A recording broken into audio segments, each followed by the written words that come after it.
Siddhartha by Hermann Hesse. First part. To Roman Roland, my dear friend. Chapter 1. The son of a Brahmin. In the shade of the house, in the sunshine of the river bank near the boats, in the shade of the salwood forest, in the shade of the fig tree is where Siddhartha grew up. The handsome son of the Brahmin, the young falcon, together with his friend Govinda, son of a Brahmin. The sun tanned his light shoulders by the banks of the river when bathing, performing the sacred ablutions, the sacred offerings. In the mango grove, shade poured into his black eyes when playing as a boy, when his mother sang, when the sacred offerings were made, when his father, the scholar, taught him, when the wise men talked.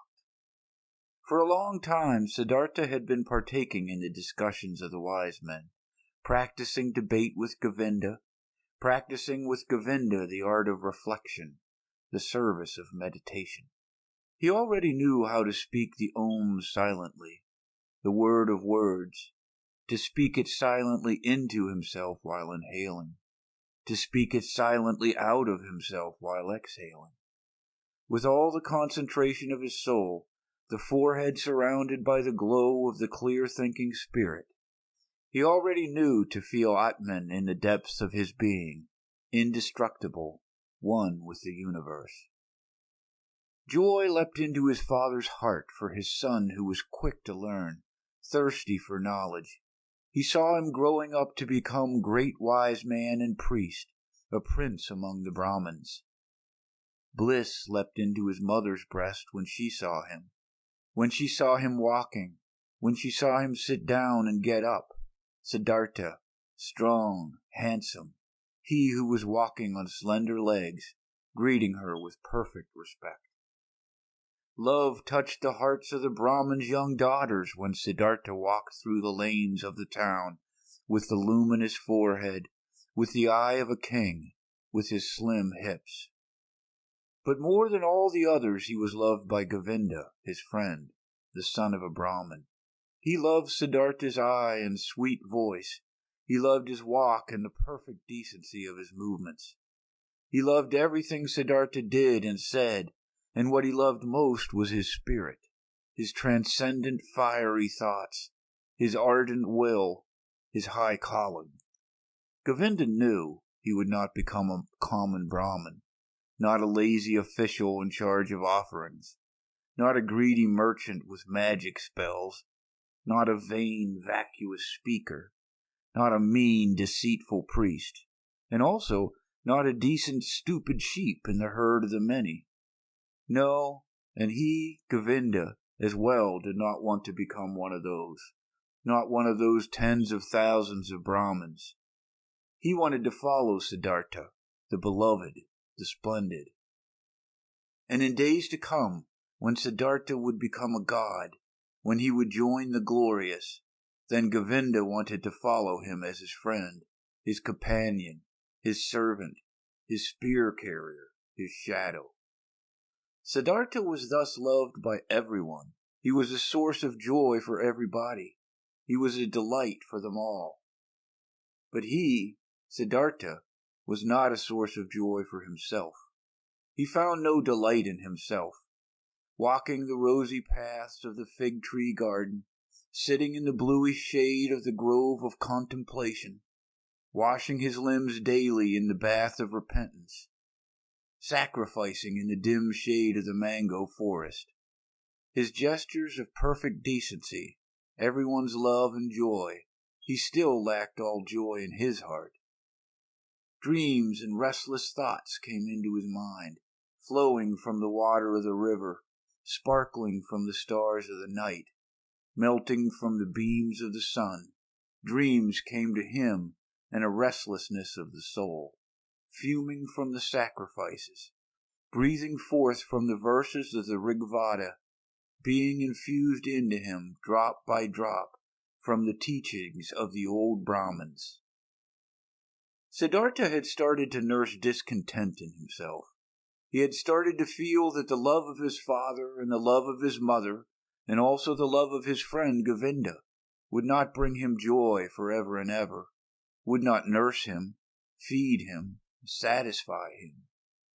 He had started to suspect that his venerable father and his other teachers, that the wise Brahmins had already revealed to him the most and best of their wisdom, that they had already filled his expecting vessel with their richness, and the vessel was not full, the spirit was not content, the soul was not calm, the heart was not satisfied. The ablutions were good, but they were water. They did not wash off the sin. They did not heal the spirit's thirst. They did not relieve the fear in his heart. The sacrifices and the invocation of the gods were excellent, but was that all?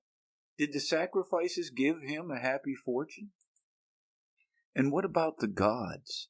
Was it really Prajapata who had created the world? Was it not the Atman? He, the only one, the singular one? Were the gods not creations, created like me and you, subject to time, mortal? Was it therefore good? Was it right? Was it meaningful and the highest occupation to make offerings to the gods? For whom else were offerings to be made? Who else was to be worshipped but him, the only one, the Atman? And where was Atman to be found? Where did he reside? Where did his eternal heart beat?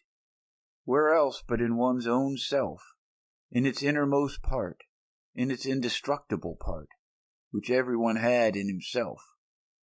But where was this self, this innermost part, this ultimate part?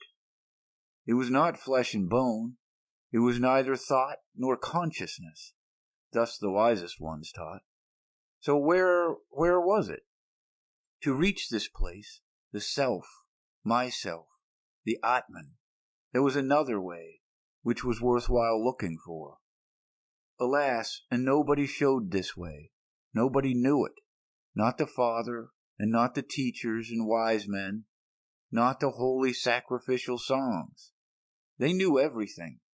The Brahmins in their holy books. They knew everything. They had taken care of everything, and of more than everything.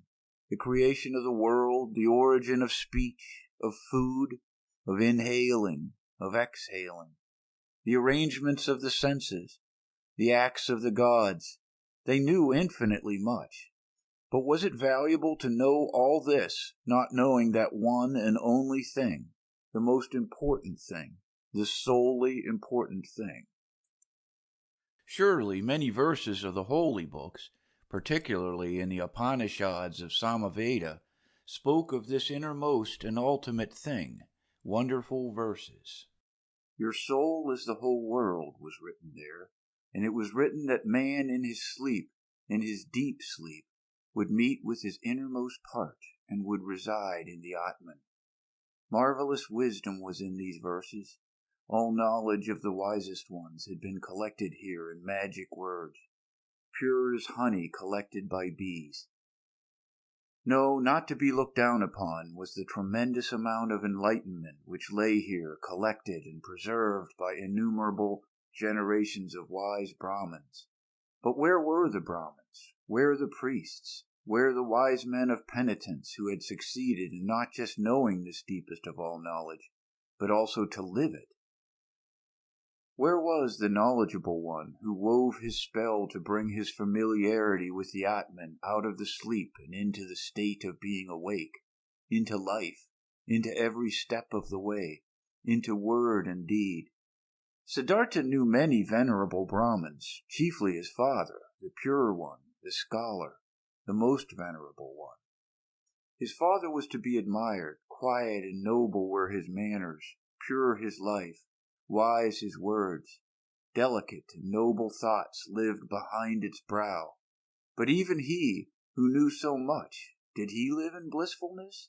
Did he have peace? Was he not also just a searching man, a thirsty man?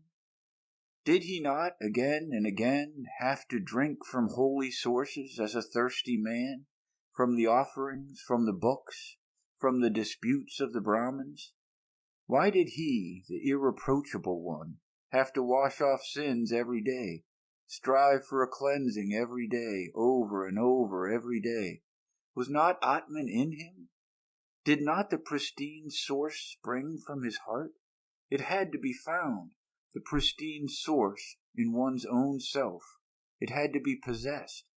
Everything else was searching, was a detour, was getting lost. Thus were Siddhartha's thoughts. This was his thirst. This was his suffering. Often he spoke to himself from a Chandogya Upanishad the words, "Truly the name of the Brahman is Satyam. Verily, he who knows such a thing will enter the heavenly world every day."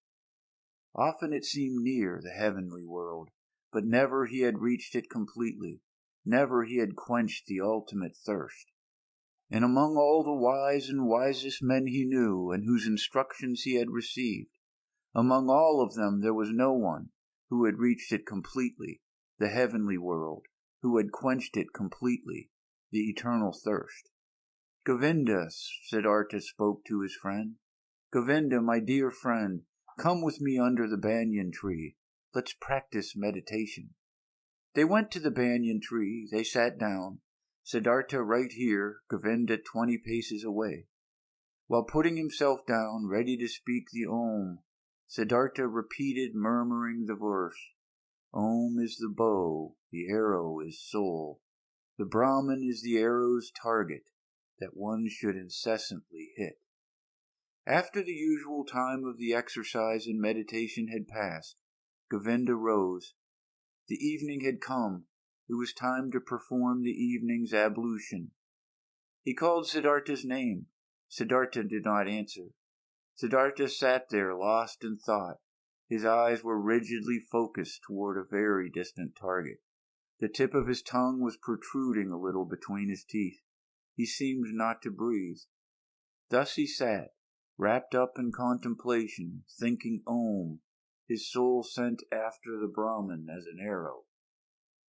Once, Samanas had traveled through Siddhartha's town, ascetics on a pilgrimage, 3 skinny, withered men, neither old nor young, with dusty and bloody shoulders, almost naked, scorched by the sun, surrounded by loneliness, strangers and enemies to the world, strangers and lank jackals in the realm of humans. Behind them blew a hot scent of quiet passion, of destructive service, of merciless self-denial. In the evening, after the hour of contemplation, Siddhartha spoke to Govinda. "Early tomorrow morning, my friend, Siddhartha will go to the Samanas. He will become a Samana." Govinda turned pale. When he heard these words and read the decision in the motionless face of his friend, unstoppable like the arrow shot from the bow. Soon, and with the first glance, Govinda realized, now it is beginning. Now Siddhartha is taking his own way. Now his fate is beginning to sprout. And with his, my own. And he turned pale like a dry banana skin. "Oh, Siddhartha," he exclaimed, "will your father permit you to do that?" Siddhartha looked over as if he was just waking up. Arrow fast he read in Govinda's soul, read the fear, read the submission. "Oh, Govinda," he spoke quietly, "let's not waste words. Tomorrow at daybreak I will begin the life of the Samanas. Speak no more of it."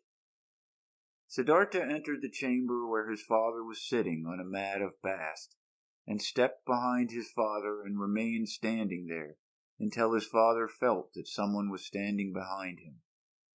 Quoth the Brahmin, "Is that you, Siddhartha? Then say what you came to say." Quoth Siddhartha, "With your permission, my father, I came to tell you that it is my longing to leave your house tomorrow and go to the ascetics. My desire is to become a Samana. May my father not oppose this." The Brahmin fell silent, and remained silent for so long that the stars in the small window wandered and changed their relative positions, ere the silence was broken. Silent and motionless stood the son with his arms folded. Silent and motionless sat the father on the mat, and the stars traced their paths in the sky. Then spoke the father, Not proper is it for a Brahmin to speak harsh and angry words, but indignation is in my heart. I wish not to hear this request for a second time from your mouth." Slowly the Brahmin rose. Siddhartha stood silently, his arms folded. "What are you waiting for?" asked the father. Quoth Siddhartha, "You know what." Indignant, the father left the chamber. Indignant, he went to his bed and lay down. After an hour, since no sleep had come over his eyes, the Brahmin stood up, paced to and fro, and left the house. Through the small window of the chamber he looked back inside, and there he saw Siddhartha standing, his arms folded, not moving from his spot. Pale shimmered his bright robe. With anxiety in his heart, the father returned to his bed. After another hour, since no sleep had come over his eyes, the Brahmin stood up again, paced to and fro, walked out of the house, and saw that the moon had risen. Through the window of the chamber he looked back inside. There stood Siddhartha, not moving from his spot, his arms folded, moonlight reflecting from his bare shins. With worry in his heart, the father went back to bed. And he came back after an hour. He came back after 2 hours, looked through the small window, and saw Siddhartha standing in the moonlight, by the light of the stars, in the darkness. And he came back hour after hour, silently. He looked into the chamber, and saw him standing in the same place, filled his heart with anger, filled his heart with unrest, filled his heart with anguish, filled it with sadness. And in the night's last hour, before the day began, he returned, stepped into the room, saw the young man standing there who seemed tall like a stranger to him. "Siddhartha," he spoke, "what are you waiting for?" "You know what." "Will you always stand that way and wait until it's become morning, noon, and evening?" "I will stand and wait." "You will become tired, Siddhartha." "I will become tired." "You will fall asleep, Siddhartha." "I will not fall asleep." "You will die, Siddhartha." "I will die." "And would you rather die than obey your father?" "Siddhartha has always obeyed his father." "So will you abandon your plan?" "Siddhartha will do what his father will tell him to do." The first light of day shone into the room. The Brahmin saw that Siddhartha was trembling softly in his knees. In Siddhartha's face he saw no trembling. His eyes were fixed on a distant spot. Then his father realized that even now Siddhartha no longer dwelt with him in his home, and that he had already left him. The father touched Siddhartha's shoulder. "You will," he spoke, "go into the forest and be a Samana. When you'll have found blissfulness in the forest, then come back and teach me to be blissful. If you'll find disappointment, then return and let us once again make offerings to the gods together. Go now and kiss your mother. Tell her where you are going to. But for me it is time to go to the river and to perform the first ablution." He took his hand from the shoulder of his son and went outside. Siddhartha wavered to the side as he tried to walk. He put his limbs back under his control, bowed to his father, and went to his mother to do as his father had said. As he slowly left on stiff legs in the first light of the day the still quiet town, a shadow rose near the last hut, who had crouched there and joined the pilgrim, Govinda. "You have come," said Siddhartha, and smiled. "I have come," said Govinda. With the Samanas. In the evening of this day they caught up with the ascetics, the skinny Samanas, and offered them their companionship and obedience. They were accepted. Siddhartha gave his garments to a poor Brahmin in the street. He wore nothing more than the loincloth and the earth-colored unsewn cloak. He ate only once a day, and never something cooked. He fasted for 15 days. He fasted for 28 days. The flesh waned from his thighs and cheeks. Feverish dreams flickered from his enlarged eyes. Long nails grew slowly on his parched fingers, and a dry, shaggy beard grew on his chin. His glance turned to ice when he encountered women. His mouth twitched with contempt when he walked through a city of nicely dressed people.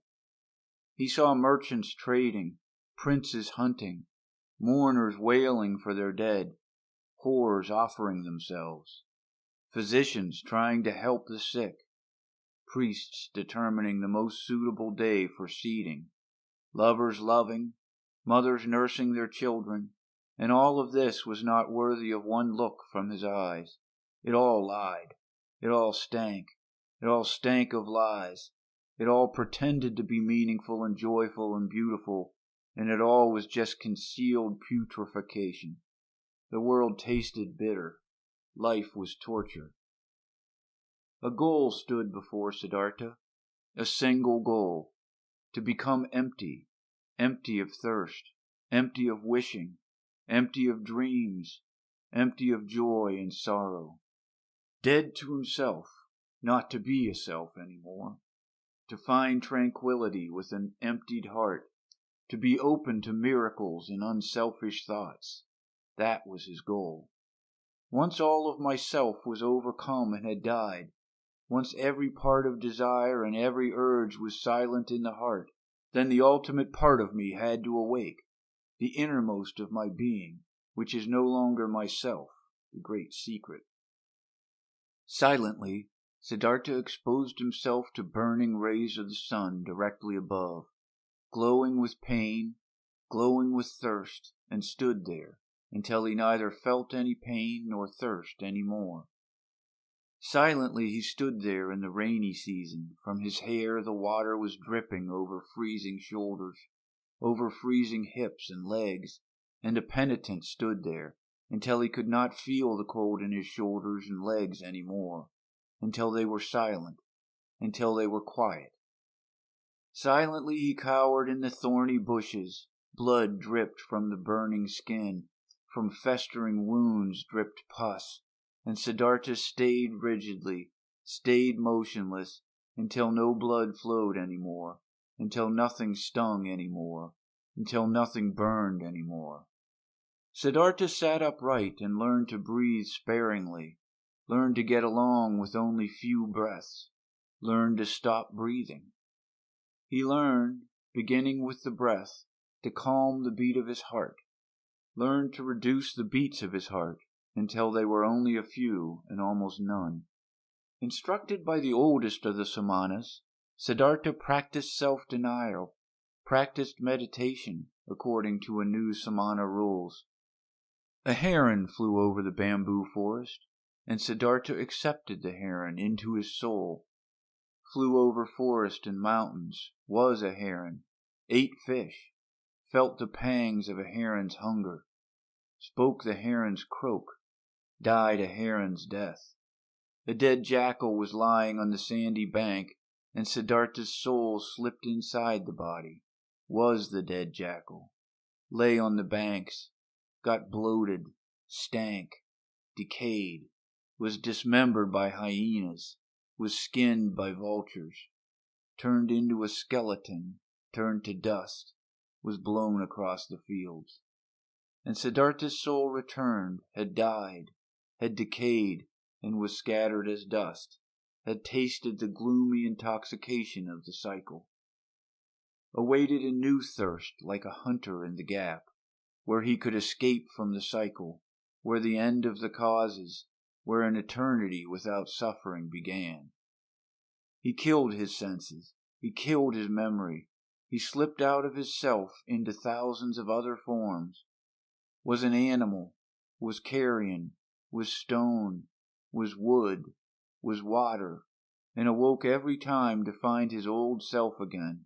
Sun shone or moon, was his self again, turned round in the cycle, felt thirst, overcame the thirst, felt new thirst. Siddhartha learned a lot when he was with the Samanas. Many ways leading away from the self he learned to go. He went the way of self-denial by means of pain, through voluntarily suffering and overcoming pain, hunger, thirst, and tiredness. He went the way of self-denial by means of meditation, through imagining the mind to be void of all conceptions.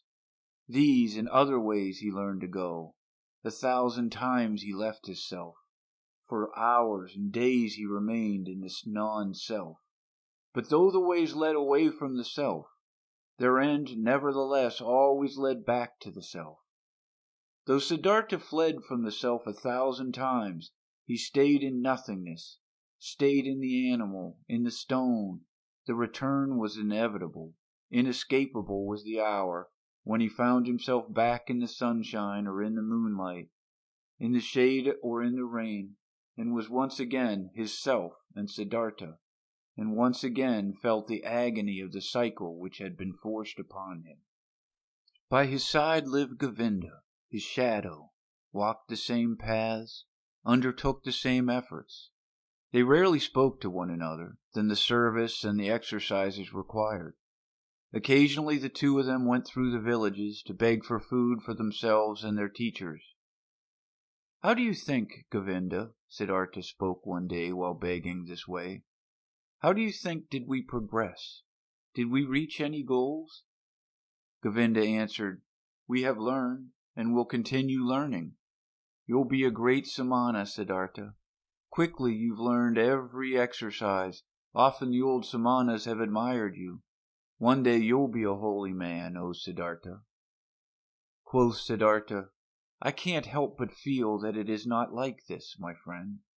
What I've learned, being among the Samanas, up to this day, this, O Govinda, I could have learned more quickly and by simpler means. In every tavern of that part of town where the whorehouses are, my friend, among carters and gamblers, I could have learned it." Quoth Govinda, "Siddhartha is putting me on. How could you have learned meditation, holding your breath, insensitivity against hunger and pain there among these wretched people?" And Siddhartha said quietly, as if he were talking to himself, "What is meditation? What is leaving one's body? What is fasting? What is holding one's breath? It is fleeing from the self. It is a short escape of the agony of being a self. It is a short numbing of the senses against the pain and the pointlessness of life. The same escape, the same short numbing is what the driver of an ox cart finds in the inn, drinking a few bowls of rice wine or fermented coconut milk. Then he won't feel himself any more. Then he won't feel the pains of life any more. Then he finds a short numbing of the senses. When he falls asleep over his bowl of rice wine, he'll find the same what Siddhartha and Govinda find when they escape their bodies through long exercises, staying in the non-self. This is how it is, O Govinda." Quoth Govinda, "You say so, O friend, and yet you know that Siddhartha is no driver of an ox cart, and a Samana is no drunkard. It's true that a drinker numbs his senses. It's true that he briefly escapes and rests, but he'll return from the delusion, finds everything to be unchanged, has not become wiser, has gathered no enlightenment, has not risen several steps." And Siddhartha spoke with a smile, "I do not know. I've never been a drunkard. But that I, Siddhartha, find only a short numbing of the senses in my exercises and meditations, and that I am just as far removed from wisdom, from salvation as a child in the mother's womb. This I know, O Govinda, this I know." And once again, another time, when Siddhartha left the forest together with Govinda to beg for some food in the village for their brothers and teachers, Siddhartha began to speak and said, "What now, O Govinda? Might we be on the right path? Might we get closer to enlightenment? Might we get closer to salvation? Or do we perhaps live in a circle, we who have thought we were escaping the cycle?" Quoth Govinda, "We have learned a lot, Siddhartha. There is still much to learn. We are not going around in circles, we are moving up. The circle is a spiral. We have already ascended many a level."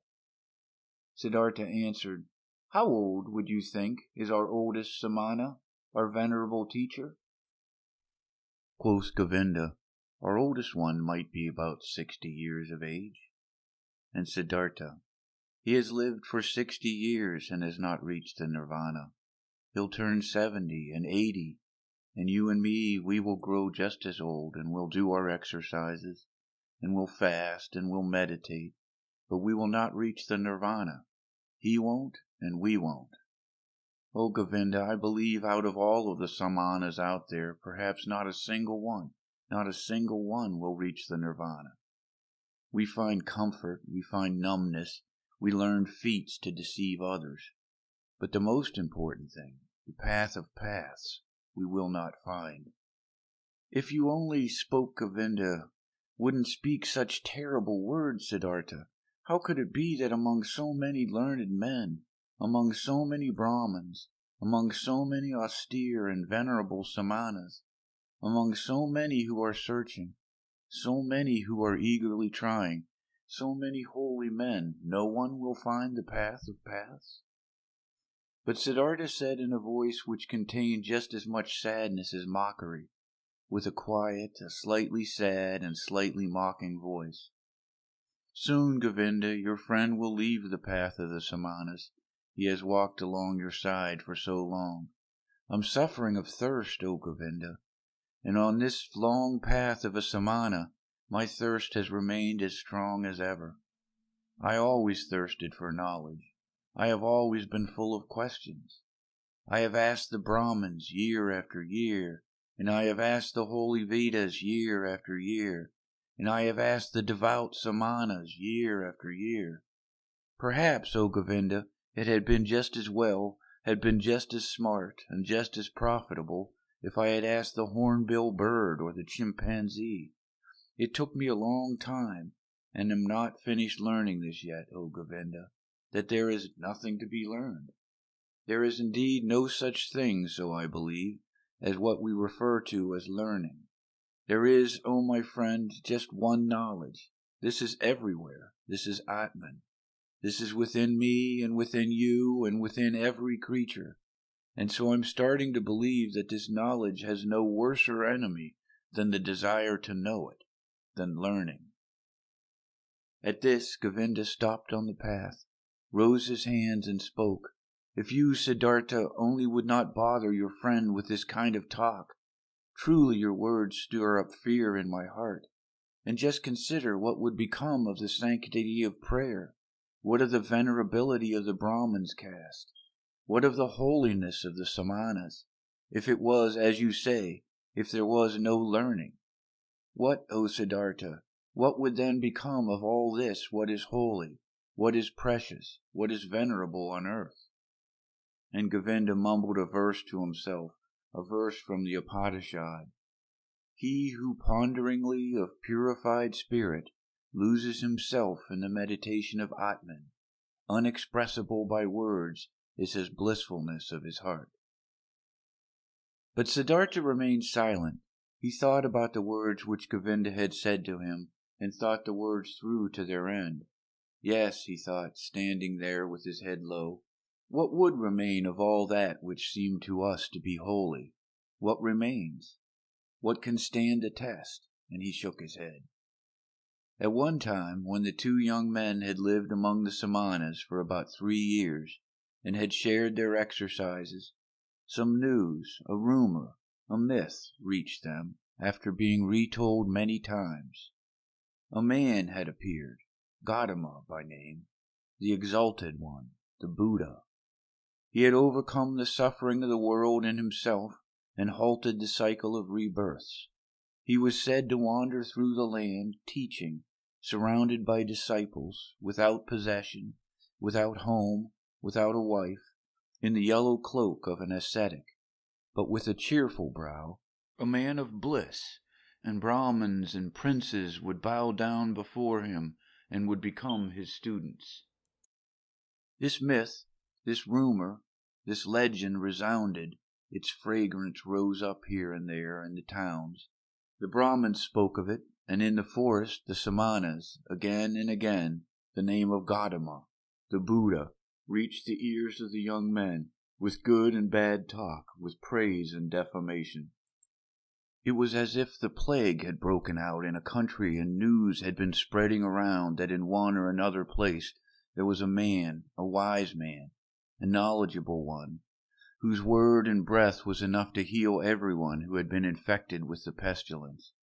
And as such news would go through the land and everyone would talk about it, many would believe, many would doubt, but many would get on their way as soon as possible to seek the wise man, the helper, just like this myth ran through the land, that fragrant myth of Gotama, the Buddha, the wise man of the family of Sakya. He possessed, so the believers said, the highest enlightenment. He remembered his previous lives. He had reached the nirvana and never returned into the cycle, was never again submerged in the murky river of physical forms. Many wonderful and unbelievable things were reported of him. He had performed miracles, had overcome the devil, had spoken to the gods. But his enemies and disbelievers said, this Gotama was a vain seducer.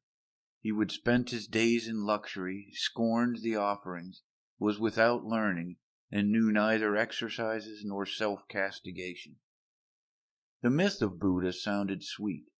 The scent of magic flowed from these reports. After all, the world was sick. Life was hard to bear.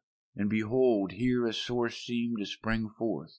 Here a messenger seemed to call out, comforting, mild, full of noble promises.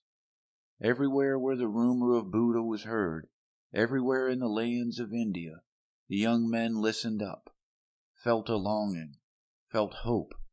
And among the Brahmin sons of the towns and villages, every pilgrim and stranger was welcome when he brought news of him, the exalted one, the Sakya Muni. The myth had also reached the Samanas in the forest, and also Siddhartha, and also Govinda. Slowly, drop by drop, every drop laden with hope, every drop laden with doubt. They rarely talked about it, because the oldest one of the Samanas did not like this myth. He had heard that this alleged Buddha used to be an ascetic before and had lived in the forest, but had then turned back to luxury and worldly pleasures, and he had no high opinion of this Gotama. "O Siddhartha," Govinda spoke one day to his friend, "today I was in the village, and a Brahmin invited me into his house. And in his house there was the son of a Brahmin from Magadha, who had seen the Buddha with his own eyes and heard him teach. Verily, this made my chest ache when I breathed, and thought to myself, if only I would too, if only we both would too, Siddhartha and me, live to see the hour when we will hear the teachings from the mouth of this perfected man. Speak, friend, wouldn't we want to go there too, and listen to the teachings from the Buddha's mouth?" Quoth Siddhartha, "Always, O Govinda, I had thought Govinda would stay with the Samanas. Always I had believed his goal was to live to be 60 and 70 years of age, and to keep on practicing those feats and exercises which are becoming a Samana. But behold, I had not known Govinda well enough. I knew little of his heart. So now you, my faithful friend, want to take a new path and go there where the Buddha spreads his teachings." Quoth Govinda, "You are mocking me. Mock me if you like, Siddhartha, but have you not also developed a desire, an eagerness to hear these teachings? And have you not at one time said to me you would not walk the path of the Samanas for much longer?" At this Siddhartha laughed in his very own manner, in which his voice assumed a touch of sadness and a touch of mockery, and said, "Well, Govinda, you've spoken well, you've remembered correctly. If you only remembered the other thing as well you've heard from me, which is that I have grown distrustful and tired against teachings and learnings, and that my faith in words which are brought to us by teachers is small. But let's do it, my dear. I am willing to listen to those teachings, though in my heart I believe that we've already tasted the best fruit of these teachings." Quoth Govinda, "Your willingness delights my heart. But tell me, how should this be possible? How should the Gotama's teaching, even before we have heard them, have already revealed their best fruit to us?" Quoth Siddhartha, "Let us eat this fruit and wait for the rest, O Govinda. But this fruit, which we already now received, thanks to the Gotama, consisted in him calling us away from the Samanas. Whether he has also other and better things to give us, O friend, let us await with calm hearts. On this very same day, Siddhartha informed the oldest one of the Samanas of his decision, that he wanted to leave him. He informed the oldest one with all the courtesy and modesty becoming to a younger one and a student. But the Samana became angry because the two young men wanted to leave him and talked loudly and used crude swear words. Govinda was startled and became embarrassed. But Siddhartha put his mouth close to Govinda's ear and whispered to him, "Now I want to show the old man that I've learned something from him." Positioning himself close in front of the Samana, with a concentrated soul, he captured the old man's glance with his glances, deprived him of his power, made him mute, took away his free will, subdued him under his own will, commanded him to do silently whatever he demanded him to do. The old man became mute, his eyes became motionless, his will was paralyzed. His arms were hanging down without power. He had fallen victim to Siddhartha's spell. But Siddhartha's thoughts brought the Samana under their control. He had to carry out what they commanded, and thus the old man made several bows, performed gestures of blessing, spoke stammeringly a godly wish for a good journey, and the young men returned the bows with thanks, returned the wish, went on their way with salutations. On the way, Govinda said, "O Siddhartha, you have learned more from the Samanas than I knew. It is very hard to cast a spell on an old Samana. Truly, if you had stayed there, you would soon have learned to walk on water." "I do not seek to walk on water," said Siddhartha. "Let old Samanas be content with such feats." Gotama. In the town of Savatha, every child knew the name of the exalted Buddha, and every house was prepared to fill the alms dish of Gotama's disciples, the silently begging ones. Near the town was Gotama's favorite place to stay, the grove of Jetavana, which the rich merchant Anathapindika, an obedient worshipper of the Exalted One, had given him and his people for a gift. All tales and answers which the two young ascetics had received in their search for Gotama's abode had pointed them towards this area, and arriving at Savatha, in the very first house, before the door of which they stopped to beg, food has been offered to them, and they accepted the food, and Siddhartha asked the woman who handed them the food, "We would like to know, O charitable one, where the Buddha dwells, the most venerable one, for we are two Samanas from the forest and have come to see him, the perfected one, and to hear the teachings from his mouth." Quoth the woman, "Here you have truly come to the right place, you Samanas from the forest.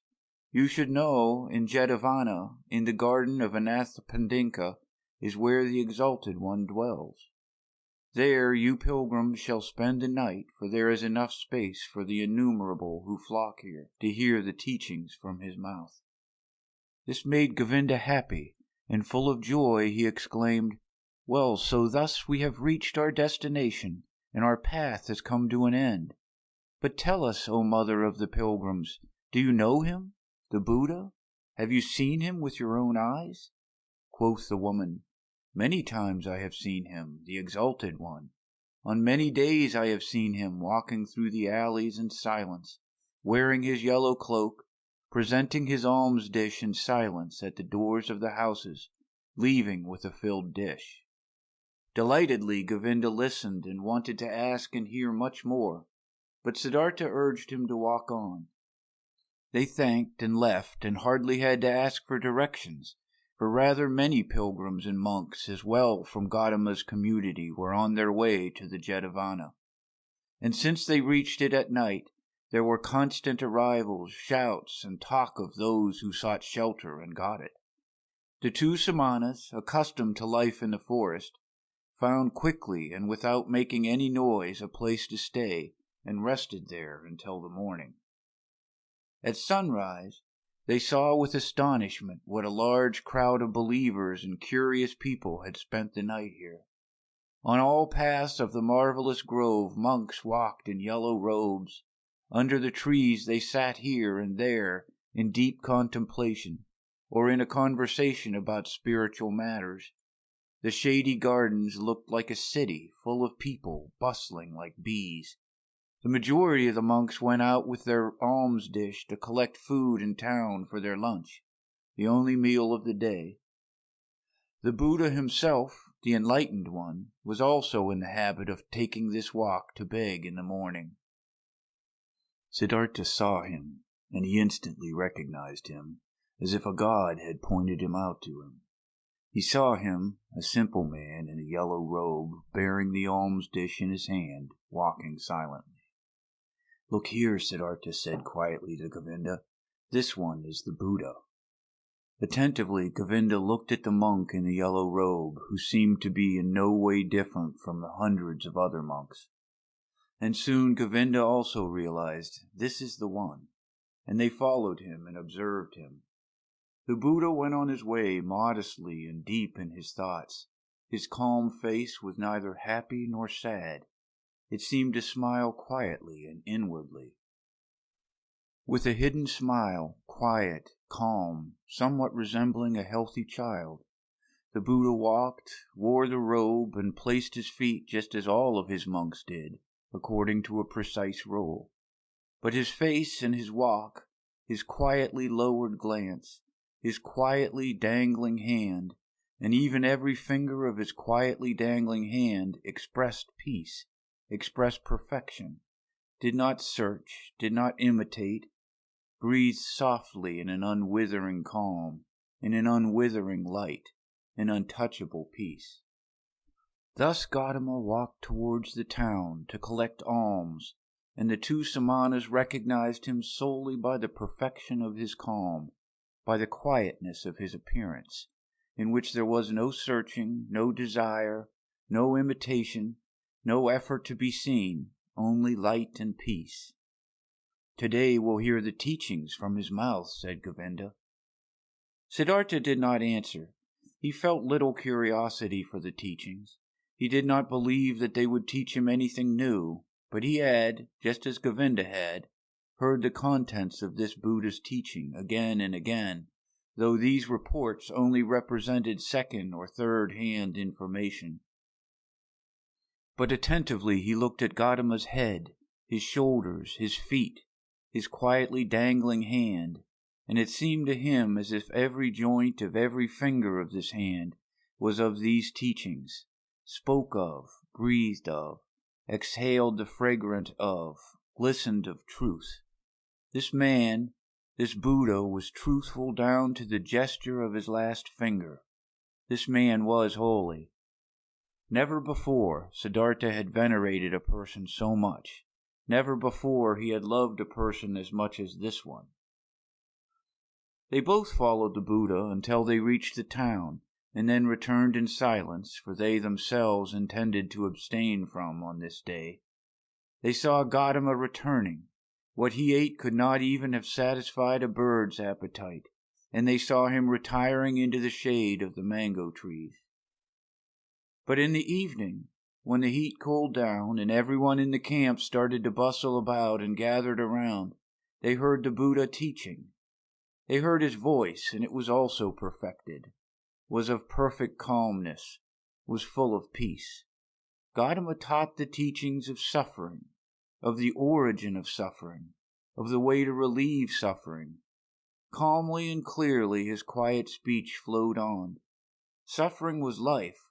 Full of suffering was the world, but salvation from suffering had been found. Salvation was obtained by him who would walk the path of the Buddha. With a soft yet firm voice, the Exalted One spoke, taught the four main doctrines, taught the eightfold path. Patiently he went the usual path of the teachings, of the examples, of the repetitions. Brightly and quietly his voice hovered over the listeners, like a light, like a starry sky. When the Buddha, night had already fallen, ended his speech, many a pilgrim stepped forward and asked to be accepted into the community, sought refuge in the teachings, and Gotama accepted them by speaking, "You have heard the teachings well. It has come to you well. Thus join us and walk in holiness to put an end to all suffering." Behold, then Govinda, the shy one, also stepped forward and spoke. "I also take my refuge in the Exalted One and his teachings," and he asked to be accepted into the community of his disciples, and was accepted. Right afterwards, when the Buddha had retired for the night, Govinda turned to Siddhartha and spoke eagerly. "Siddhartha, it is not my place to scold you. We have both heard the Exalted One. We have both perceived the teachings. Govinda has heard the teachings.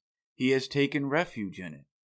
But you, my honored friend, don't you also want to walk the path of salvation? Would you want to hesitate? Do you want to wait any longer?" Siddhartha awakened as if he had been asleep when he heard Govinda's words. For a long time he looked into Govinda's face. Then he spoke quietly in a voice without mockery. "Govinda, my friend, now you have taken this step. Now you have chosen this path. Always, O Govinda, you've been my friend. You've always walked one step behind me. Often I have thought, won't Govinda for once also take a step by himself, without me, out of his own soul? Behold, now you've turned into a man and are choosing your path for yourself. I wish that you would go it up to its end, O my friend, that you shall find salvation." Govinda, not completely understanding it yet, repeated his question in an impatient tone. "Speak up, I beg you, my dear. Tell me, since it could not be any other way, that you also, my learned friend, will take your refuge with the exalted Buddha." Siddhartha placed his hand on Govinda's shoulder. "You failed to hear my good wish for you, O Govinda. I'm repeating it. I wish that you would go this path up to its end, that you shall find salvation." In this moment Govinda realized that his friend had left him, and he started to weep. "Siddhartha," he exclaimed lamentingly. Siddhartha kindly spoke to him. "Don't forget, Govinda, that you are now one of the Samanas of the Buddha. You have renounced your home and your parents, renounced your birth and possessions, renounced your free will, renounced all friendship. This is what the teachings require. This is what the Exalted One wants. This is what you wanted for yourself. Tomorrow, O Govinda, I'll leave you." For a long time the friends continued walking in the grove. For a long time they lay there and found no sleep. And over again Govinda urged his friend he should tell him why he would not want to seek refuge in Gotama's teaching. What fault would he find in these teachings? But Siddhartha turned him away every time and said, "Be content, Govinda. Very good are the teachings of the Exalted One. How could I find a fault in them?" Very early in the morning, a follower of Buddha, one of his oldest monks, went through the garden and called all those to him who had as novices taken their refuge in the teachings, to dress them up in the yellow robe and to instruct them in the first teachings and duties of their position. Then Govinda broke loose, embraced once again his childhood friend, and left with the novices. But Siddhartha walked through the grove, lost in thought. Then he happened to meet Gotama, the Exalted One, and when he greeted him with respect and the Buddha's glance was so full of kindness and calm, the young man summoned his courage and asked the Venerable One for the permission to talk to him. Silently the Exalted One nodded his approval. Quoth Siddhartha, "Yesterday, O Exalted One, I had been privileged to hear your wondrous teachings. Together with my friend I had come from afar to hear your teachings. And now my friend is going to stay with your people. He has taken his refuge with you. But I will again start on my pilgrimage." "As you please," the Venerable One spoke politely. "Too bold is my speech," Siddhartha continued, "but I do not want to leave the Exalted One without having honestly told him my thoughts. Does it please the Venerable One to listen to me for one moment longer?" Silently the Buddha nodded his approval. Quoth Siddhartha, "One thing, O Venerable One, I have admired in your teachings most of all. Everything in your teachings is perfectly clear, is proven. You are presenting the world as a perfect chain, a chain which is never and nowhere broken, an eternal chain, the links of which are causes and effects. Never before this has been so clearly, never before this has been presented so irrefutably. Truly, the heart of every Brahmin has to beat stronger with love once he has seen the world through your teachings perfectly connected, without gaps, clear as crystal, not depending on chance, not depending on gods. Whether it may be good or bad, whether living according to it would be suffering or joy, I do not wish to discuss. Possibly this is not essential. But the uniformity of the world, that everything which happens is connected, and that the great and the small things are all encompassed by the same forces of time, by the same law of causes, of coming into being and of dying. This is what shines brightly out of your exalted teaching, O perfected one. But according to your very own teachings, this unity and necessary sequence of all things is nevertheless broken in one place. Through a small gap, this world of unity is invaded by something alien, something new, something which had not been there before, and which cannot be demonstrated and cannot be proven. These are your teachings of overcoming the world, of salvation. But with this small gap, with this small breach, the entire eternal and uniform law of the world is breaking apart again and becoming void. Please forgive me for expressing this objection." Quietly Gotama had listened to him, unmoved. Now he spoke, the perfected one, with his kind, with his polite and clear voice. "You've heard the teachings, O son of a Brahmin, and good for you that you've thought about it thus deeply. You've found a gap in it, an error. You should think about this further. But be warned, O seeker of knowledge, of the thicket of opinions and of arguing about words. There is nothing to opinions. They may be beautiful or ugly, smart or foolish. Everyone can support them or discard them. But the teachings you've heard from me are no opinion, and their goal is not to explain the world to those who seek knowledge. They have a different goal. Their goal is salvation from suffering. This is what Gotama teaches, nothing else." "I wish that you, O exalted one, would not be angry with me," said the young man. "I have not spoken to you like this to argue with you, to argue about words. You are truly right. There is little to opinions. But let me say this one more thing. I have not doubted you for a single moment. I have not doubted for a single moment that you are Buddha, that you have reached the goal, the highest goal toward which so many thousands of Brahmins and sons of Brahmins are on their way. You have found salvation from death. It has come to you in the course of your own search, on your own path, through thoughts, through meditation, through realizations, through enlightenment. It has not come to you by means of teachings. And thus is my thought, O exalted one. Nobody will obtain salvation by means of teachings. You will not be able to convey and say to anybody, O venerable one, in words and through teachings, what has happened to you in the hour of enlightenment. The teachings of the enlightened Buddha contain much. It teaches many to live righteously, to avoid evil. But there is one thing which these so clear, these so venerable teachings do not contain. They do not contain the mystery of what the exalted one has experienced for himself. He alone among hundreds of thousands. This is what I have thought and realized when I have heard the teachings. This is why I am continuing my travels, not to seek other or better teachings, for I know there are none, but to depart from all teachings and all teachers, and to reach my goal by myself or die. But often I'll think of this day, O exalted one, and of this hour, when my eyes beheld a holy man. The Buddha's eyes quietly looked to the ground. Quietly, in perfect equanimity, his inscrutable face was smiling. I wish, the Venerable One spoke slowly, that your thoughts shall not be in error, that you shall reach the goal. But tell me, have you seen the multitude of my Samanas, my many brothers, who have taken refuge in the teachings?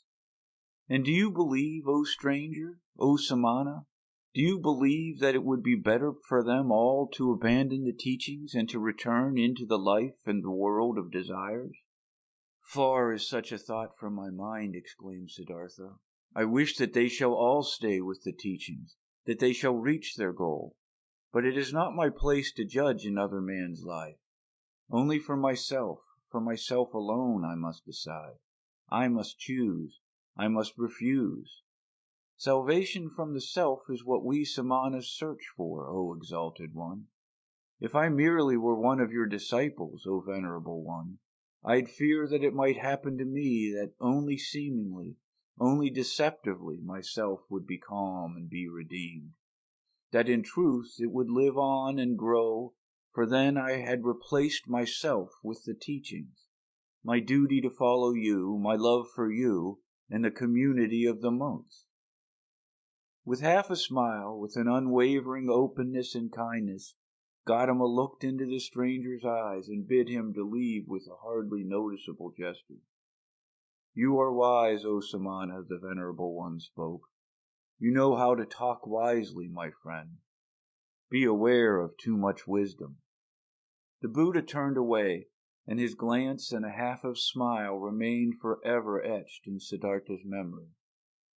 I have never before seen a person glance and smile, sit and walk this way, he thought. Truly I wish to be able to glance and smile, sit and walk this way too. Thus free, thus venerable, thus concealed, thus open, thus childlike and mysterious.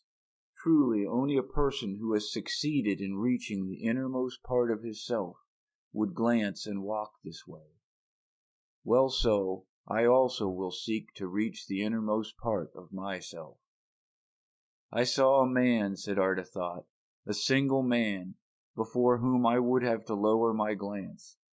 I do not want to lower my glance before any other, not before any other. No teachings will entice me any more, since this man's teachings have not enticed me. I am deprived by the Buddha, thought Siddhartha. I am deprived, and even more he has given to me. He has deprived me of my friend, the one who had believed in me and now believes in him, who had been my shadow and now is Gotama's shadow. But he has given me Siddhartha, myself. Awakening. When Siddhartha left the grove, where the Buddha, the perfected one, stayed behind, where Govinda stayed behind, then he felt that in this grove his past life also stayed behind and parted from him. He pondered about this sensation, which filled him completely as he was slowly walking along. He pondered deeply, like diving into a deep water. He let himself sink down to the ground of the sensation, down to the place where the causes lie, because to identify the causes, so it seemed to him, is the very essence of thinking, and by this alone sensations turn into realizations, and are not lost, but become entities, and start to emit like rays of light what is inside of them. Slowly walking along, Siddhartha pondered. He realized that he was no youth any more, but had turned into a man. He realized that one thing had left him, as a snake is left by its old skin, that one thing no longer existed in him, which had accompanied him most of his youth and used to be part of him, the wish to have teachers and to listen to teachings. He had also left the last teacher who had appeared on his path, even him, the highest and wisest teacher, the most holy one, Buddha. He had left him, had to part with him, was not able to accept his teachings. Slower, he walked along in his thoughts and asked himself, but what is this? what you have sought to learn from teaching and from teachers, and what they, who have taught you much, were still unable to teach you. And he found it was the self, the purpose and essence of which I sought to learn. It was the self I wanted to free myself from, which I sought to overcome. But I was not able to overcome it, could only deceive it, could only flee from it, only hide from it. Truly, no thing in this world has kept my thoughts thus busy as this my very own self, this mystery of me being alive, of me being one and being separated and isolated from all others, of me being Siddhartha. And there is no thing in this world I know less about than me, about Siddhartha. Having been pondering while slowly walking along, he now stopped as these thoughts caught hold of him, and right away another thought sprang forth from these, a new thought, which was, that I know nothing about myself, that Siddhartha has remained thus alien and unknown to me, stems from one cause, a single cause. I was afraid of myself. I was fleeing from myself. I searched Atman. I searched Brahman. I was willing to dissect myself and peel off all its layers to find the core of all peels in its unknown interior, the Atman, life, the divine part, the ultimate part. But I have lost myself in the process. Siddhartha opened his eyes and looked around. A smile filled his face, and a feeling of awakening from long dreams flowed through him from his head down to his toes, and it was not long before he walked again, walked quickly like a man who knows what he has got to do. Oh, he thought, taking a deep breath, now I would not let Siddhartha escape from me again. No longer. I want to begin my thoughts and my life with Atman and with the suffering of the world. I do not want to kill and dissect myself any longer, to find a secret behind the ruins. Neither Yoga Veda shall teach me any more, nor Atharva Veda, nor the ascetics, nor any kind of teachings. I want to learn from myself, want to be my student, want to get to know myself, the secret of Siddhartha. He looked around as if he was seeing the world for the first time. Beautiful was the world, colorful was the world, strange and mysterious was the world. Here was blue, here was yellow, here was green. The sky and the river flowed, the forest and the mountains were rigid. All of it was beautiful, all of it was mysterious and magical, and in its midst was he, Siddhartha, the awakening one, on the path to himself. All this yellow and blue, river and forest, entered Siddhartha for the first time through the eyes, was no longer a spell of Mara, was no longer the veil of Maya, was no longer a pointless and coincidental diversity of mere appearances, despicable to the deeply thinking Brahmin, who scorns diversity, who seeks unity. Blue was blue, river was river, and if also in the blue and the river, in Siddhartha, the singular and divine lived hidden, so it was still that very divinity's way and purpose, to be here yellow, here blue, there sky, there forest, and here Siddhartha. The purpose and the essential properties were not somewhere behind the things, they were in them, in everything. How deaf and stupid I have been, he thought, walking swiftly along. How someone reads a text, wants to discover its meaning. He will not scorn the symbols and letters and call them deceptions, coincidence, and worthless hulk, but he will read them. He will study and love them, letter by letter. But I, who wanted to read the book of the world and the book of my own being, I have, for the sake of a meaning I had anticipated before I read, scorned the symbols and letters. I called the visible world a deception, called my eyes and my tongue coincidental and worthless forms without substance. No, this is over.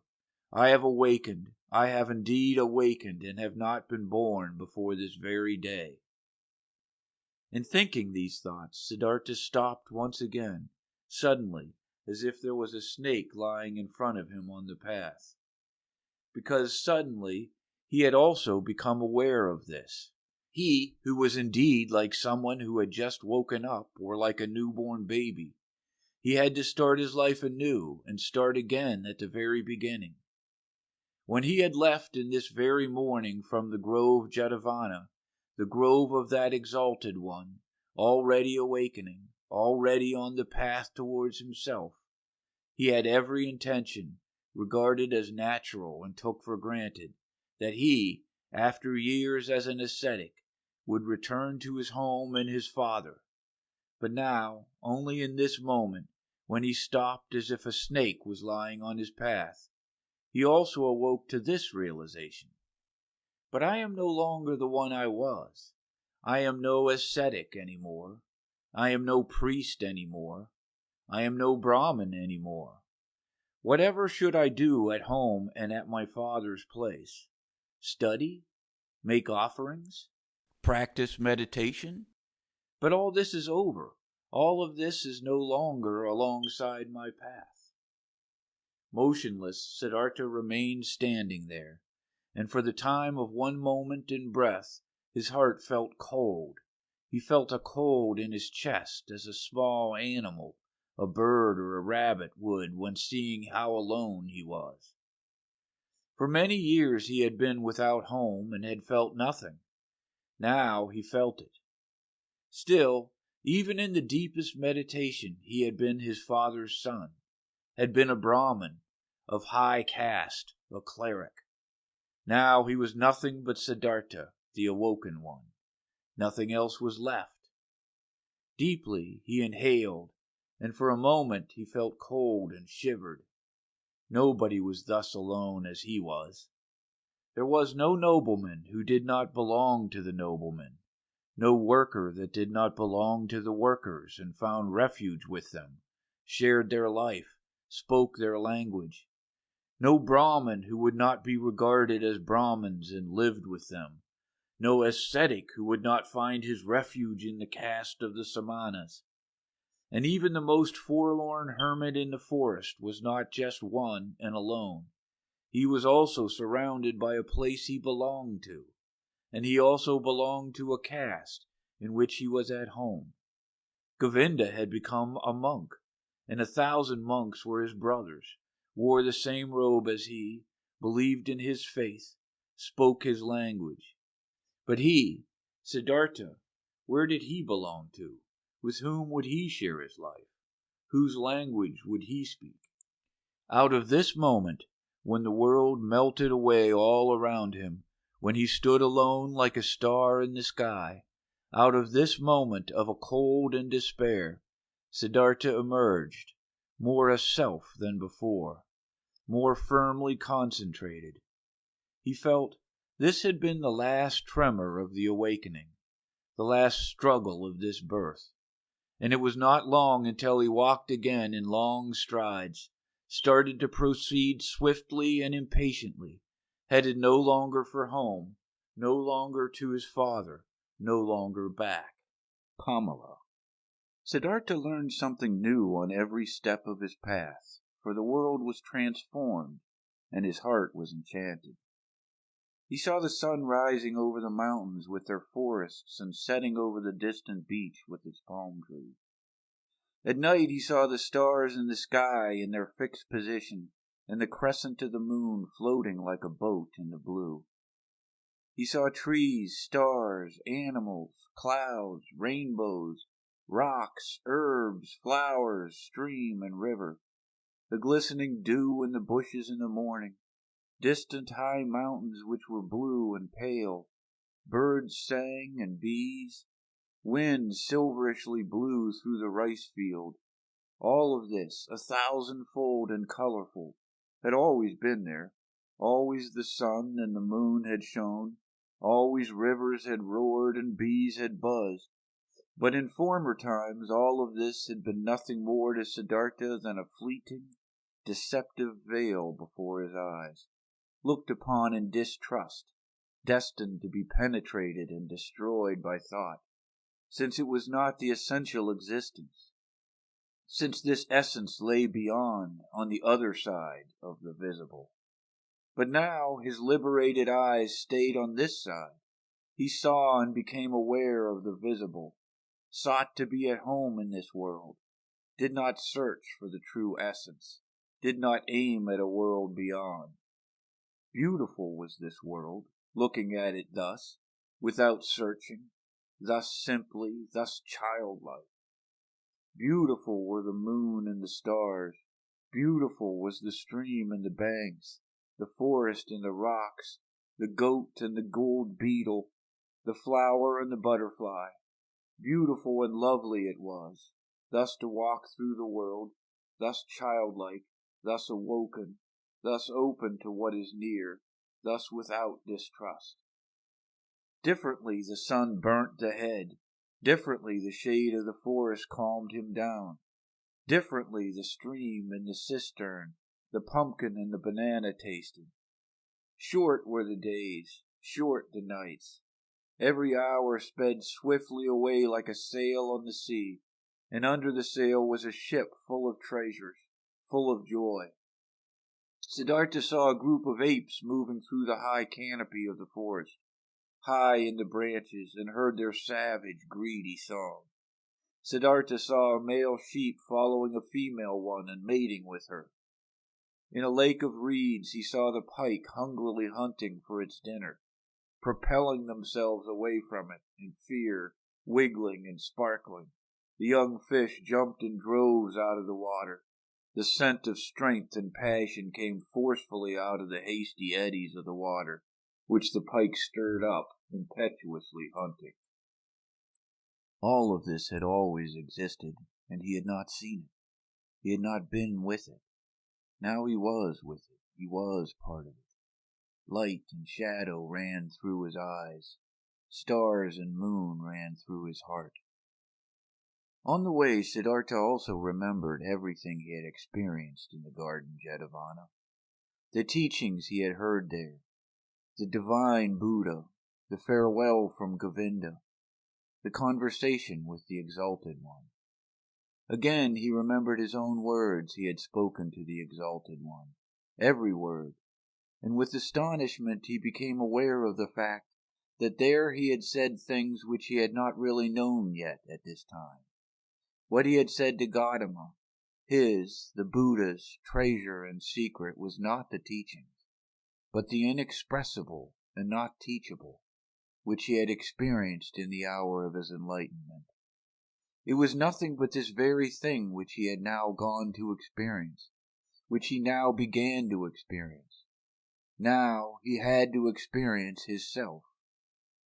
It is true that he had already known for a long time that his self was Atman, in its essence bearing the same eternal characteristics as Brahman. But never had he really found this self, because he had wanted to capture it in the net of thought.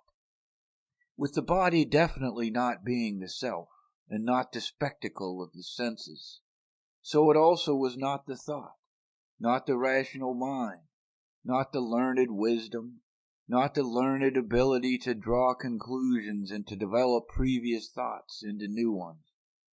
No, this world of thought was also still on this side, and nothing could be achieved by killing the random self of the senses, if the random self of thoughts and learned wisdom was fattened on the other hand. Both the thoughts as well as the senses were pretty things. The ultimate meaning was hidden behind both of them. Both had to be listened to. Both had to be played with. Both neither had to be scorned nor overestimated. From both the secret voices of the innermost truth had to be attentively perceived. He wanted to strive for nothing except for what the voice commanded him to strive for.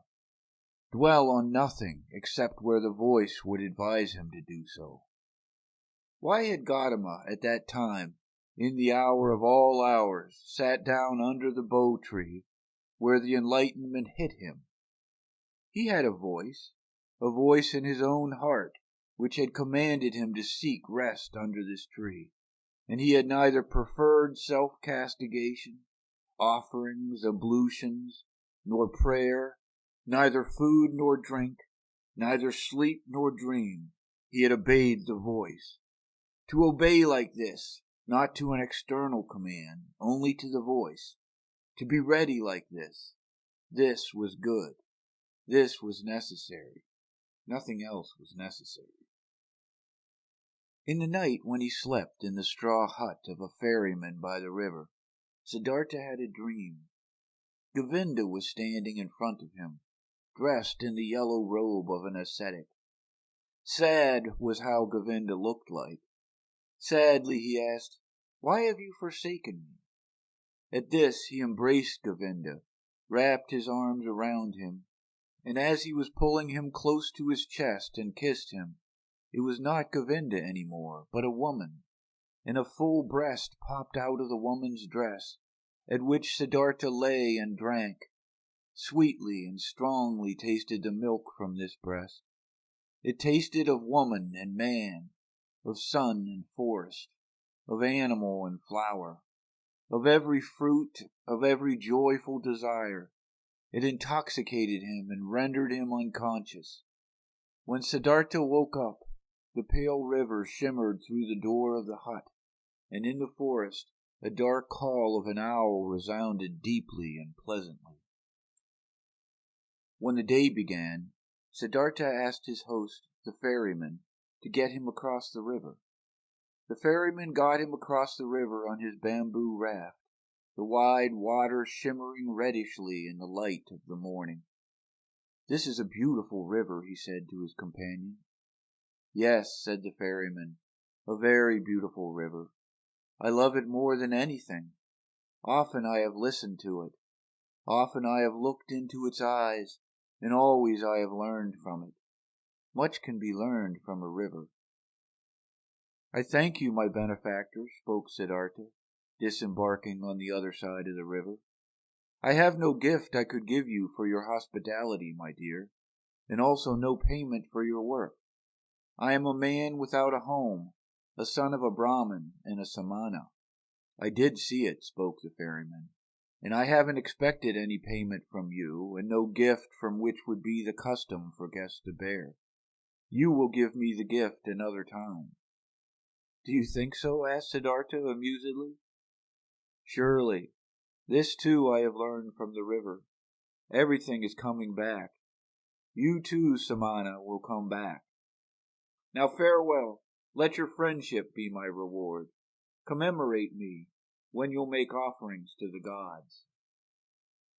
Smiling, they parted.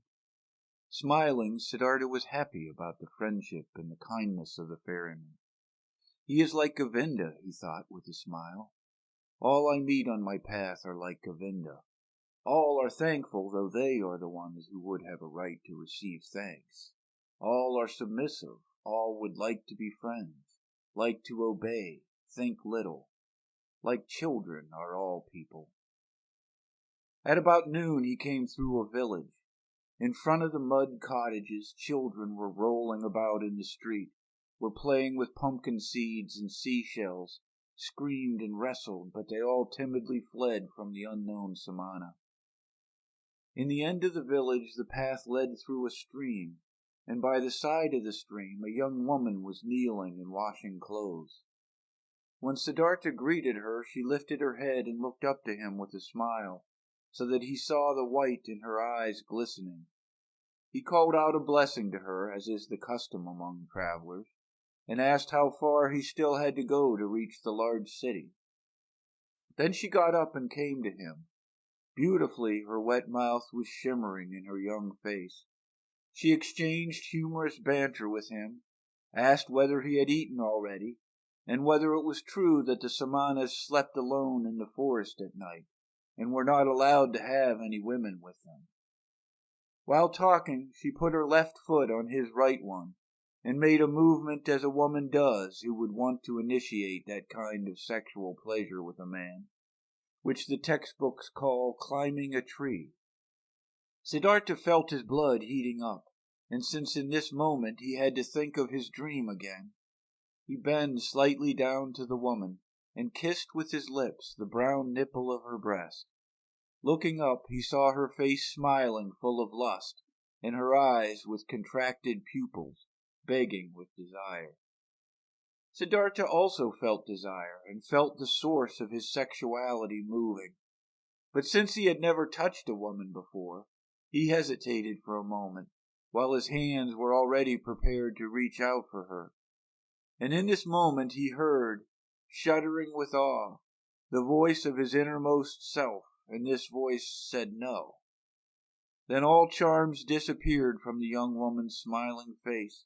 He no longer saw anything else but the damp glance of a female animal in heat.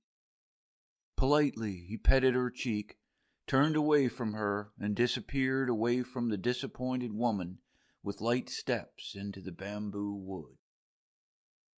On this day he reached the large city before the evening, and was happy, for he felt the need to be among people.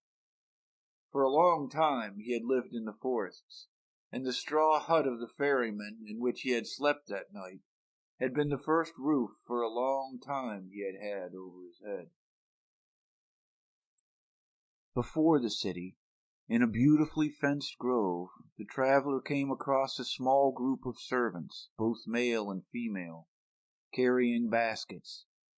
In their midst, carried by 4 servants in an ornamental sedan chair, sat a woman, the mistress, on red pillows under a colorful canopy. Siddhartha stopped at the entrance to the pleasure garden and watched the parade, saw the servants, the maids, the baskets, saw the sedan chair, and saw the lady in it.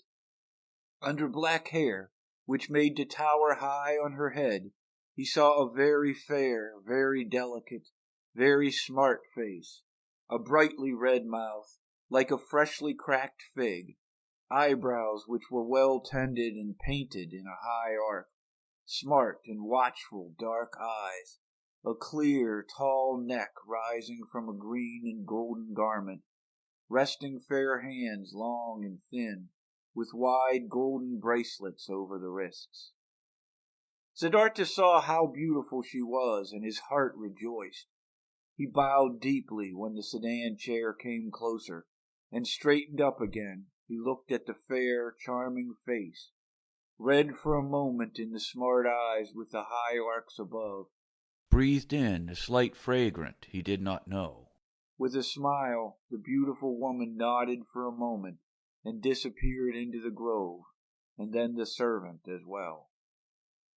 Thus I am entering this city, Siddhartha thought, with a charming omen. He instantly felt drawn into the grove, but he thought about it, and only now he became aware of how the servants and maids had looked at him at the entrance. How despicable, how distrustful, how rejecting. I am still a Samana, he thought. I am still an ascetic and a beggar. I must not remain like this. I will not be able to enter the grove like this. And he laughed. The next person who came along this path he asked about the grove and for the name of the woman, and was told that this was the grove of Kamala, the famous courtesan, and that, aside from the grove, she owned a house in the city. Then he entered the city. Now he had a goal. Pursuing his goal, he allowed the city to suck him in, drifted through the flow of the streets, stood still on the squares, rested on the stairs of stone by the river. When the evening came, he made friends with Barber's assistant, whom he had seen working in the shade of an arch in a building, whom he found again praying in a temple of Vishnu, whom he told about stories of Vishnu and the Lakshmi. Among the boats by the river he slept this night, and early in the morning, before the first customers came into his shop, he had the barber's assistant shave his beard and cut his hair, comb his hair and anoint it with fine oil. Then he went to take his bath in the river. When late in the afternoon beautiful Kamala approached her grove in her sedan chair, Siddhartha was standing at the entrance, made a bow, and received the courtesan's greeting. But the servant who walked at the very end of her train, he motioned to him, and asked him to inform his mistress that a young Brahmin would wish to talk to her. After a while the servant returned, asked him, who had been waiting, to follow him, conducted him, who was following him, without a word into a pavilion where Kamala was lying on a couch, and left him alone with her. "Weren't you already standing out there yesterday, greeting me?" asked Kamala. "It's true that I've already seen and greeted you yesterday. But didn't you yesterday wear a beard and long hair and dust in your hair? You have observed well. You have seen everything. You have seen Siddhartha, the son of a Brahmin, who has left his home to become a Samana, and who has become a Samana for 3 years. But now I have left that path and come into this city, and the first one I met, even before I had entered the city, was you. To say this, I have come to you, O Kamala. You are the first woman who Siddhartha is not addressing with his eyes turned to the ground. Never again I want to turn my eyes to the ground when I am coming across a beautiful woman." Kamala smiled and played with her fan of peacock's feathers, and asked, "And only to tell me this, Siddhartha has come to me?" "To tell you this, and to thank you for being so beautiful. And if it doesn't displease you, Kamala, I would like to ask you to be my friend and teacher, for I know nothing yet of that art which you have mastered in its highest degree." At this Kamala laughed aloud. "Never before this has happened to me, my friend, that a Samana from the forest came to me and wanted to learn from me. Never before this has happened to me, that a Samana came to me with long hair and an old torn loincloth. Many young men come to me, and there are also sons of Brahmins among them, but they come in beautiful clothes. They come in fine shoes. They have perfume in their hair and money in their pouches. This is, O Samana, how the young men are like who come to me." Quoth Siddhartha, "Already I am starting to learn from you. Even yesterday I was already learning. I have already taken off my beard, have combed the hair, have oil in my hair. There is little which is still missing in me, O excellent one. Fine clothes, fine shoes, money in my pouch. You shall know Siddhartha has set harder goals for himself than such trifles, and he has reached them. How shouldn't I reach that goal which I have set for myself yesterday? To be your friend and to learn the joys of love from you. You'll see that I'll learn quickly, Kamala. I have already learned harder things than what you're supposed to teach me. And now let's get to it. You aren't satisfied with Siddhartha as he is, with oil in his hair, but without clothes, without shoes, without money?" Laughing, Kamala exclaimed, "No, my dear, he doesn't satisfy me yet. Clothes are what he must have, pretty clothes, and shoes, pretty shoes, and lots of money in his pouch, and gifts for Kamala. Do you know now, Samana from the forest? Do you mark my words?" "Yes, I have marked your words," Siddhartha exclaimed. "How should I not mark words which are coming from such a mouth? Your mouth is like a freshly cracked fig, Kamala. My mouth is red and fresh as well. It will be a suitable match for yours. You'll see. But tell me, beautiful Kamala, aren't you at all afraid of the Samana from the forest, who has come to learn how to make love?" "Whatever for should I be afraid of, Samana? A stupid Samana from the forest who is coming from the jackals and doesn't even know yet what women are? Oh, he's strong, the Samana, and he isn't afraid of anything. He could force you, beautiful girl. He could kidnap you. He could hurt you." "No, Samana, I am not afraid of this. Did any Samana or Brahmin ever fear someone who might come and grab him and steal his learning, and his religious devotion, and his depth of thought? No, for they are his very own, and he would only give away from those whatever he is willing to give, and to whomever he is willing to give. Like this it is, precisely like this it is, also with Kamala, and with the pleasures of love. Beautiful and red is Kamala's mouth, but just try to kiss it against Kamala's will, and you will not obtain a single drop of sweetness from it, which knows how to give so many sweet things. You are learning easily, Siddhartha.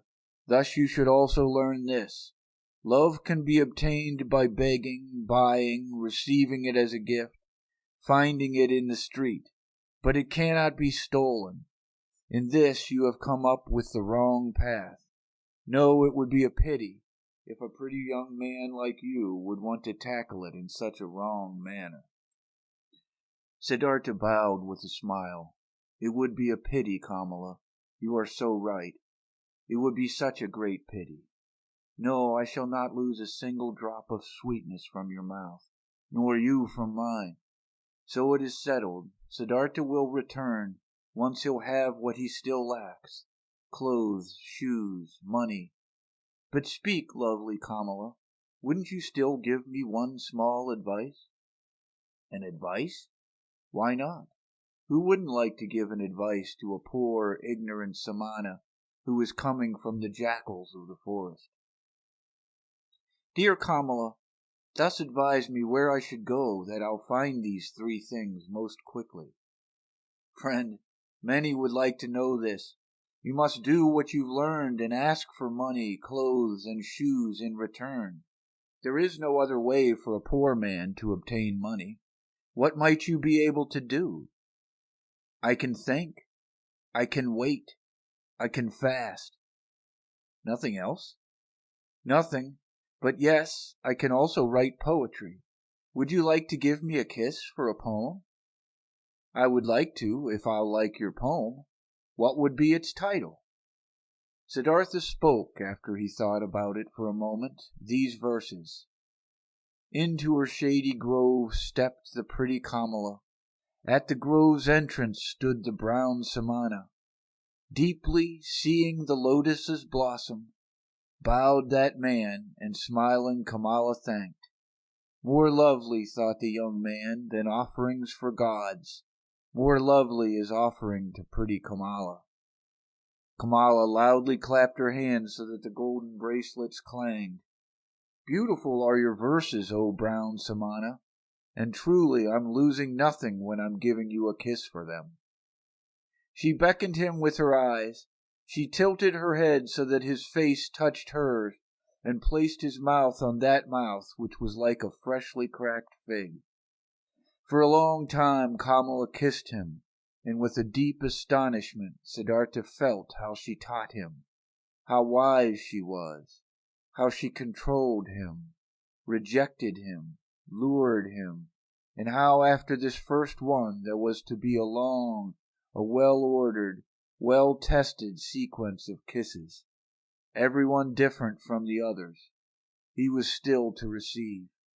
Breathing deeply, he remained standing where he was, and was in this moment astonished like a child about the cornucopia of knowledge and things worth learning, which revealed itself before his eyes. Very beautiful are your verses, exclaimed Kamala. If I was rich, I would give you pieces of gold for them. But it will be difficult for you to earn thus much money with verses as you need. For you need a lot of money if you want to be Kamala's friend. The way you're able to kiss Kamala, stammered Siddhartha. Yes, this I am able to do. Therefore I do not lack clothes, shoes, bracelets, and all beautiful things. But what will become of you? Aren't you able to do anything else but thinking, fasting, making poetry? I also know the sacrificial songs, said Siddhartha, but I do not want to sing them any more. I also know magic spells, but I do not want to speak them any more. I have read the scriptures. Stop, Kamala interrupted him. You're able to read and write? Certainly I can do this. Many people can do this. Most people can't. I also can't do it. It is very good that you're able to read and write. Very good. You will also still find use for the magic spells. In this moment a maid came running in and whispered a message into her mistress's ear. There's a visitor for me, exclaimed Kamala. Hurry and get yourself away, Siddhartha. Nobody may see you here. Remember this. Tomorrow I'll see you again. But to the maid she gave the order to give the pious Brahmin white upper garments. Without fully understanding what was happening to him, Siddhartha found himself being dragged away by the maid, brought into a garden house, avoiding the direct path, being given upper garments as a gift, led into the bushes, and urgently admonished to get himself out of the grove as soon as possible, without being seen. Contentedly, he did as he had been told. Being accustomed to the forest, he managed to get out of the grove and over the hedge without making a sound. Contentedly, he returned to the city, carrying the rolled-up garments under his arm. At the inn, where travelers stay, he positioned himself by the door. Without words, he asked for food. Without a word, he accepted a piece of rice cake. Perhaps as soon as tomorrow, he thought, I will ask no one for food any more. Suddenly, pride flared up in him. He was no Samana any more. It was no longer becoming to him to beg. He gave the rice cake to a dog and remained without food. Simple is the life which people lead in this world here, thought Siddhartha. It presents no difficulties. Everything was difficult, toilsome, and ultimately hopeless when I was still a Samana. Now everything is easy like that lessons in kissing which Kamala is giving me. I need clothes and money, nothing else. This is a small, near goals. They won't make a person lose any sleep. He had already discovered Kamala's house in the city long before. There he turned up the following day.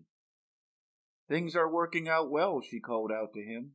They are expecting you at Swami's. He is the richest merchant in the city. If he'll like you, he'll accept you into his service. Be smart, brown Samana. I had others tell him about you. Be polite towards him. He is very powerful. But don't be too modest.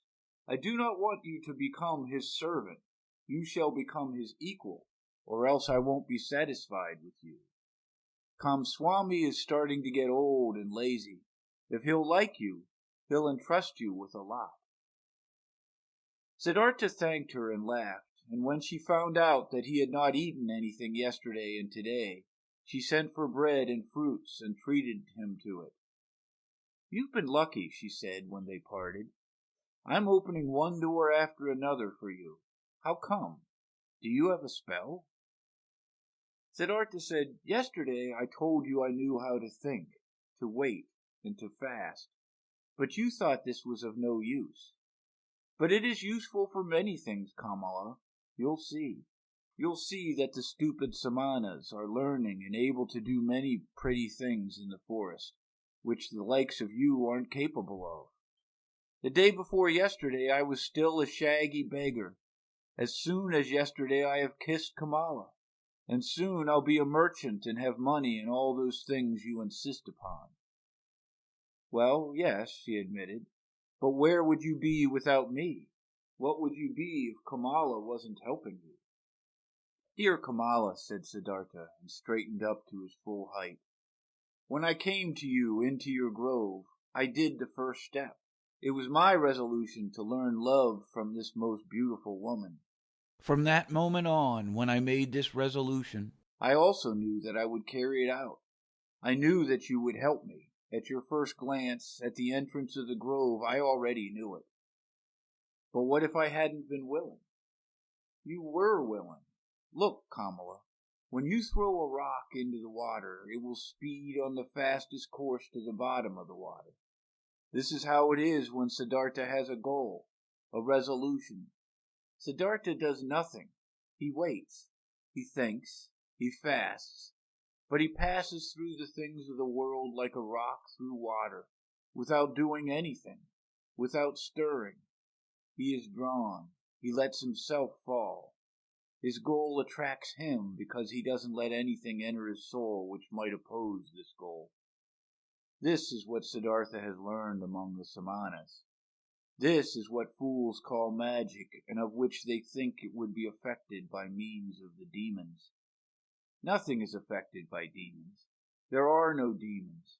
Everyone can perform magic. Everyone can reach his goals if he is able to think, if he is able to wait, if he is able to fast. Kamala listened to him. She loved his voice. She loved the look from his eyes.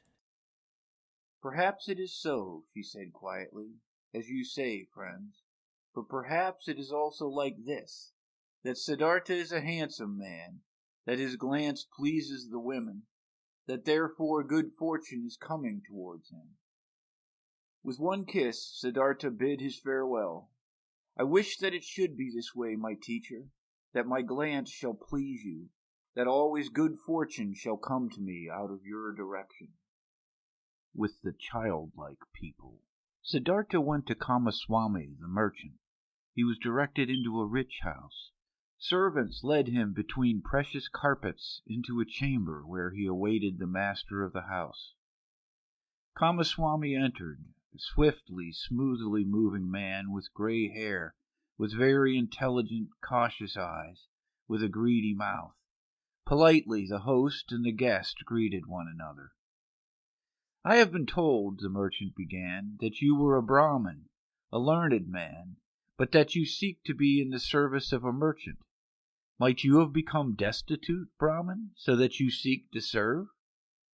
No, said Siddhartha, I have not become destitute, and have never been destitute. You should know that I'm coming from the Samanas, with whom I have lived for a long time. If you're coming from the Samanas, how could you be anything but destitute? Aren't the Samanas entirely without possessions? I am without possessions, said Siddhartha. If this is what you mean, surely I am without possessions. But I am so voluntarily, and therefore I am not destitute. But what are you planning to live of, being without possessions? I haven't thought of this yet, sir. For more than 3 years I have been without possessions, and have never thought about of what I should live. So you've lived of the possessions of others. Presumably this is how it is. After all, a merchant also lives of what other people own. Well said. But he wouldn't take anything from another person for nothing. He would give his merchandise in return. So it seems to be indeed. Everyone takes, everyone gives, such is life. But if you don't mind me asking, being without possessions, what would you like to give? Everyone gives what he has. The warrior gives strength. The merchant gives merchandise. The teacher teachings. The farmer rice. The fisher fish. Yes, indeed. And what is it now what you've got to give? What is it that you've learned? What you're able to do? I can think. I can wait. I can fast. That's everything? I believe that's everything. And what's the use of that? For example, the fasting. What is it good for? It is very good, sir. When a person has nothing to eat, fasting is the smartest thing he could do. When, for example, Siddhartha hadn't learned to fast, he would have to accept any kind of service before this day is up, whether it may be with you or wherever, because hunger would force him to do so. But like this, Siddhartha can wait calmly. He knows no impatience. He knows no emergency. For a long time he can allow hunger to besiege him and can laugh about it. This, sir, is what fasting is good for. You're right, Samana. Wait for a moment.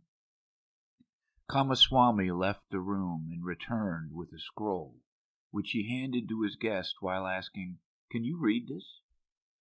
Siddhartha looked at the scroll on which a sales contract had been written down and began to read out its contents. Excellent, said Kamaswami. And would you write something for me on this piece of paper? He handed him a piece of paper and a pen, and Siddhartha wrote and returned the paper. Kamaswami read, Writing is good, thinking is better.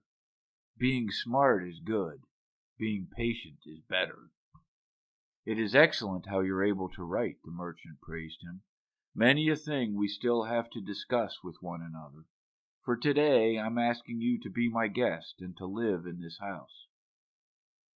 Siddhartha thanked and accepted, and lived in the dealer's house from now on. Clothes were brought to him, and shoes, and every day a servant prepared a bath for him. Twice a day a plentiful meal was served, but Siddhartha only ate once a day, and ate neither meat nor did he drink wine. Kamaswami told him about his trade, showed him the merchandise and storage rooms, showed him calculations. Siddhartha got to know many things. He heard a lot and spoke little. And thinking of Kamala's words, he was never subservient to the merchant, forced him to treat him as an equal, yes, even more than an equal. Kamaswami conducted his business with care and often with passion, but Siddhartha looked upon all of this as if it was a game, the rules of which he tried hard to learn precisely, but the contents of which did not touch his heart. He was not in Kamaswami's house for long, when he already took part in his landlord's business. But daily, at the hour appointed by her, he visited beautiful Kamala, wearing pretty clothes, fine shoes, and soon he brought her gifts as well. Much he learned from her red, smart mouth. Much he learned from her tender, supple hand. Him who was, regarding love, still a boy, and had a tendency to plunge blindly and insatiably into lust like into a bottomless pit. Him she taught, thoroughly, starting with the basics about the school of thought, which teaches that pleasure cannot be taken without giving pleasure, and that every gesture, every caress, every touch, every look, every spot of the body, however small it was, had its secret, which would bring happiness to those who knew about it and unleash it. She taught him that lovers must not part from one another after celebrating love, without one admiring the other, without being just as defeated as they have been victorious, so that with none of them should start feeling fed up or bored and get that evil feeling of having abused or having been abused. Wonderful hours he spent with the beautiful and smart artist, became her student, her lover, her friend. Here with Kamala was the worth and purpose of his present life, not with the business of Kamaswami.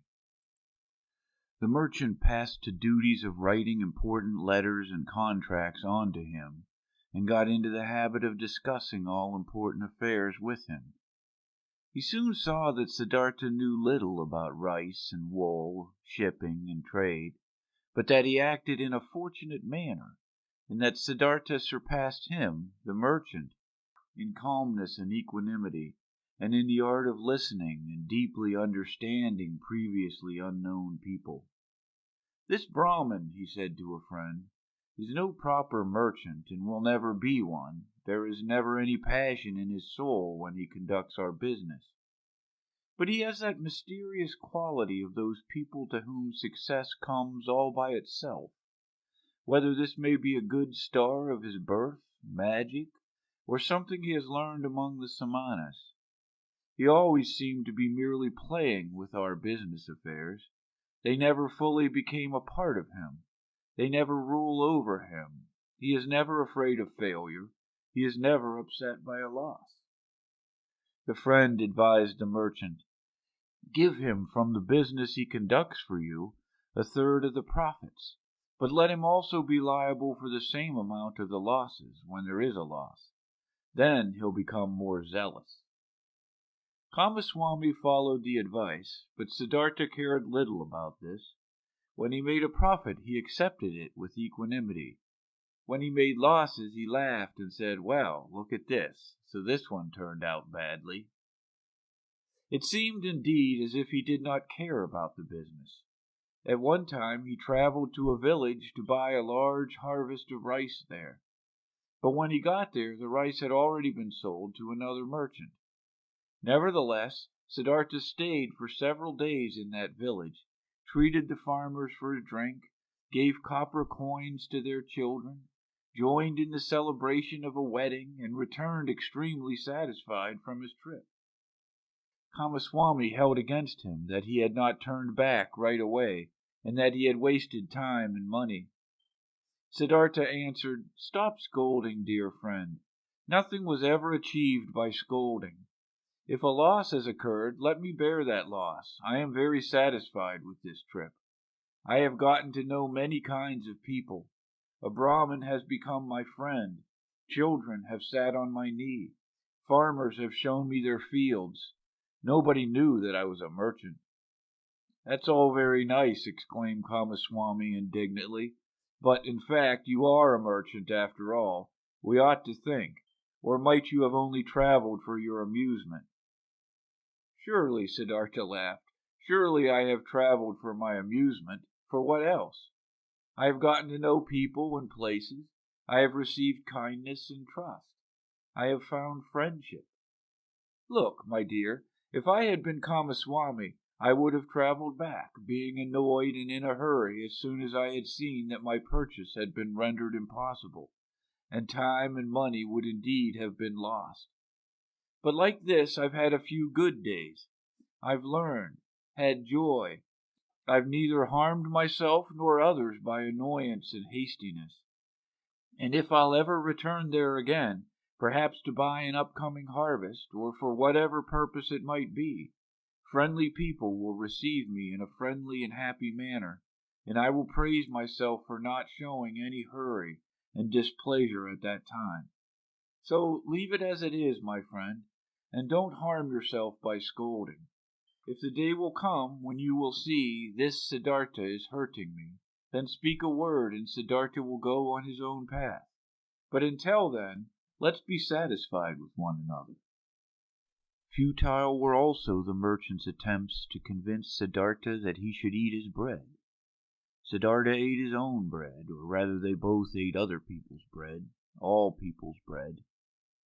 Siddhartha never listened to Kamaswami's worries, and Kamaswami had many worries. Whether there was a business deal going on which was in danger of failing, or whether a shipment of merchandise seemed to have been lost, or a debtor seemed to be unable to pay, Kamaswami could never convince his partner that it would be useful to utter a few words of worry or anger, to have wrinkles on the forehead, to sleep badly. When, one day, Kamaswami held against him that he had learned everything he knew from him, he replied, "Would you please not kid me with such jokes? What I've learned from you is how much a basket of fish costs, and how much interests may be charged on loaned money. These are your areas of expertise. I haven't learned to think from you, my dear Kamaswami. You ought to be the one seeking to learn from me." Indeed, his soul was not with the trade. The business was good enough to provide him with the money for Kamala, and it earned him much more than he needed. Besides, from this, Siddhartha's interest and curiosity was only concerned with the people, whose businesses, crafts, worries, pleasures, and acts of foolishness used to be as alien and distant to him as the moon. However easily he succeeded in talking to all of them, in living with all of them, in learning from all of them, he was still aware that there was something which separated him from them, and this separating factor was him being a Samana. He saw mankind going through life in a childlike or animal-like manner, which he loved and also despised at the same time. He saw them toiling, saw them suffering, and becoming grave for the sake of things which seemed to him too entirely unworthy of this price. For money, for little pleasures, for being slightly honored, he saw them scolding and insulting each other. He saw them complaining about pain at which a Samana would only smile, and suffering because of deprivations which a Samana would not feel. He was open to everything these people brought his way. Welcome was the merchant who offered him linen for sale. Welcome was the debtor who sought another loan. Welcome was the beggar who told him for 1 hour the story of his poverty, and who was not half as poor as any given Samana. He did not treat the rich foreign merchant any different than the servant who shaved him and the street vendor whom he let cheat him out of small change when buying bananas. When Kamaswami came to him to complain about his worries or to reproach him concerning his business, He listened curiously and happily, was puzzled by him, tried to understand him, consented that he was a little bit right, only as much as he considered indispensable, and turned away from him, towards the next person who would ask for him. And there were many who came to him, many to do business with him, many to cheat him, many to draw some secret out of him, many to appeal to his sympathy, many to get his advice. He gave advice, he pitied, he made gifts, he let them cheat him a bit, and this entire game and the passion which all people played this game occupied his thoughts just as much as the gods and Brahmas used to occupy them. At times he felt, deep in his chest, a dying, quiet voice, which admonished him quietly, lamented quietly. He hardly perceived it.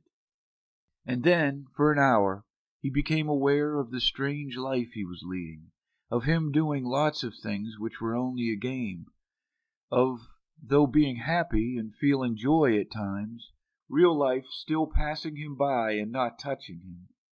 As a ball player plays with his balls, he played with his business deals, with the people around him, watched them, found amusement in them.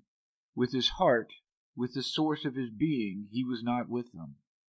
The source ran somewhere, far away from him, ran and ran invisibly, had nothing to do with his life any more. And at several times he suddenly became scared on account of such thoughts, and wished that he would also be gifted with the ability to participate in all of this childlike, naive occupations of the daytime with passion and with his heart, really to live, really to act, really to enjoy and to live instead of just standing by as a spectator. But again and again he came back to beautiful Kamala, learned the art of love, practiced the cult of lust, in which more than in anything else giving and taking becomes one, chatting with her, learning from her, giving her advice, received advice. She understood him better than Govinda used to understand him, and she was more similar to him. Once he said to her, "You are like me. You are different from most people. You are Kamala, nothing else, and inside of you there is a peace and refuge, to which you can go at every hour of the day and be at home at yourself, as I can also do. Few people have this, and yet all could have it." "Not all people are smart," said Kamala. "No," said Siddhartha, "that's not the reason why. Kamaswami is just as smart as I, and still has no refuge in himself. Others have it, who are small children with respect to their mind. Most people, Kamala, are like a falling leaf, which is blown and is turning around through the air and wavers and tumbles to the ground. But others, a few, are like stars. They go on a fixed course. No wind reaches them. In themselves they have their laws and their course. Among all the learned men and Samanas, of which I knew many, there was one of this kind, a perfected one. I'll never be able to forget him. It is the Gotama, the exalted one, who is spreading that teachings. Thousands of followers are listening to his teachings every day, follow his instructions every hour, but they are all falling leaves. Not in themselves, they have teachings and a law." Kamala looked at him with a smile. "Again you're talking about him," she said. "Again you're having a Samanas thoughts." Siddhartha said nothing, and they played the game of love, one of the 30 or 40 different games Kamala knew. Her body was flexible like that of a jaguar, and like the bow of a hunter. He who had learned from her to make love was knowledgeable of many forms of lust, many secrets. For a long time she played with Siddhartha, enticed him, rejected him, forced him, embraced him, enjoyed his masterful skills until he was defeated and rested exhausted by her side. The courtesan bent over him, took a long look at his face, at his eyes which had grown tired. You are the best lover, she said thoughtfully, I ever saw. You're stronger than others, more supple, more willing. You've learned my art well, Siddhartha. That sometime when I'll be older, I'd want to bear your child. And yet, my dear, you've remained a Samana. And yet you do not love me. You love nobody. Isn't it so? It might very well be so, Siddhartha said tiredly. I am like you. You also do not love. How else could you practice love as a craft? Perhaps people of our kind can't love. The childlike people can. That's their secret. Sansara. For a long time, Siddhartha had lived the life of the world and of lust, though without being part of it. His senses, which he had killed off in hot years as a samana, had awoken again, and he had tasted riches, had tasted lust, and tasted power. Nevertheless, he had still remained in his heart for a long time a samana. Kamala, being smart, had realized this quite right. It was still the art of thinking, of waiting, of fasting, which guided his life. Still the people of the world, the childlike people, had remained alien to him as he was alien to them. Years passed by. Surrounded by the good life, Siddhartha hardly felt them fading away. He had become rich. For quite a while he possessed a house of his own and his own servants, and a garden before the city by the river. The people liked him. They came to him whenever they needed money or advice, but there was nobody close to him except Kamala. That high, bright state of being awake, which he had experienced at one time at the height of his youth, in those days after Gotama's sermon, after the separation from Govinda, that tense expectation, that proud state of standing alone without teachings and without teachers, that supple willingness to listen to the divine voice in his own heart, had slowly become a memory, had been fleeting, distant, and quiet. The holy source murmured, which used to be near, which used to murmur within himself. Nevertheless, many things he had learned from the Samanas, he had learned from Gotama, he had learned from his father, the Brahman, had remained within him for a long time afterwards. Moderate living, joy of thinking, hours of meditation, secret knowledge of the self, of his eternal entity, which is neither body nor consciousness. Many a part of this he still had, but one part after another had been submerged and had gathered dust. Just as a potter's wheel, once it has been set in motion, will keep on turning for a long time and only slowly lose its vigor and come to a stop.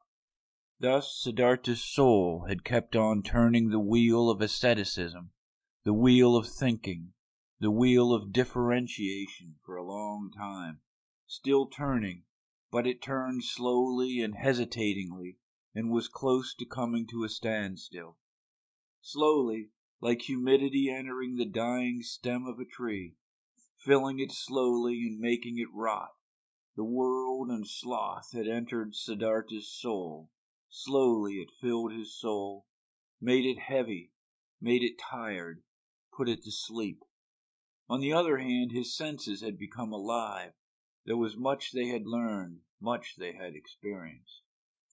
Siddhartha had learned to trade, to use his power over people, to enjoy himself with a woman. He had learned to wear beautiful clothes, to give orders to servants, to bathe in perfumed waters. He had learned to eat tenderly and carefully prepared food, even fish, even meat and poultry, spices and sweets, and to drink wine, which causes sloth and forgetfulness.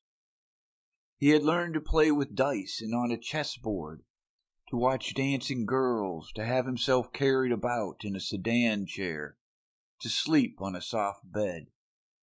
But still he had felt different from and superior to the others. Always he had watched them with some mockery, some mocking disdain, with the same disdain which a samana constantly feels for the people of the world.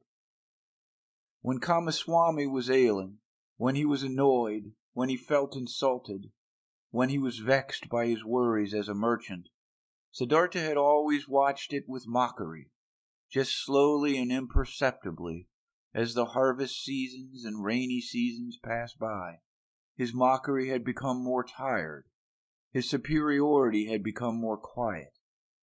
Just slowly, among his growing riches, Siddhartha had assumed something of the childlike people's ways for himself, something of their childlikeness and of their fearfulness.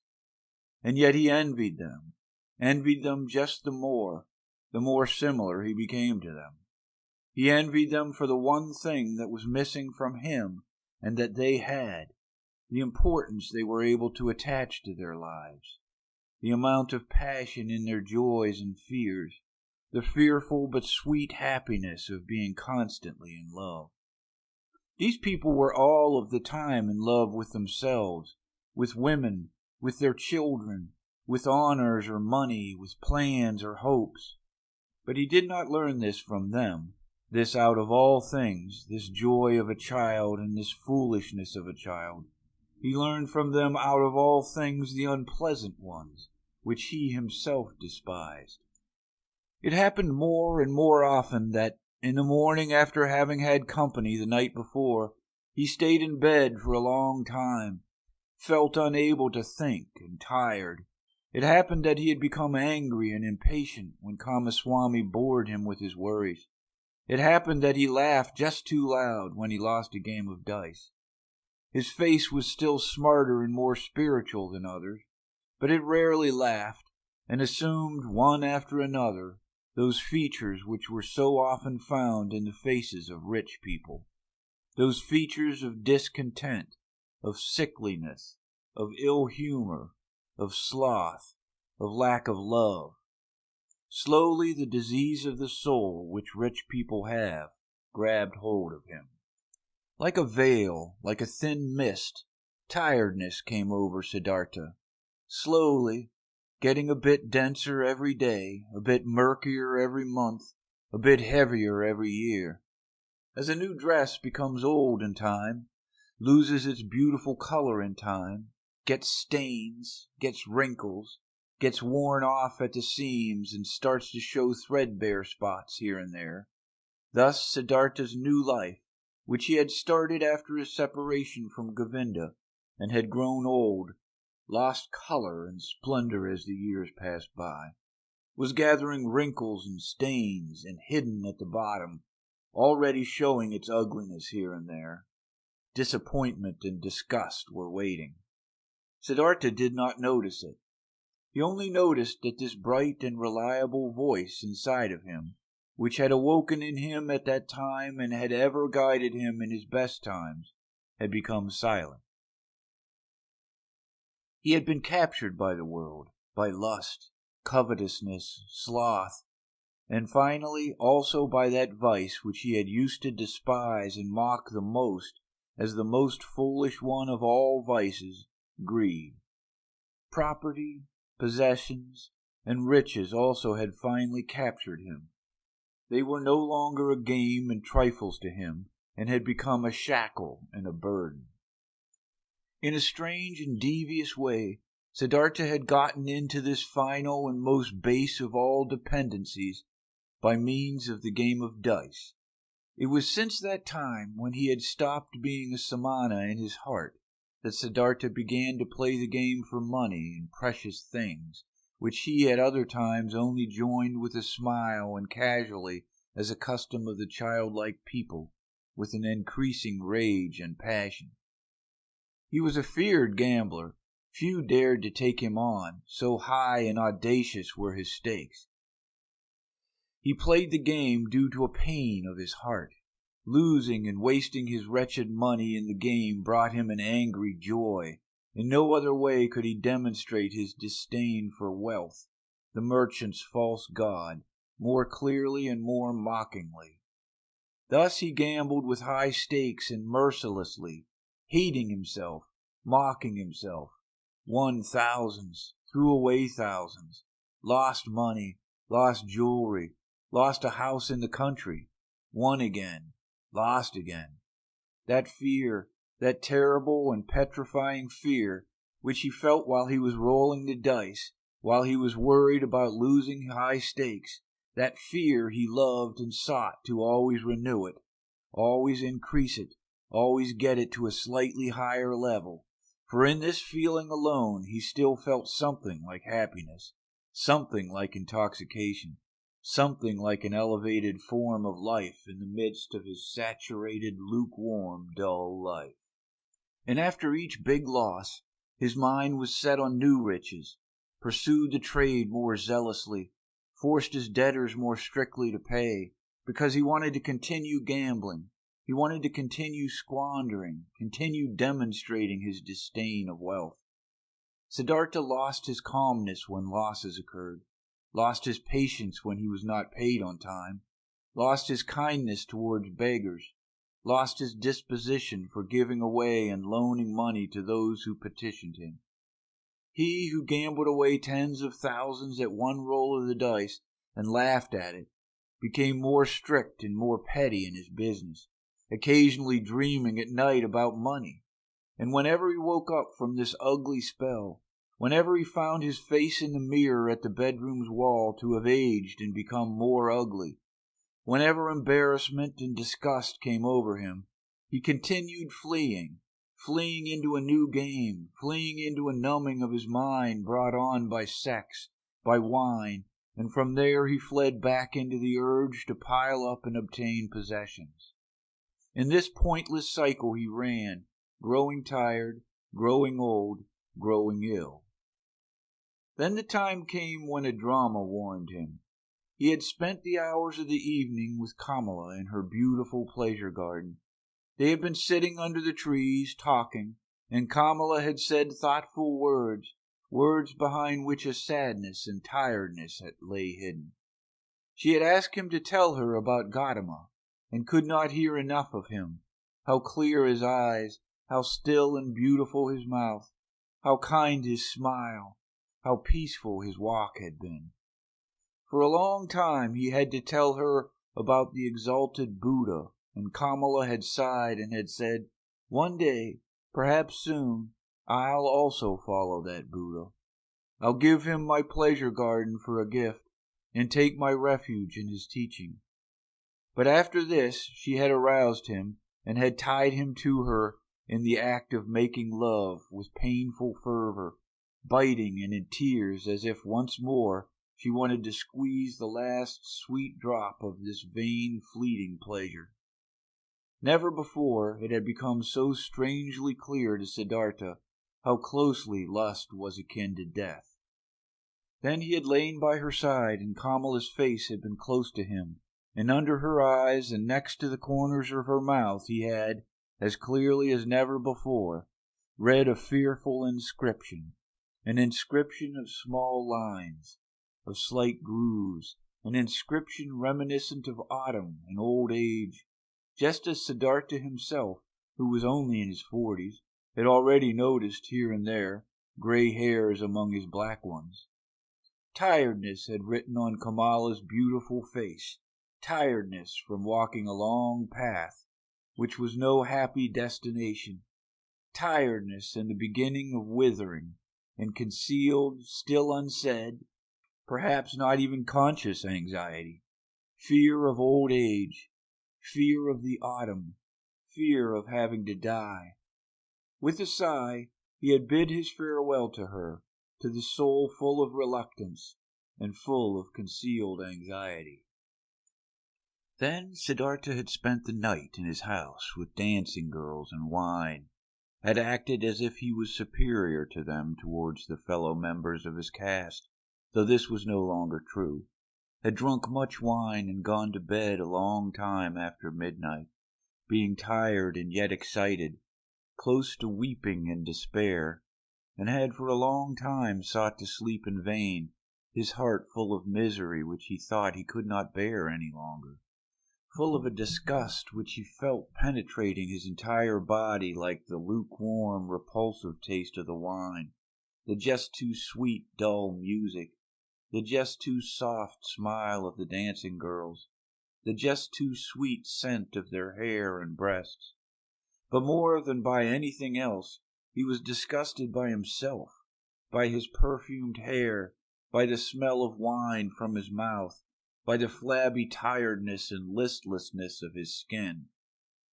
Like when someone, who has eaten and drunk far too much, vomits it back up again with agonizing pain and is nevertheless glad about the relief. Thus this sleepless man wished to free himself of these pleasures, these habits, and of all this pointless life and himself, in an immense burst of disgust. Not until the light of the morning and the beginning of the first activities in the street before his city house, he had slightly fallen asleep, had found for few moments half-consciousness, a hint of sleep. In those moments he had a dream. Kamala owned a small, rare singing bird in a golden cage. Of this bird he dreamt. He dreamt this bird had become mute, who at other times always used to sing in the morning, and since this aroused his attention, he stepped in front of the cage and looked inside. There the small bird was dead and lay stiff on the ground. He took it out, weighed it for a moment in his hand, and then threw it away out in the street, and in the same moment he felt terribly shocked, and his heart hurt, as if he had thrown away from himself all value and everything good by throwing out this dead bird. Starting up from this dream, he felt encompassed by a deep sadness. Worthless, so it seemed to him, worthless and pointless was the way he had been going through life. Nothing which was alive, nothing which was in some way delicious or worth keeping, he had left in his hands. Alone he stood there, and empty like a castaway on the shore. With a gloomy mind, Siddhartha went to the pleasure garden he owned, locked the gate, sat down under a mango tree, felt death in his heart and horror in his chest, sat and sensed how everything died in him, withered in him, came to an end in him. By and by he gathered his thoughts, and in his mind he once again went the entire path of his life, starting with the first days he could remember. When was there ever a time when he had experienced happiness, felt true bliss? Oh yes, several times he had experienced such a thing. In his years as a boy he had a taste of it. When he had obtained praise from the Brahmins, he had felt it in his heart. There is a path in front of the one who has distinguished himself in the recitation of the holy verses, in the dispute with the learned ones, as an assistant in the offerings. Then he had felt in his heart, there is a path in front of you, you are destined for. The gods are awaiting you. And again, as a young man, when the ever-rising, upward-fleeing goal of all thinking had ripped him out of and up from the multitude of those seeking the same goal, when he had wrestled in pain for the purpose of Brahman, when every obtained knowledge only kindled new thirst in him, then again he had, in the midst of the thirst, in the midst of the pain, felt this very same thing. Go on. Go on, you are called upon. He had heard this voice when he had left his home and had chosen the life of a Samana, and again when he had gone away from the Samanas to that perfected one, and also when he had gone away from him to the uncertain. For how long had he not heard this voice any more? For how long had he reached no height any more? How even and dull was the manner in which his path had passed through life. For many long years, without a high goal, without thirst, without elevation, content with small, lustful pleasures, and yet never satisfied. For all of these many years, without knowing it himself, he had tried hard and long to become a man like those many, like those children, and in all this his life had been much more miserable and poorer than theirs. And their goals were not his, nor their worries. After all, that entire world of the Kamaswami people had only been a game to him, a dance he would watch, a comedy. Only Kamala had been dear, had been valuable to him. But was she still thus? Did he still need her, or she him? Did they not play a game without an ending? Was it necessary to live for this? No, it was not necessary. The name of this game was Sansara, a game for children, a game which was perhaps enjoyable to play once, twice, 10 times, but forever and ever over again. Then Siddhartha knew that the game was over, that he could not play it any more. Shivers ran over his body. Inside of him, so he felt, something had died. That entire day he sat under the mango tree, thinking of his father, thinking of Govinda, thinking of Gotama. Did he have to leave them to become a Kamaswami? He still sat there when the night had fallen. When, looking up, he caught sight of the stars, he thought, "Here I'm sitting under my mango tree in my pleasure garden." He smiled a little. Was it really necessary? Was it right? Was it not as foolish game that he owned a mango tree, that he owned a garden? He also put an end to this. This also died in him. He rose, bid his farewell to the mango tree, his farewell to the pleasure garden. Since he had been without food this day, he felt strong hunger, and thought of his house in the city, of his chamber and bed, of the table with the meals on it. He smiled tiredly, shook himself, and bid his farewell to these things. In the same hour of the night, Siddhartha left his garden, left the city, and never came back. For a long time, Kamaswami had people look for him, thinking that he had fallen into the hands of robbers. Kamala had no one look for him. When she was told that Siddhartha had disappeared, she was not astonished. Did she not always expect it? Was he not a Samana, a man who was at home nowhere, a pilgrim? And most of all, she had felt this the last time they had been together, and she was so happy in spite of all the pain of the loss, that she had pulled him so affectionately to her heart for this last time, that she had felt one more time to be so completely possessed and penetrated by him. When she received the first news of Siddhartha's disappearance, she went to the window where she held a rare singing bird captive in a golden cage. She opened the door of the cage, took the bird out, and let it fly. For a long time she gazed after it, the flying bird. From this day on she received no more visitors and kept her house locked. But after some time she became aware that she was pregnant from the last time she was together with Siddhartha. By the river. Siddhartha walked through the forest, was already far from the city, and knew nothing but that one thing, that there was no going back for him, that this life, as he had lived it for many years until now, was over and done away with, and that he had tasted all of it, sucked everything out of it until he was disgusted with it. Dead was the singing bird he had dreamt of. Dead was the bird in his heart. Deeply he had been entangled in Sansara. He had sucked up disgust and death from all sides into his body, like a sponge sucks up water until it is full. And full he was, full of the feeling of being sick of it, full of misery, full of death. There was nothing left in this world which could have attracted him, given him joy, given him comfort. Passionately he wished to know nothing about himself any more, to have rest, to be dead. If there was only a lightning bolt to strike him dead, if there was only a tiger to devour him, if there only was a wine, a poison which would numb his senses, bring him forgetfulness and sleep, and no awakening from that. Was there still any kind of filth he had not soiled himself with? A sin or foolish act he had not committed? A dreariness of the soul he had not brought upon himself? Was it still at all possible to be alive? Was it possible to breathe in again and again, to breathe out, to feel hunger, to eat again, to sleep with a woman again? Was this cycle not exhausted and brought to a conclusion for him? Siddhartha reached the large river in the forest.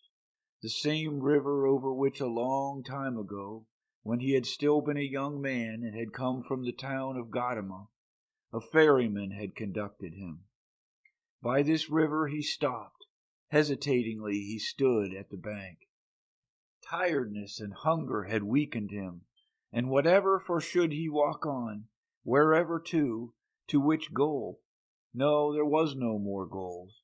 There was nothing left but the deep, painful yearning to shake off this whole desolate dream, to spit out this stale wine, to put an end to this miserable and shameful life. A hang bent over the bank of the river, a coconut tree. Siddhartha leaned against its trunk with his shoulder, embraced the tree with one arm, and looked down into the green water which ran and ran under him, looked down and found himself to be entirely filled with the wish to let go and to drown in these waters. A frightening emptiness was reflected back at him by the water, answering to the terrible emptiness in his soul. Yes, he had reached the end. There was nothing left for him except to annihilate himself, except to smash the failure into which he had shaped his life, to throw it away before the feet of mockingly laughing gods. This was the great vomiting he had longed for. Death, the smashing to bits of the form he hated. Let him be food for fishes, this dog Siddhartha, this lunatic, this depraved and rotten body, this weakened and abused soul. Let him be food for fishes and crocodiles. Let him be chopped to bits by the demons. With a distorted face he stared into the water, saw the reflection of his face and spit at it. In deep tiredness he took his arm away from the trunk of the tree and turned a bit in order to let himself fall straight down, in order to finally drown. With his eyes closed he slipped towards death. Then, out of remote areas of his soul, out of past times of his now weary life, a sound stirred up. It was a word, a syllable which he, without thinking, with a slurred voice, spoke to himself. The old word, which is the beginning and the end of all prayers of the Brahmins, the holy Om, which roughly means that what is perfect, or the completion. And in the moment when the sound of Om touched Siddhartha's ear, his dormant spirit suddenly woke up and realized the foolishness of his actions. Siddhartha was deeply shocked. So this was how things were with him. So doomed was he. So much he had lost his way and was forsaken by all knowledge, that he had been able to seek death, that this wish of a child, had been able to grow in him, to find rest by annihilating his body.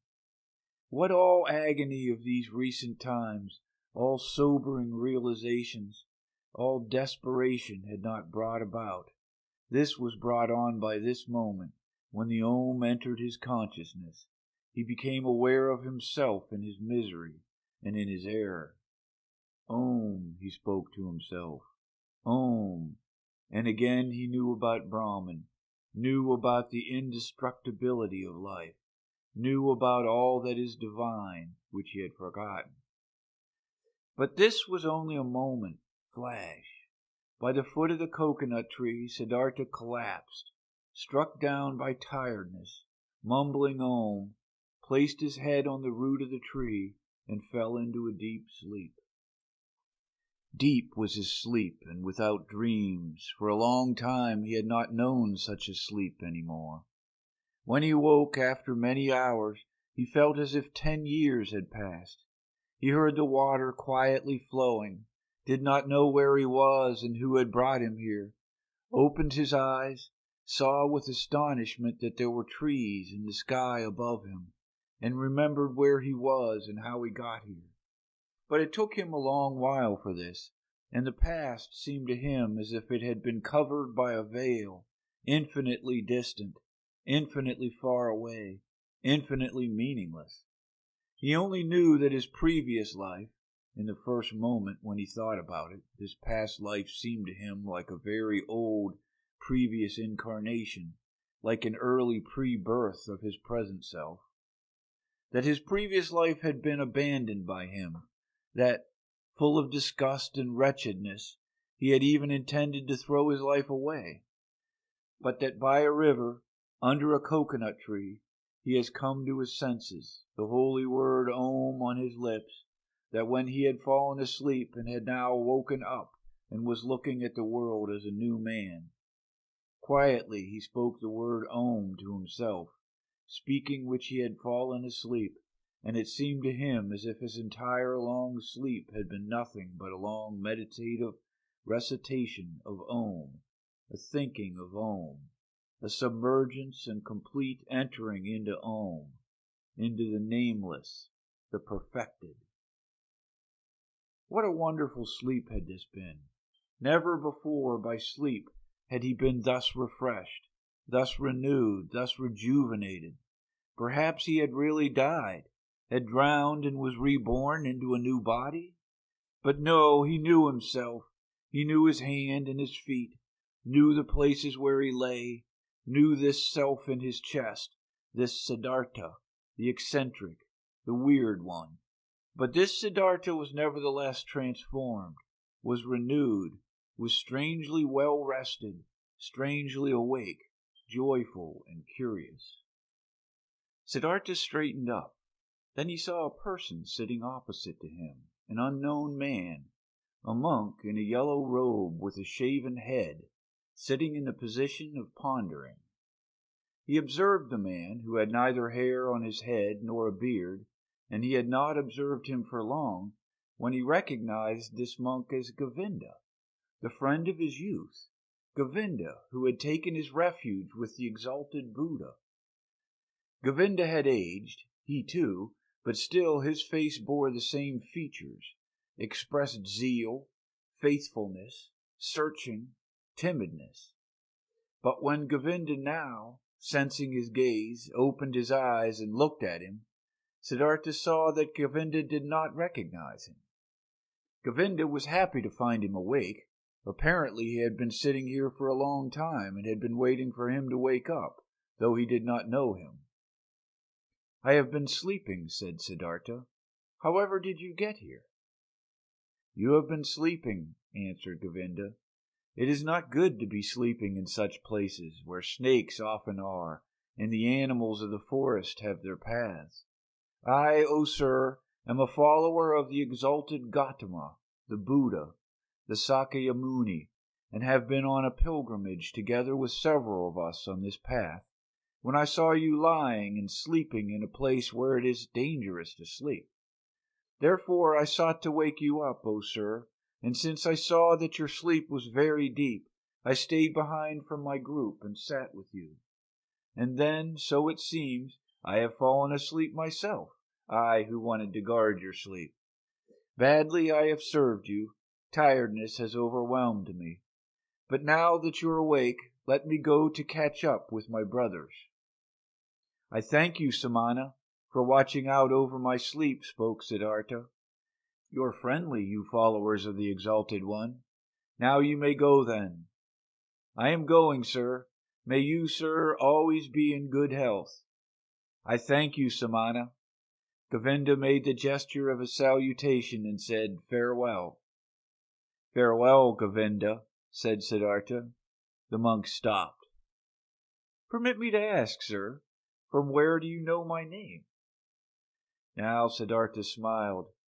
"I know you, O Govinda, from your father's hut, and from the school of the Brahmins, and from the offerings, and from our walk to the Samanas, and from the hours when you took your refuge with the Exalted One in the grove Jetavana."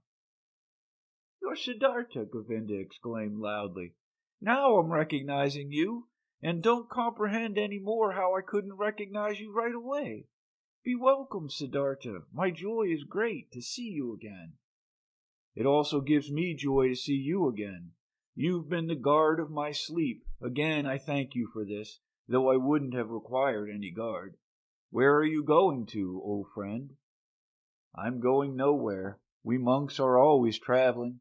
Whenever it is not the rainy season, we always move from one place to another, live according to the rules. If the teachings passed on to us accept alms, move on. It is always like this. But you, Siddhartha, where are you going to? Quote Siddhartha, with me too, friend, it is as it is with you. I'm going nowhere. I'm just traveling. I'm on a pilgrimage. Govinda spoke. You're saying you're on a pilgrimage, and I believe in you. But forgive me, O Siddhartha, you do not look like a pilgrim. You're wearing rich man's garments. You're wearing the shoes of a distinguished gentleman, and your hair, with the fragrance of perfume, is not a pilgrim's hair, not the hair of a samana. Right so, my dear, you have observed well. Your keen eyes see everything. But I haven't said to you that I was a samana. I said, I'm on a pilgrimage. And so it is. I'm on a pilgrimage. You are on a pilgrimage, said Govinda. But few would go on a pilgrimage in such clothes, few in such shoes, few with such hair. Never have I met such a pilgrim, being a pilgrim myself for many years.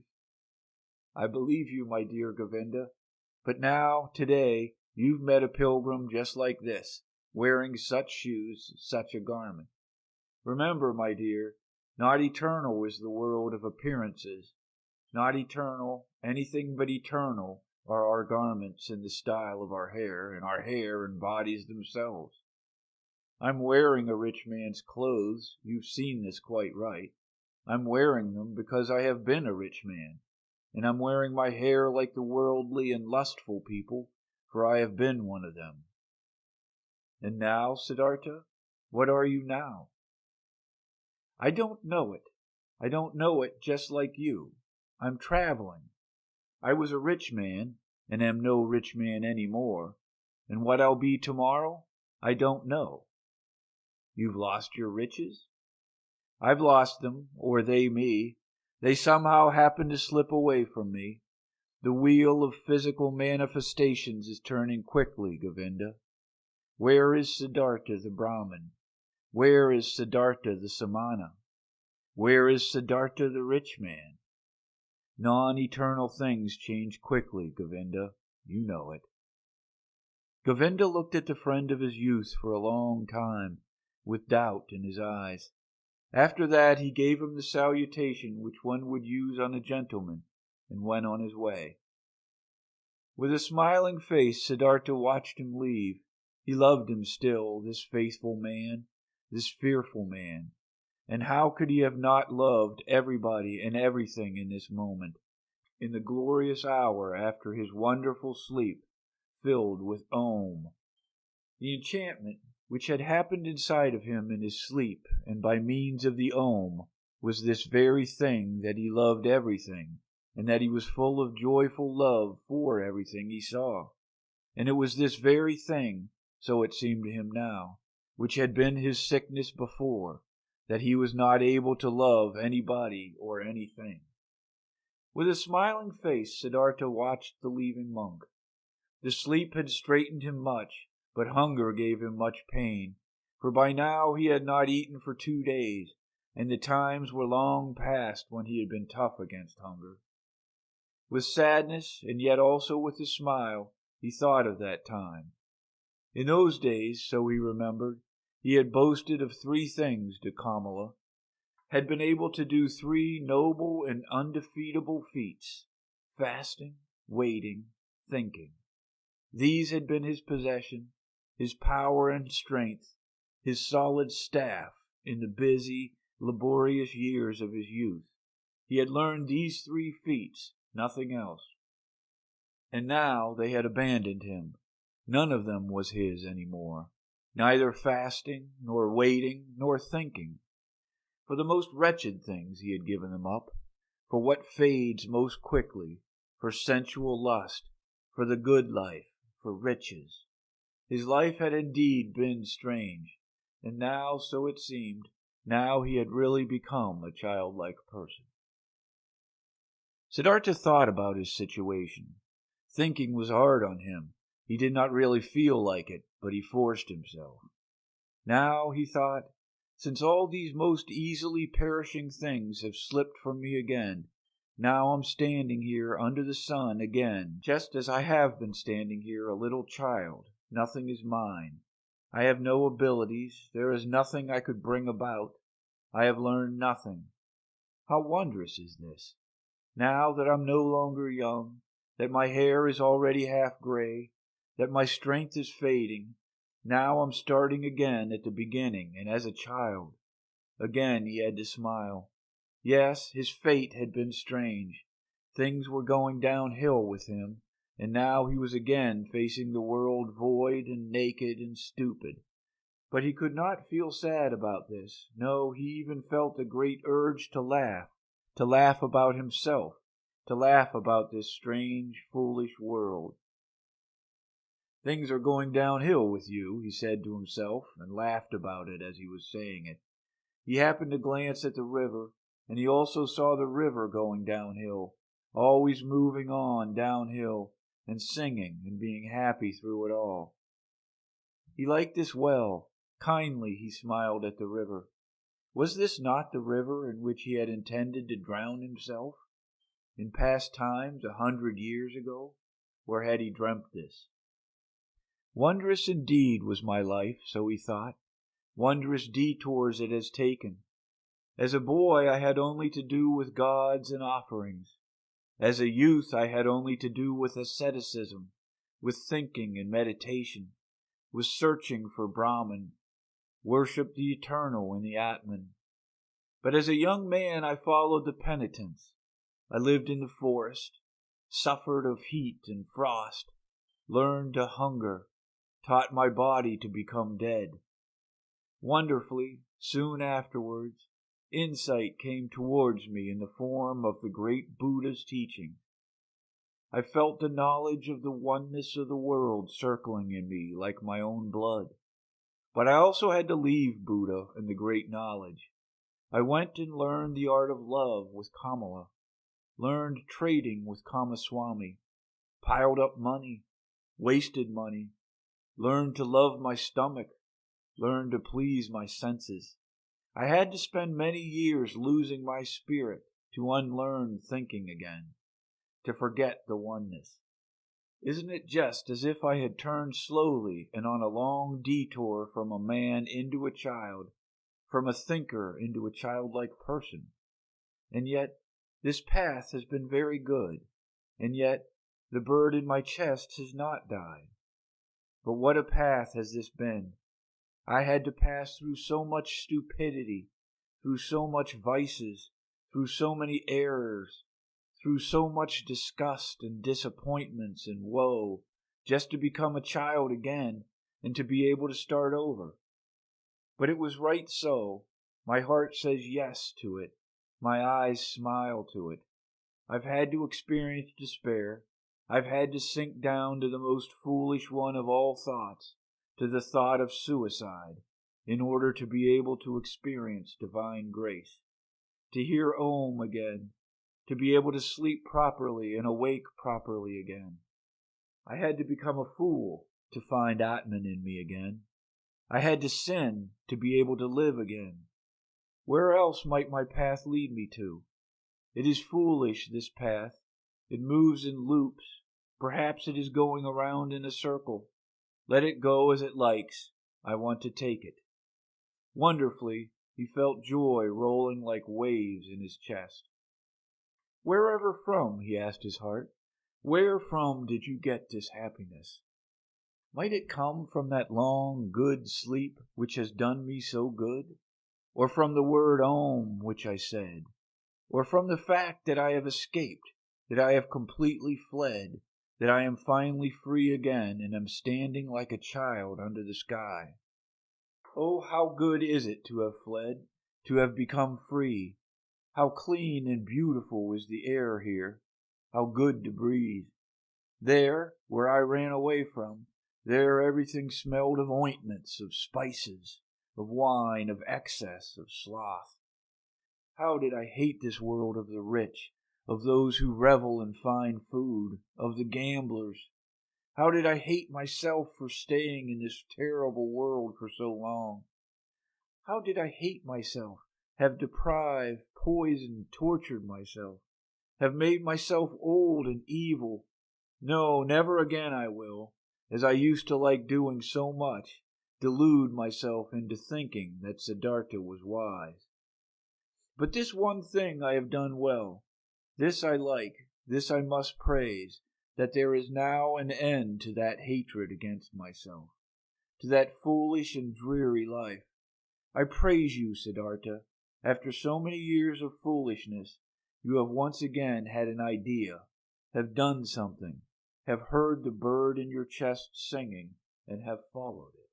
Thus he praised himself, found joy in himself, listened curiously to his stomach, which was rumbling with hunger.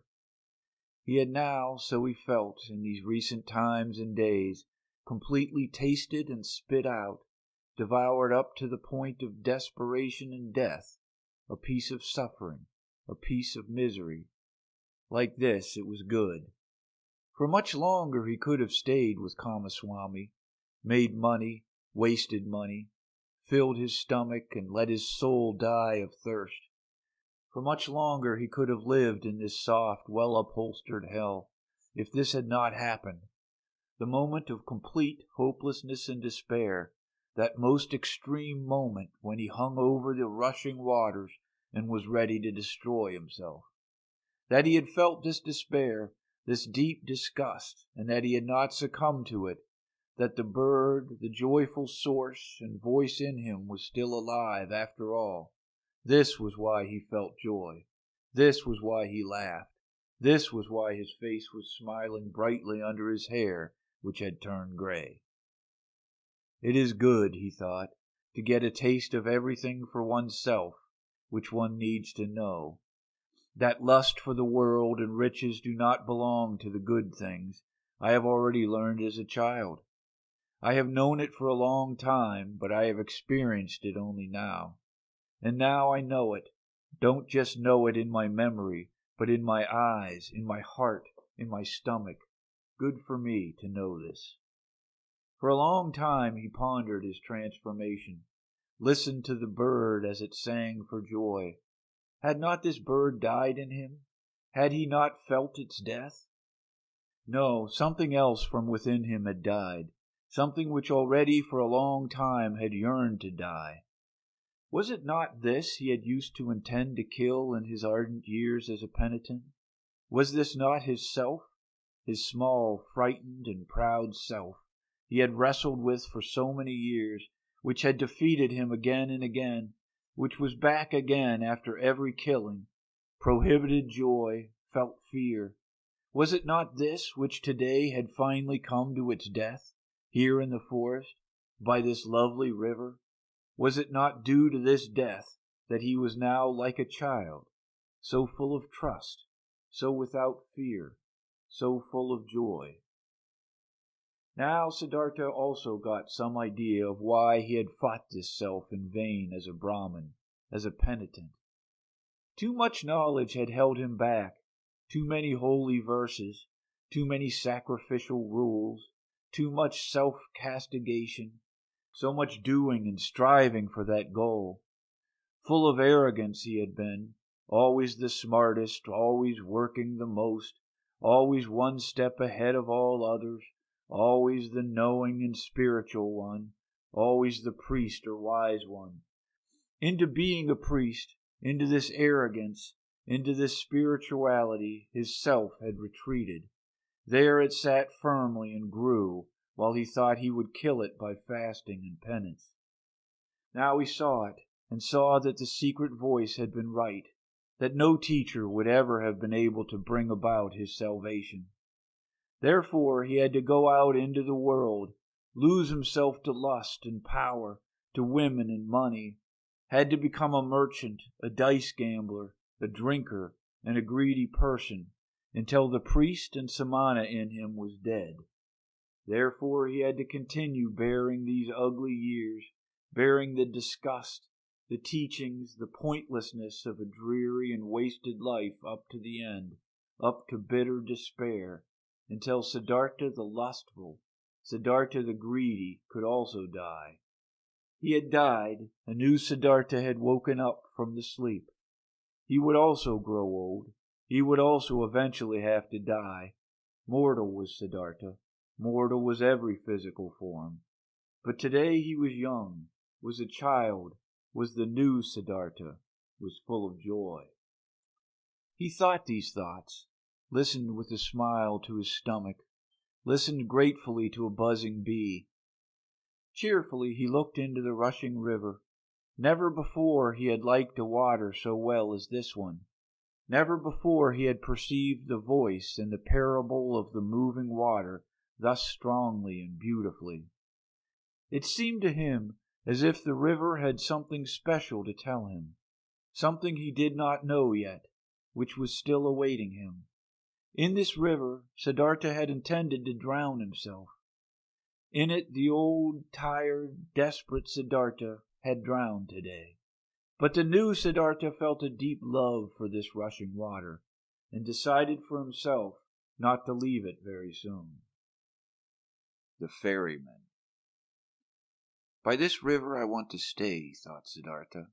It is the same which I have crossed a long time ago on my way to the Childlike people. A friendly ferryman had guided me then. He is the one I want to go to. Starting out from his hut, my path had led me at that time into a new life, which now had grown old and is dead. My present path, my present new life, shall also take its start there. Tenderly he looked into the rushing water, into the transparent green, into the crystal lines of its drawing so rich in secrets. Bright pearls he saw rising from the deep, quiet bubbles of air floating on the reflecting surface, the blue of the sky being depicted in it. With 1,000 eyes the river looked at him, with green ones, with white ones, with crystal ones, with sky blue ones.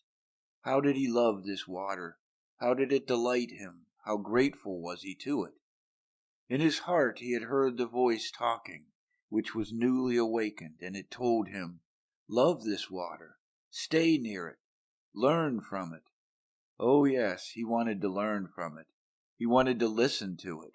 He who would understand this water and its secrets, so it seemed to him, would also understand many other things, many secrets, all secrets. But out of all secrets of the river, he today only saw one. This one touched his soul. He saw this water ran and ran, incessantly it ran, and was nevertheless always there, was always at all times the same, and yet new in every moment. Great be he who would grasp this, understand this. He understood and grasped it not, only felt some idea of its stirring, a distant memory, divine voices. Siddhartha rose. The workings of hunger in his body became unbearable. In a daze he walked on, up the path by the bank, up river, listened to the current, listened to the rumbling hunger in his body. When he reached the ferry, the boat was just ready, and the same ferryman who had once transported the young Samana across the river stood in the boat. Siddhartha recognized him. He had also aged very much. "Would you like to ferry me over?" he asked. The ferryman, being astonished to see such an elegant man walking along and on foot, took him into his boat and pushed it off the bank. "It's a beautiful life you have chosen for yourself," the passenger spoke. "It must be beautiful to live by this water every day and to cruise on it." With a smile, the man at the oar moved from side to side. "It is beautiful, sir. It is as you say. But isn't every life, isn't every work beautiful?" "This may be true, but I envy you for yours. Ah, you would soon stop enjoying it. This is nothing for people wearing fine clothes." Siddhartha laughed.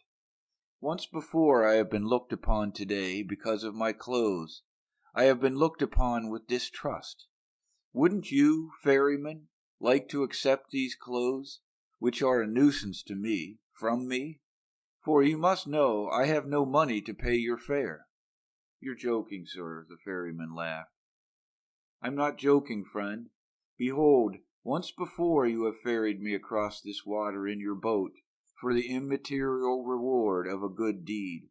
Thus do it today as well, and accept my clothes for it." "And do you, sir, intend to continue traveling without clothes?" "Ah, most of all, I wouldn't want to continue traveling at all. Most of all, I would like you, ferryman, to give me an old loincloth, and kept me with you as an assistant, or rather as your trainee, for I'll have to learn first how to handle the boat." For a long time the ferryman looked at the stranger, searching. "Now I recognize you," he finally said. "At one time you slept in my hut. This was a long time ago, possibly more than 20 years ago. And you've been ferried across the river by me, and we parted like good friends.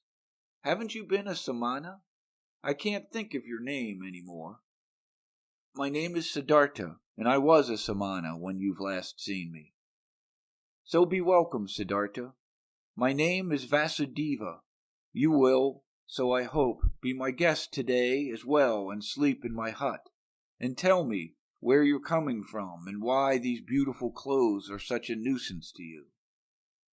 They had reached the middle of the river, and Vasudeva pushed the oar with more strength in order to overcome the current. He worked calmly, his eyes fixed on the front of the boat, with brawny arms. Siddhartha sat and watched him, and remembered how once before, on that last day of his time as a Samana, love for this man had stirred in his heart. Gratefully he had accepted Vasudeva's invitation. When they had reached the bank, he helped him to tie the boat to the stakes. After this, the ferryman asked him to enter the hut, offered him bread and water, and Siddhartha ate with eager pleasure, and also ate with eager pleasure of the mango fruits Vasudeva offered him. Afterwards, it was almost the time of the sunset. They sat on a log by the bank, and Siddhartha told the ferryman about where he originally came from, and about his life as he had seen it before his eyes today, in that hour of despair. Until late at night lasted his tale. Vasudeva listened with great attention. Listening carefully, he let everything enter his mind, birthplace and childhood, all that learning, all that searching, all joy, all distress.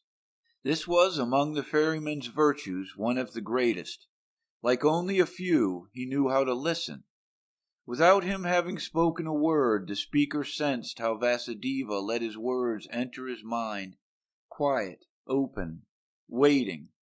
How he did not lose a single one, awaited not a single one with impatience, did not add his praise or rebuke, was just listening. Siddhartha felt what a happy fortune it is to confess to such a listener, to bury in his heart his own life, his own search, his own suffering. But in the end of Siddhartha's tale, when he spoke of the tree by the river, and of his deep fall, of the holy Om, and how he felt such a love for the river after his slumber, the ferryman listened with twice the attention, entirely and completely absorbed by it, with his eyes closed.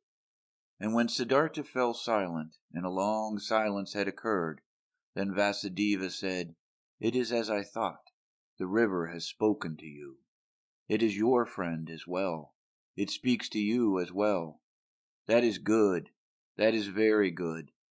Stay with me, Siddhartha, my friend. I used to have a wife. Her bed was next to mine, but she has died a long time ago. For a long time I have lived alone. Now you shall live with me. There is space and food for both." "I thank you," said Siddhartha. "I thank you and accept. And I also thank you for this, Vasudeva, for listening to me so well.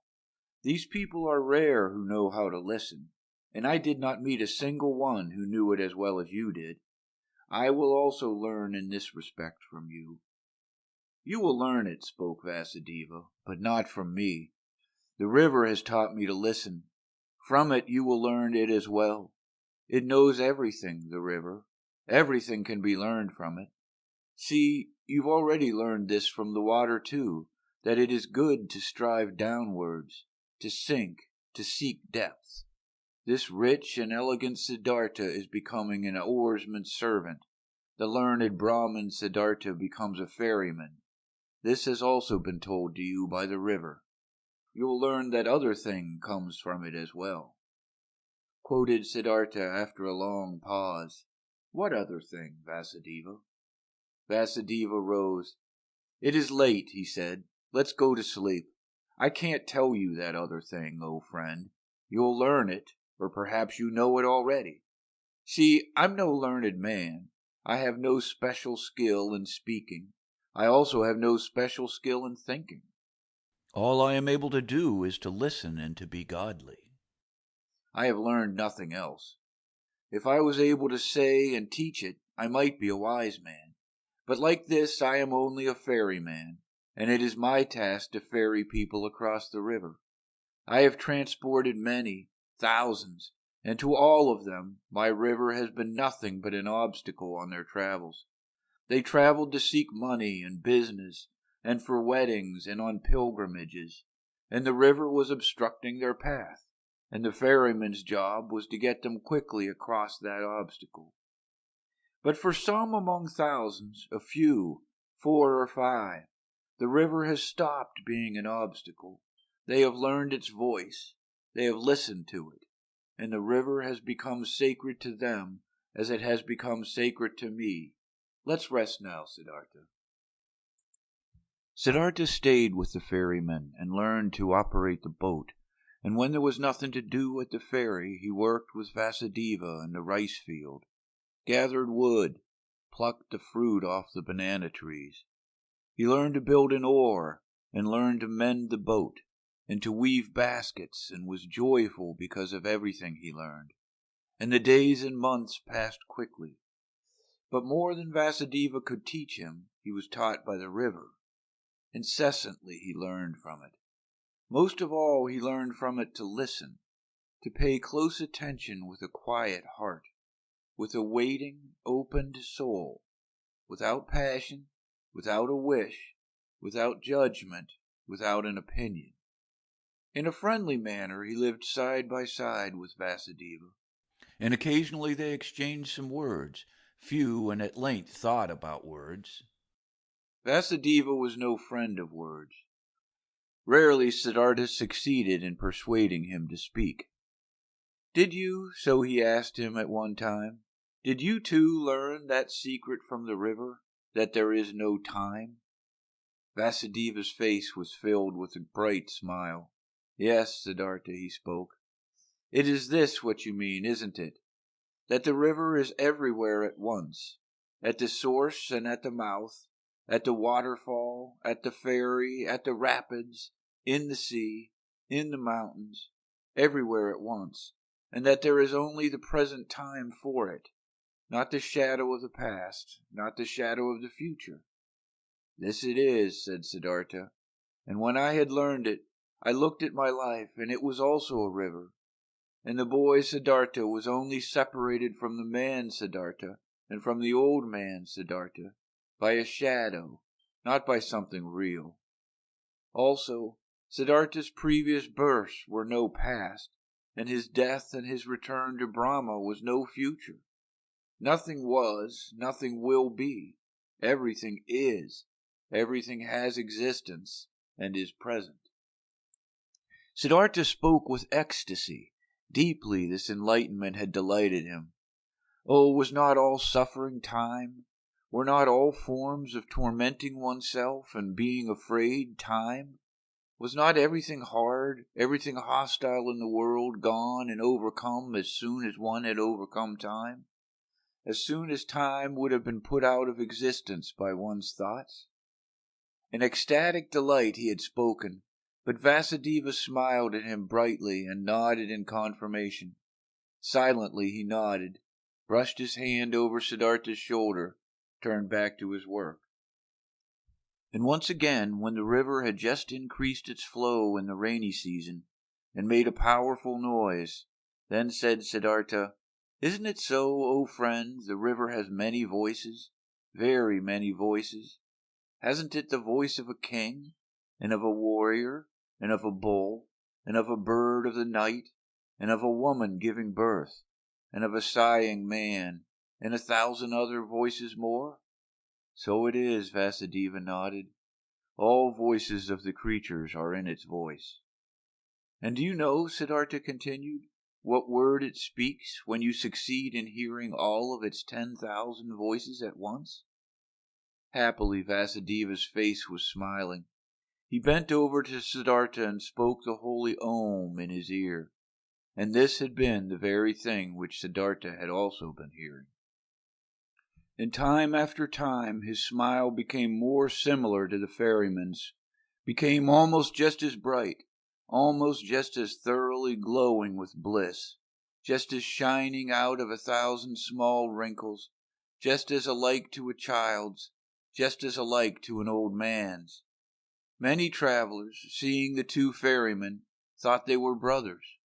Often they sat in the evening together by the bank on the log, said nothing, and both listened to the water, which was no water to them, but the voice of life, the voice of what exists, of what is eternally taking shape.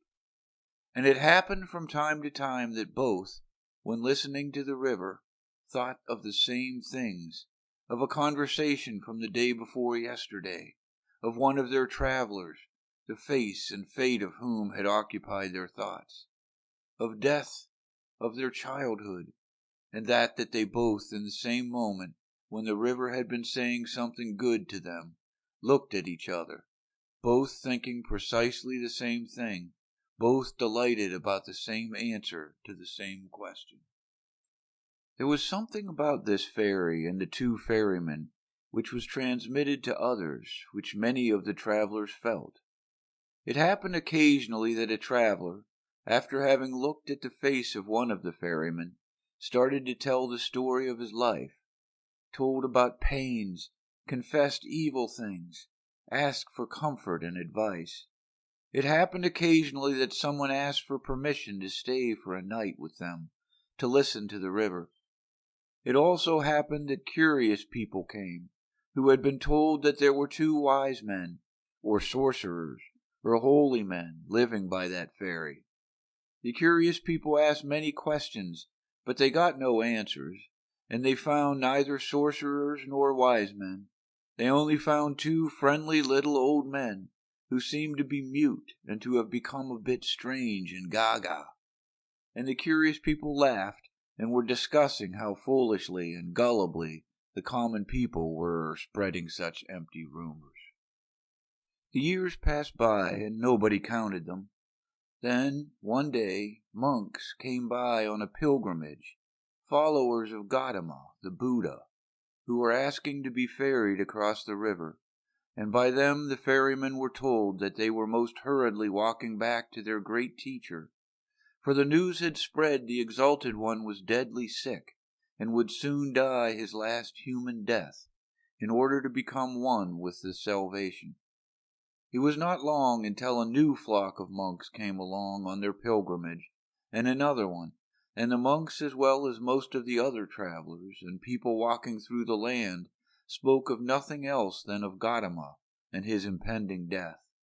And as people are flocking from everywhere and from all sides, when they are going to war or to the coronation of a king, and are gathering like ants in droves, thus they flocked, like being drawn on by a magic spell, to where the great Buddha was awaiting his death, where the huge event was to take place, and the great perfected one of an era was to become one with the glory. Often Siddhartha thought in those days of the dying wise man, the great teacher whose voice had admonished nations and had awoken hundreds of thousands, whose voice he had also once heard, whose holy face he had also once seen with respect. Kindly he thought of him, saw his path to perfection before his eyes, and remembered with a smile those words which he had once, as a young man, said to him, the Exalted One. They had been, so it seemed to him, proud and precocious words. With a smile he remembered them. For a long time he knew that there was nothing standing between Gotama and him any more, though he was still unable to accept his teachings. No, there was no teaching a truly searching person, someone who truly wanted to find, could accept. But he who had found, he could approve of any teachings, every path, every goal. There was nothing standing between him and all the other 1,000 any more who lived in that what is eternal, who breathed what is divine. On one of these days, when so many went on a pilgrimage to the dying Buddha, Kamala also went to him, who used to be the most beautiful of the courtesans.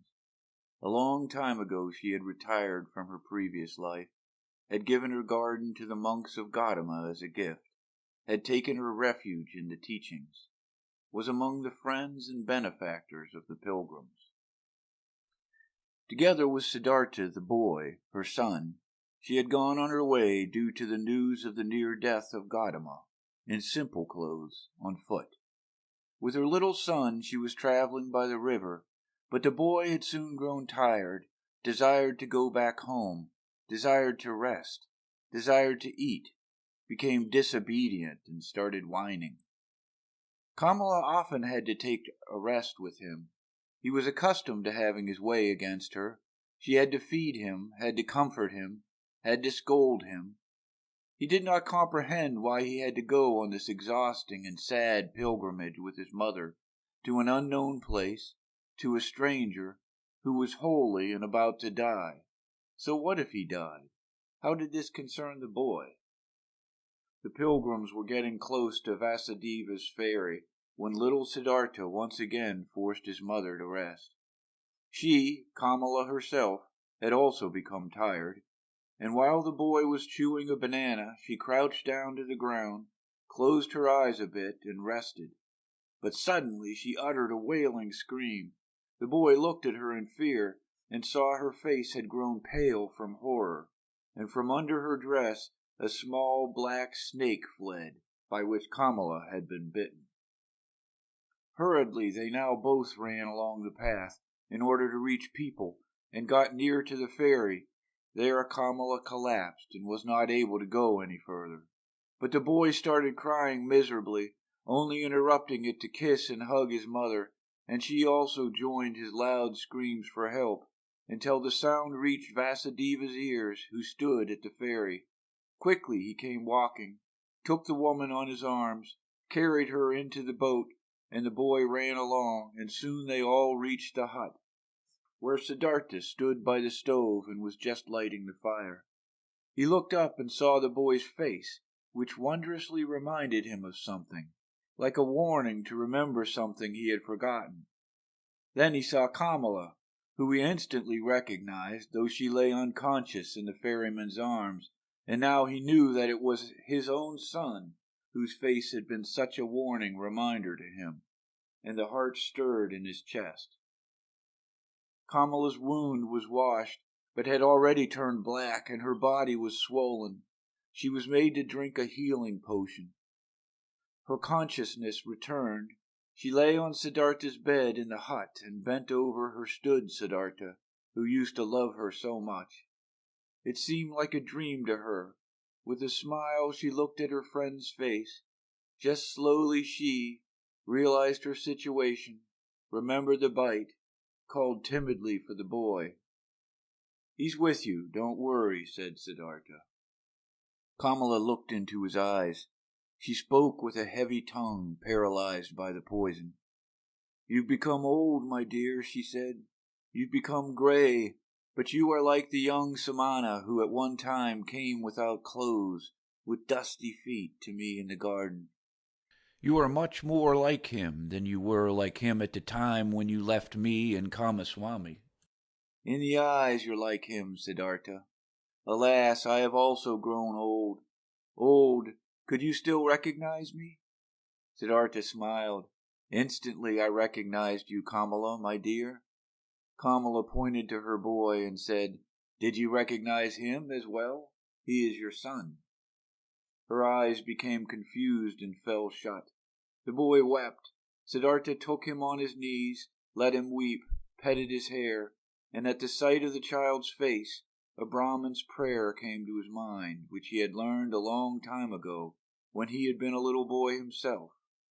Slowly, with a singing voice, he started to speak from his past and childhood. The words came flowing to him, and with that sing-song the boy became calm, was only now and then uttering a sob, and fell asleep. Siddhartha placed him on Vasudeva's bed. Vasudeva stood by the stove and cooked rice. Siddhartha gave him a look, which he returned with a smile. "She'll die," Siddhartha said quietly. Vasudeva nodded. Over his friendly face ran the light of the stove's fire. Once again Kamala returned to consciousness. Pain distorted her face. Siddhartha's eyes read the suffering on her mouth, on her pale cheeks.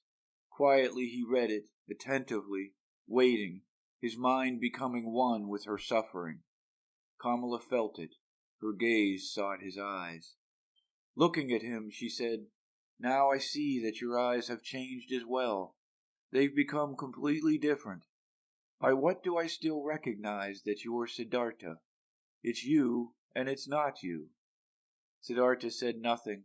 Quietly his eyes looked at hers. "You have achieved it?" she asked. "You have found peace?" He smiled and placed his hand on hers. "I'm seeing it," she said. "I'm seeing it. I too will find peace." "You have found it," Siddhartha said in a whisper. Kamala never stopped looking into his eyes. She thought about her pilgrimage to Gotama, which she wanted to take in order to see the face of the perfected one, to breathe his peace, and she thought that she had now found him in his place, and that it was good, just as good, as if she had seen the other one. She wanted to tell this to him, but the tongue no longer obeyed her will. Without speaking, she looked at him, and he saw the life fading from her eyes. When the final pain filled her eyes and made them grow dim, when the final shiver ran through her limbs, his finger closed her eyelids. For a long time he sat and looked at her peacefully dead face. For a long time he observed her mouth, her old tired mouth with those lips which had become thin, and he remembered that he used to, in the spring of his years, compared this mouth with a freshly cracked fig. For a long time he sat, red in the pale face, in the tired wrinkles, filled himself with this sight, saw his own face lying in the same manner, just as white, just as quenched out, and saw at the same time his face and hers being young, with red lips and fiery eyes, and the feeling of this both being present and at the same time real, the feeling of eternity completely filled every aspect of his being. Deeply he felt, and more deeply than ever before in this hour, the indestructibility of every life, the eternity of every moment. When he rose, Vasudeva had prepared rice for him, but Siddhartha did not eat. In the stable where their goats stood, the two men prepared beds of straw for themselves, and Vasudeva lay himself down to sleep. But Siddhartha went outside and sat this night before the hut, listening to the river, surrounded by the past, touched and encircled by all times of his life at the same time. But occasionally he rose, stepped to the door of the hut, and listened whether the boy was sleeping. Early in the morning, even before the sun could be seen, Vasudeva came out of the stable and walked over to his friend. "You haven't slept," he said. "No, Vasudeva, I sat here. I was listening to the river. A lot it has told me. Deeply it has filled me with the healing thought, with the thought of oneness. You've experienced suffering, Siddhartha, but I see no sadness has entered your heart. No, my dear, how should I be sad?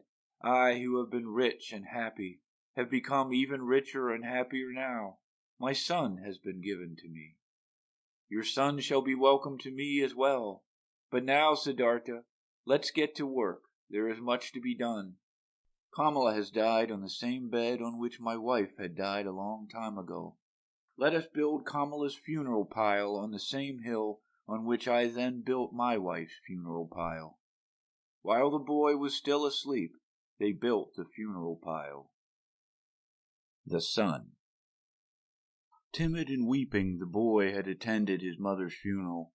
Gloomy and shy, he had listened to Siddhartha, who had greeted him as his son and welcomed him at his place in Vasudeva's hut. Pale, he sat for many days by the hill of the dead, did not want to eat, gave no open look, did not open his heart, met his fate with resistance and denial. Siddhartha spared him and let him do as he pleased. He honored his mourning. Siddhartha understood that his son did not know him, that he could not love him like a father. Slowly he also saw and understood that the 11-year-old was a pampered boy, a mother's boy, and that he had grown up in the habits of rich people, accustomed to finer food, to a soft bed, accustomed to giving orders to servants. Siddhartha understood that the mourning, pampered child could not suddenly and willingly be content with a life among strangers and in poverty. He did not force him. He did many a chore for him, always picked the best piece of the meal for him. Slowly he hoped to win him over by friendly patience. Rich and happy he had called himself when the boy had come to him. Since time had passed on in the meantime, and the boy remained a stranger and in a gloomy disposition, since he displayed a proud and stubbornly disobedient heart, did not want to do any work, and did not pay his respect to the old men, stole from Vasudeva's fruit trees, then Siddhartha began to understand that his son had not brought him happiness and peace, but suffering and worry.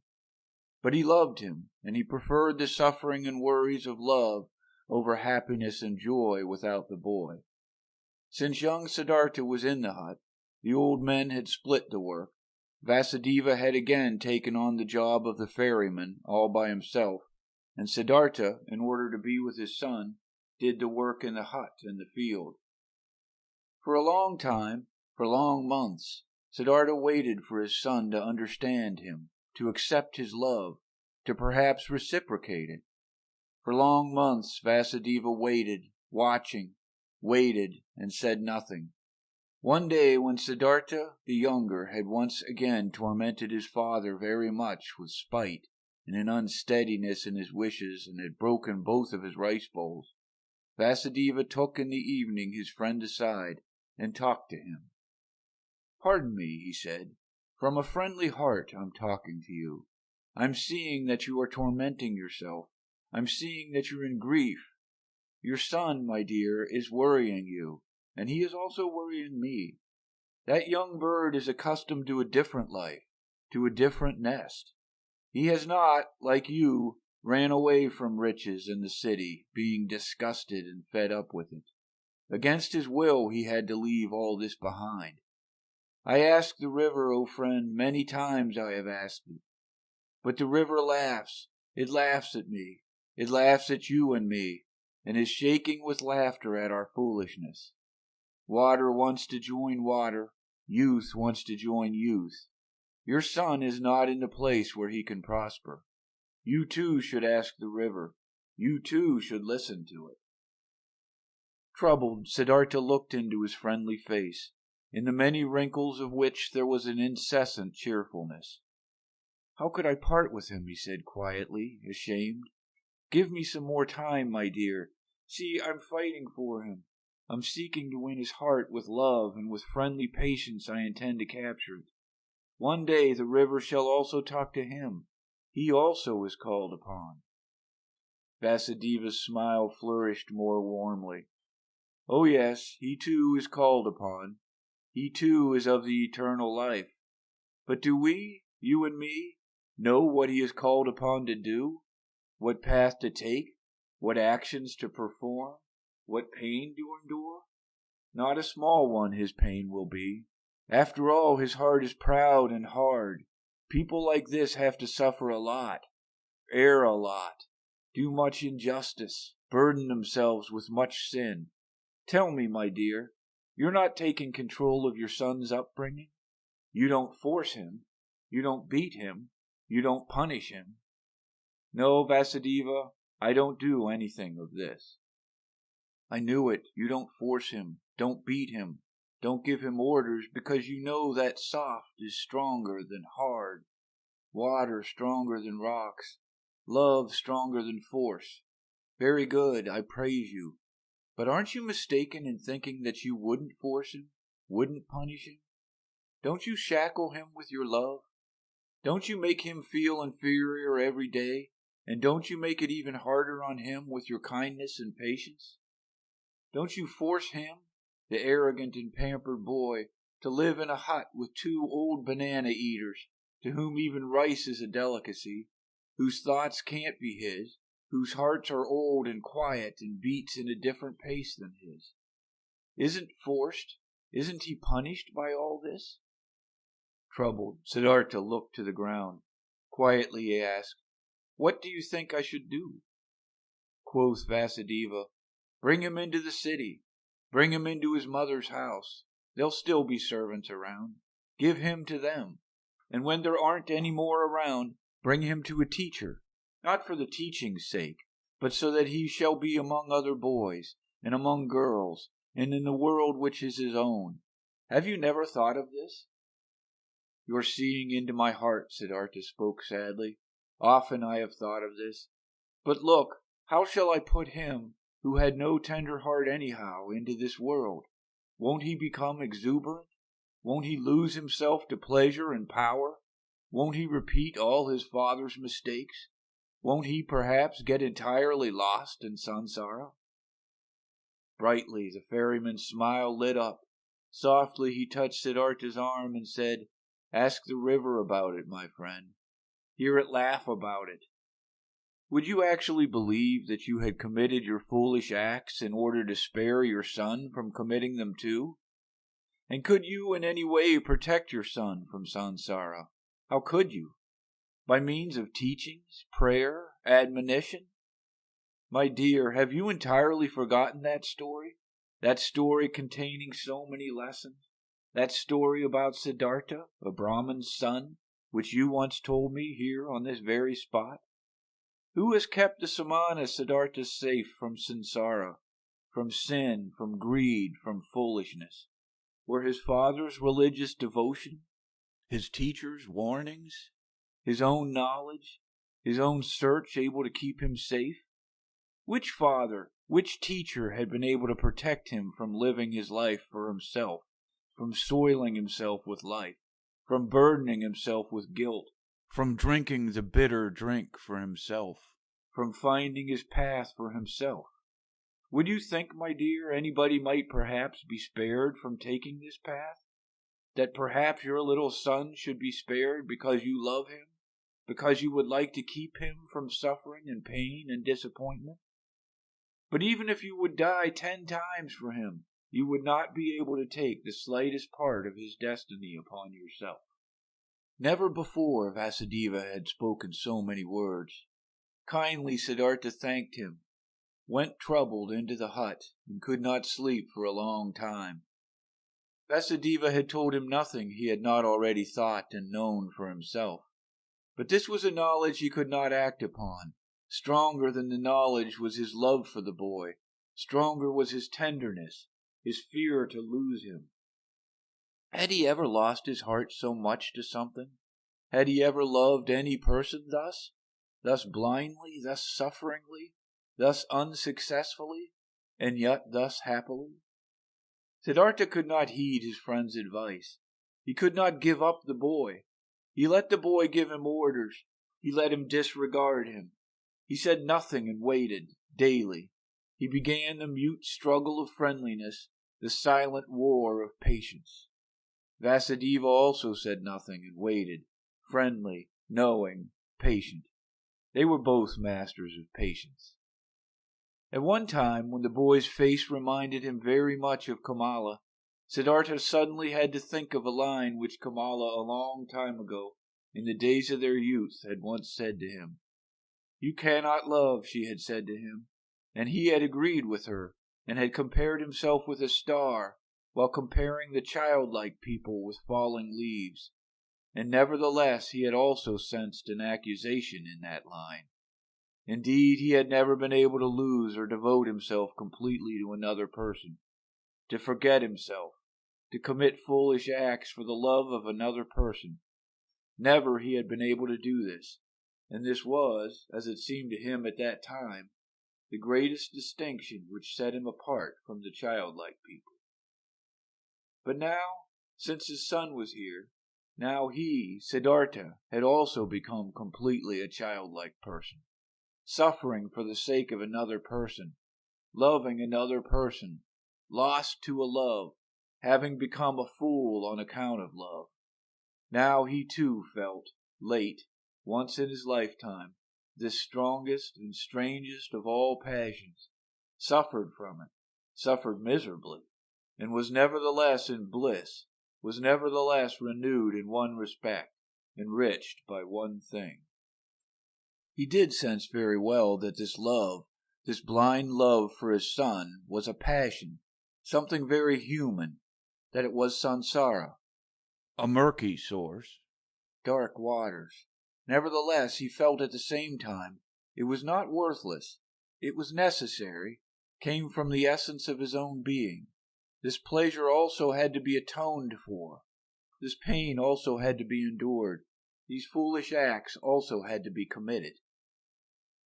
Through all this, the son let him commit his foolish acts, let him court for his affection, let him humiliate himself every day by giving in to his moods. This father had nothing which would have delighted him, and nothing which he would have feared. He was a good man, this father, a good, kind, soft man, perhaps a very devout man, perhaps a saint. All these were no attributes which could win the boy over. He was bored by his father, who kept him prisoner here in this miserable hut of his. He was bored by him, and for him to answer every naughtiness with a smile, every insult with friendliness, every viciousness with kindness. This very thing was the hated trick of this old sneak.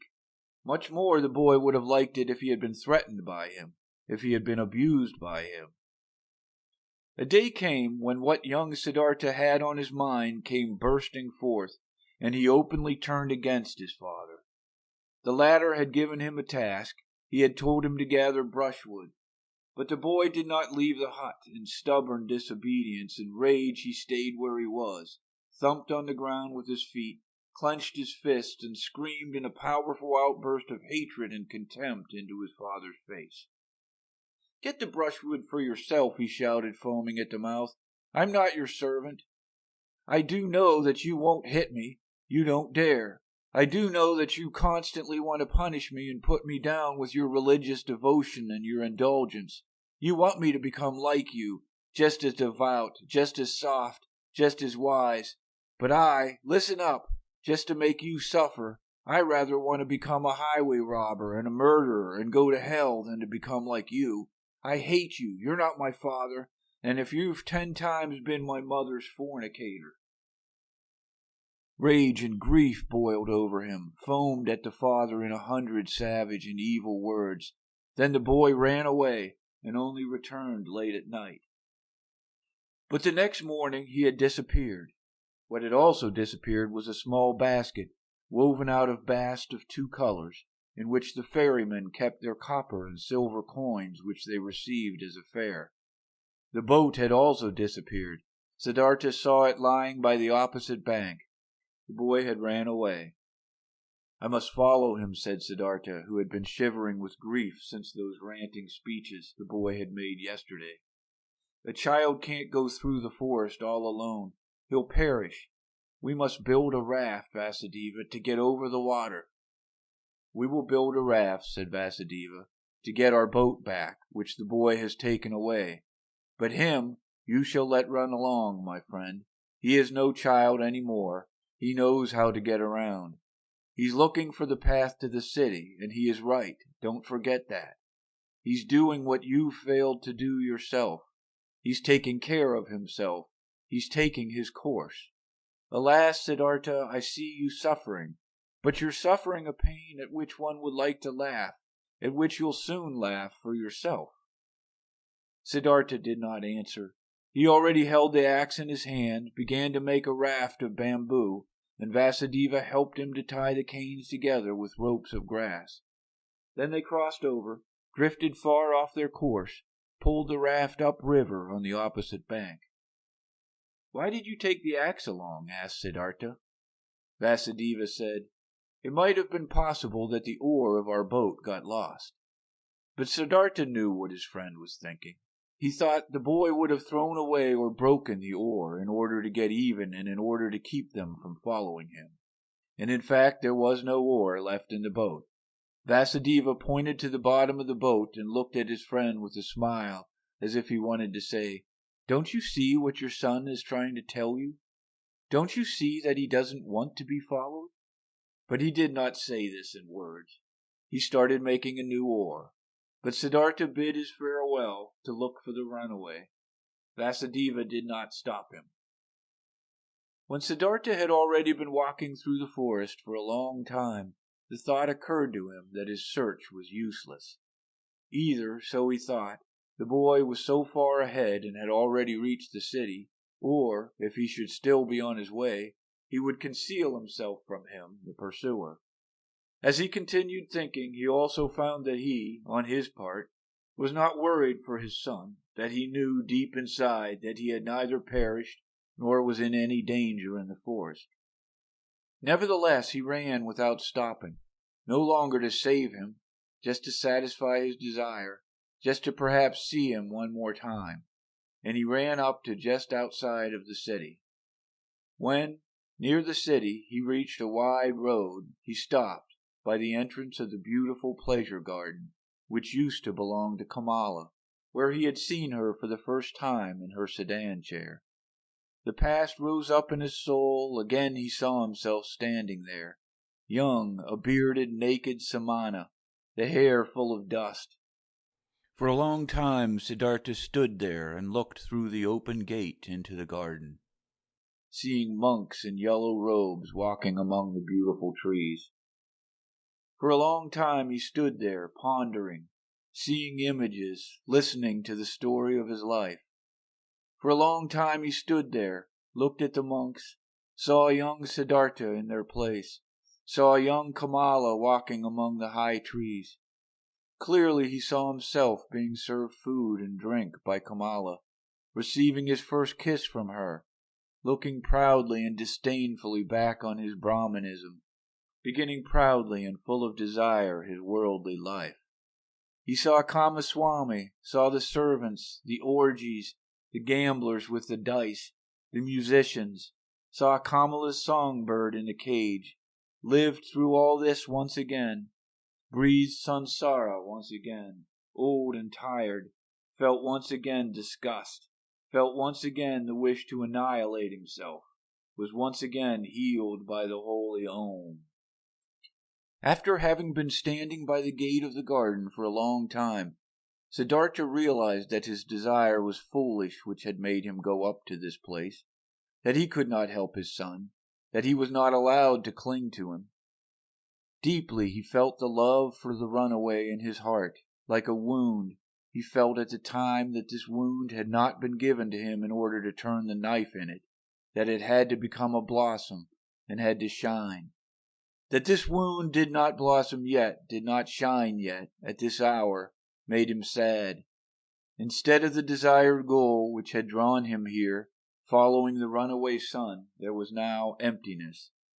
Sadly he sat down, felt something dying in his heart, experienced emptiness, saw no joy any more, no goal.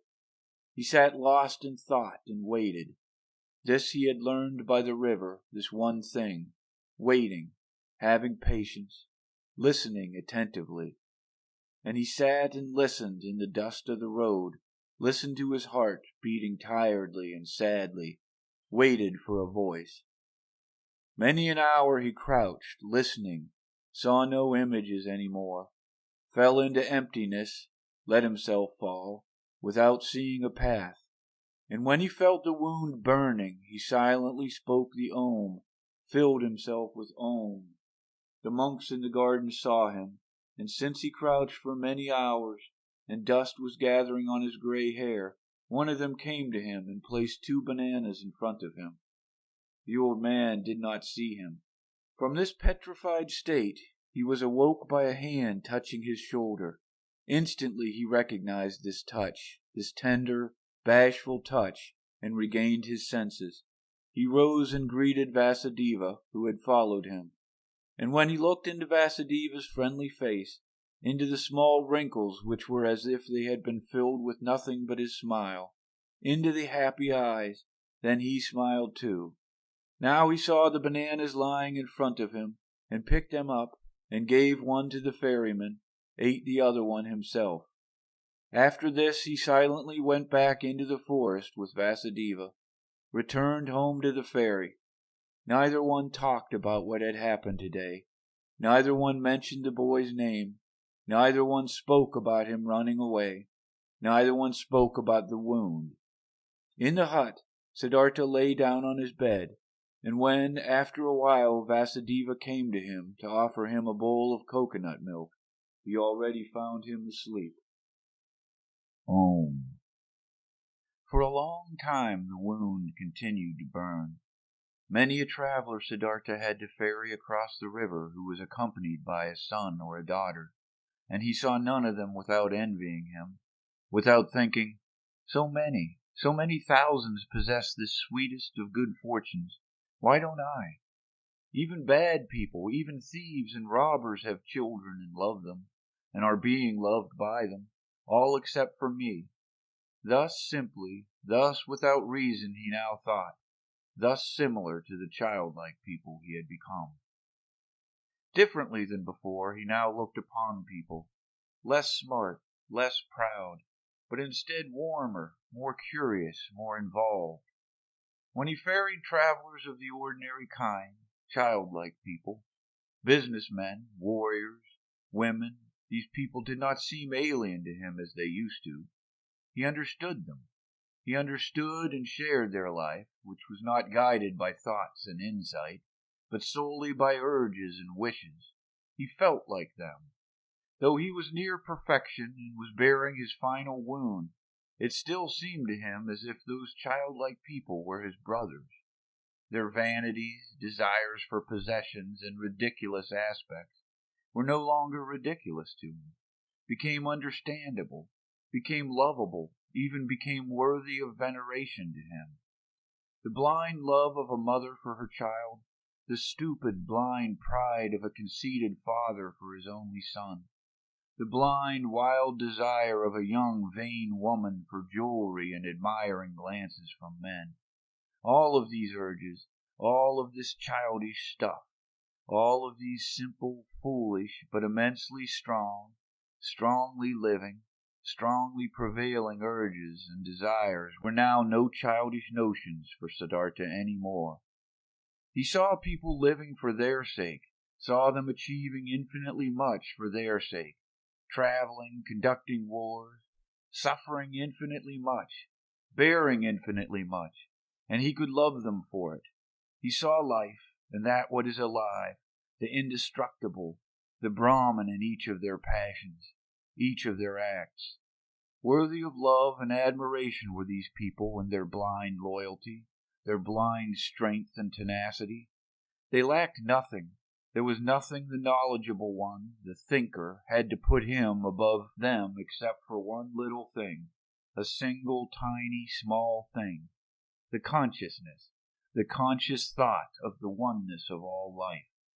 And Siddhartha even doubted in many an hour whether this knowledge, this thought, was to be valued thus highly, whether it might not also perhaps be a childish idea of the thinking people, of the thinking and childlike people. In all other respects, the worldly people were of equal rank to the wise men, were often far superior to them, just as animals too can, after all, in some moments, seem to be superior to humans in their tough, unrelenting performance of what is necessary. Slowly blossomed, slowly ripened in Siddhartha the realization, the knowledge, what wisdom actually was, what the goal of his long search was. It was nothing but a readiness of the soul, an ability, a secret art to think every moment while living his life. The thought of oneness, to be able to feel and inhale the oneness. Slowly this blossomed in him, was shining back at him from Vasudeva's old childlike face. Harmony, knowledge of the eternal perfection of the world, smiling, oneness. But the wound still burned. Longingly and bitterly Siddhartha thought of his son, nurtured his love and tenderness in his heart, allowed the pain to gnaw at him, committed all foolish acts of love. Not by itself this flame would go out. And one day, when the wound burned violently, Siddhartha ferried across the river, driven by a yearning, got off the boat and was willing to go to the city and to look for his son. The river flowed softly and quietly. It was the dry season, but its voice sounded strange. It laughed. It laughed clearly. The river laughed. It laughed brightly and clearly at the old ferryman. Siddhartha stopped and bent over the water in order to hear even better, and he saw his face reflected in the quietly moving waters. And in this reflected face there was something which reminded him, something he had forgotten, and as he thought about it, he found it. This face resembled another face which he used to know and love and also fear. It resembled his father's face, the Brahman, and he remembered how he, a long time ago as a young man, had forced his father to let him go to the penitence, how he had bid his farewell to him, how he had gone and had never come back. Had his father not also suffered the same pain for him, which he now suffered for his son? Had his father not long since died, alone, without having seen his son again? Did he not have to expect the same fate for himself? Was it not a comedy, a strange and stupid matter, this repetition, this running around in a fateful circle? The river laughed. Yes, so it was. Everything came back, which had not been suffered and solved up to its end. The same pain was suffered over and over again. But Siddhartha went back into the boat and ferried back to the hut, thinking of his father, thinking of his son, laughed at by the river, at odds with himself, tending towards despair, and not less tending towards laughing along at himself and the entire world. Alas, the wound was not blossoming yet. His heart was still fighting his fate.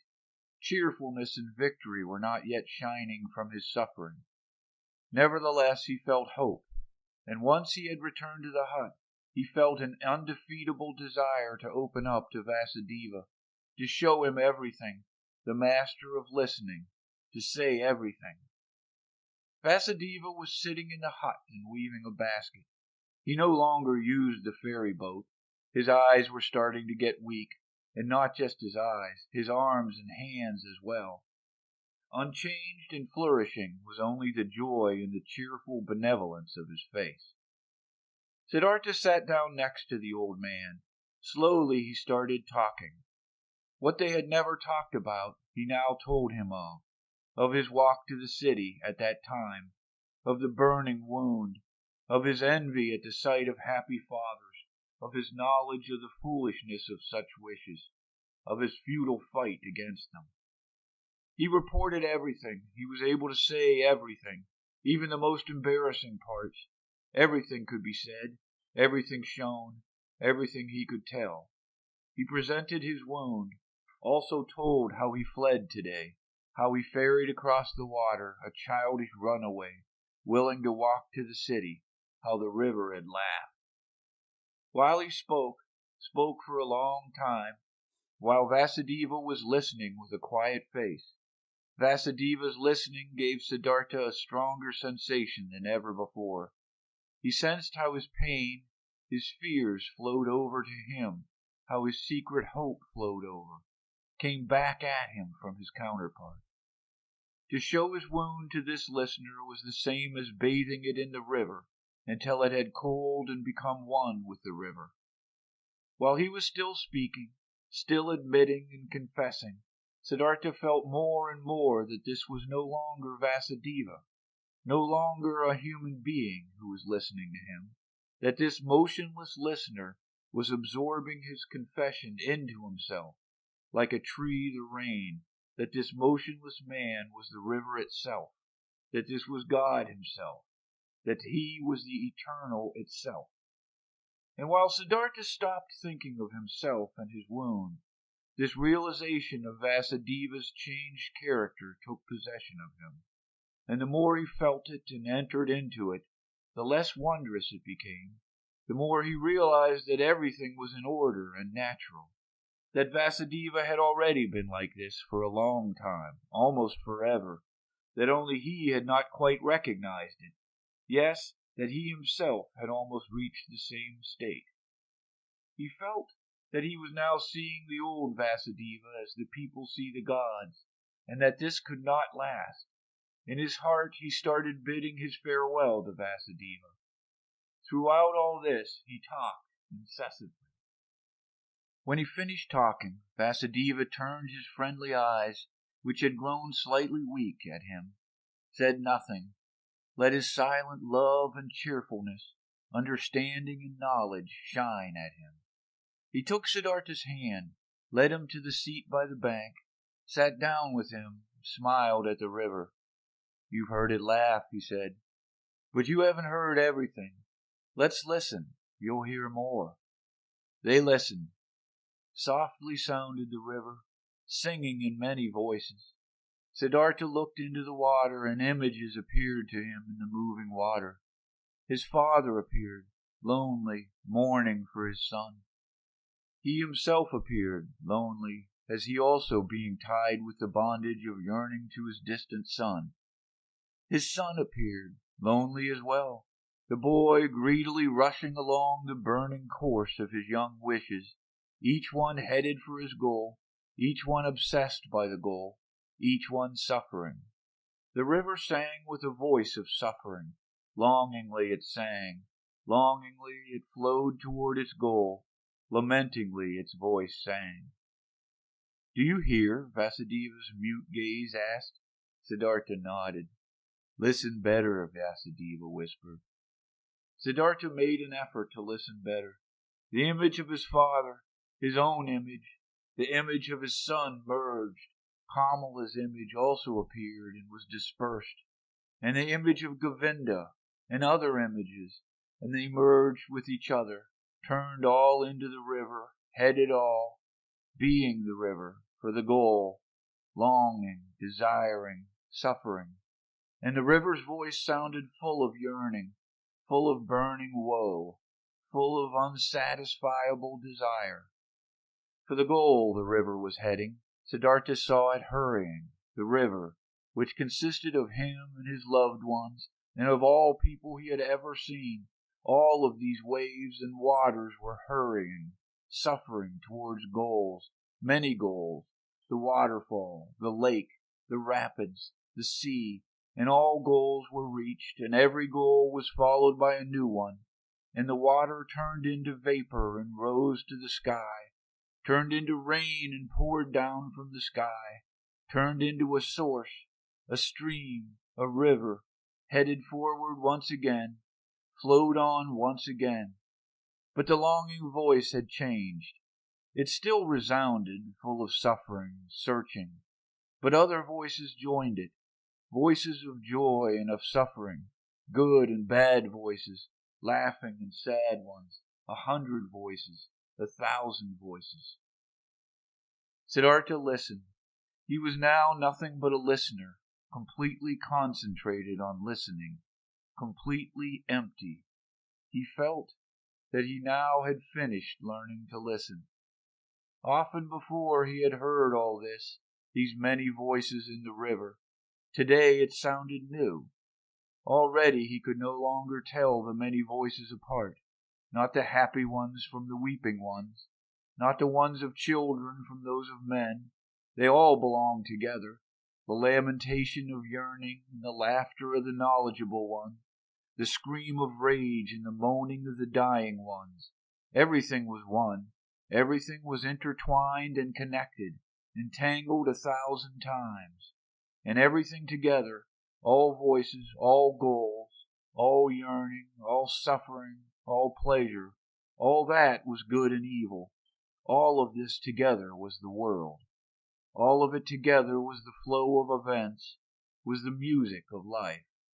And when Siddhartha was listening attentively to this river, this song of 1,000 voices, when he neither listened to the suffering nor the laughter, when he did not tie his soul to any particular voice and submerged himself into it, but when he heard them all, perceived the whole, the oneness, then the great song of the 1,000 voices consisted of a single word, which was Om, the perfection.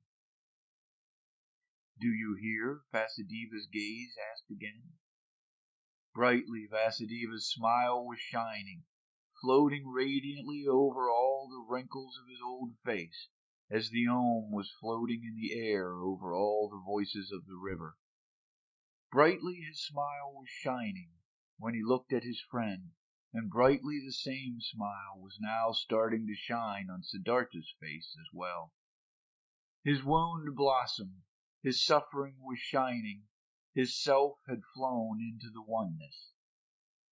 In this hour Siddhartha stopped fighting his fate, stopped suffering.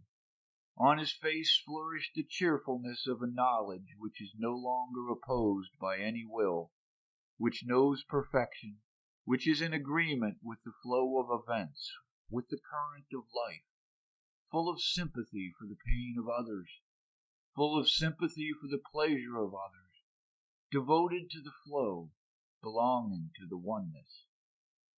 When Vasudeva rose from the seat by the bank, when he looked into Siddhartha's eyes and saw the cheerfulness of the knowledge shining in them, he softly touched his shoulder with his hand in his careful and tender manner and said, "I've been waiting for this hour, my friend. Now that it has come, let me leave. For a long time I've been waiting for this hour. For a long time I've been Vasudeva the ferryman. Now it's enough. Farewell, hut. Farewell, river. Farewell, Siddhartha." Siddhartha made a deep bow before him who bid his farewell. "I've known it," he said quietly. "You'll go into the forests?" "I'm going into the forests. I'm going into the oneness," spoke Vasudeva with a bright smile. With a bright smile he left. Siddhartha watched him leaving.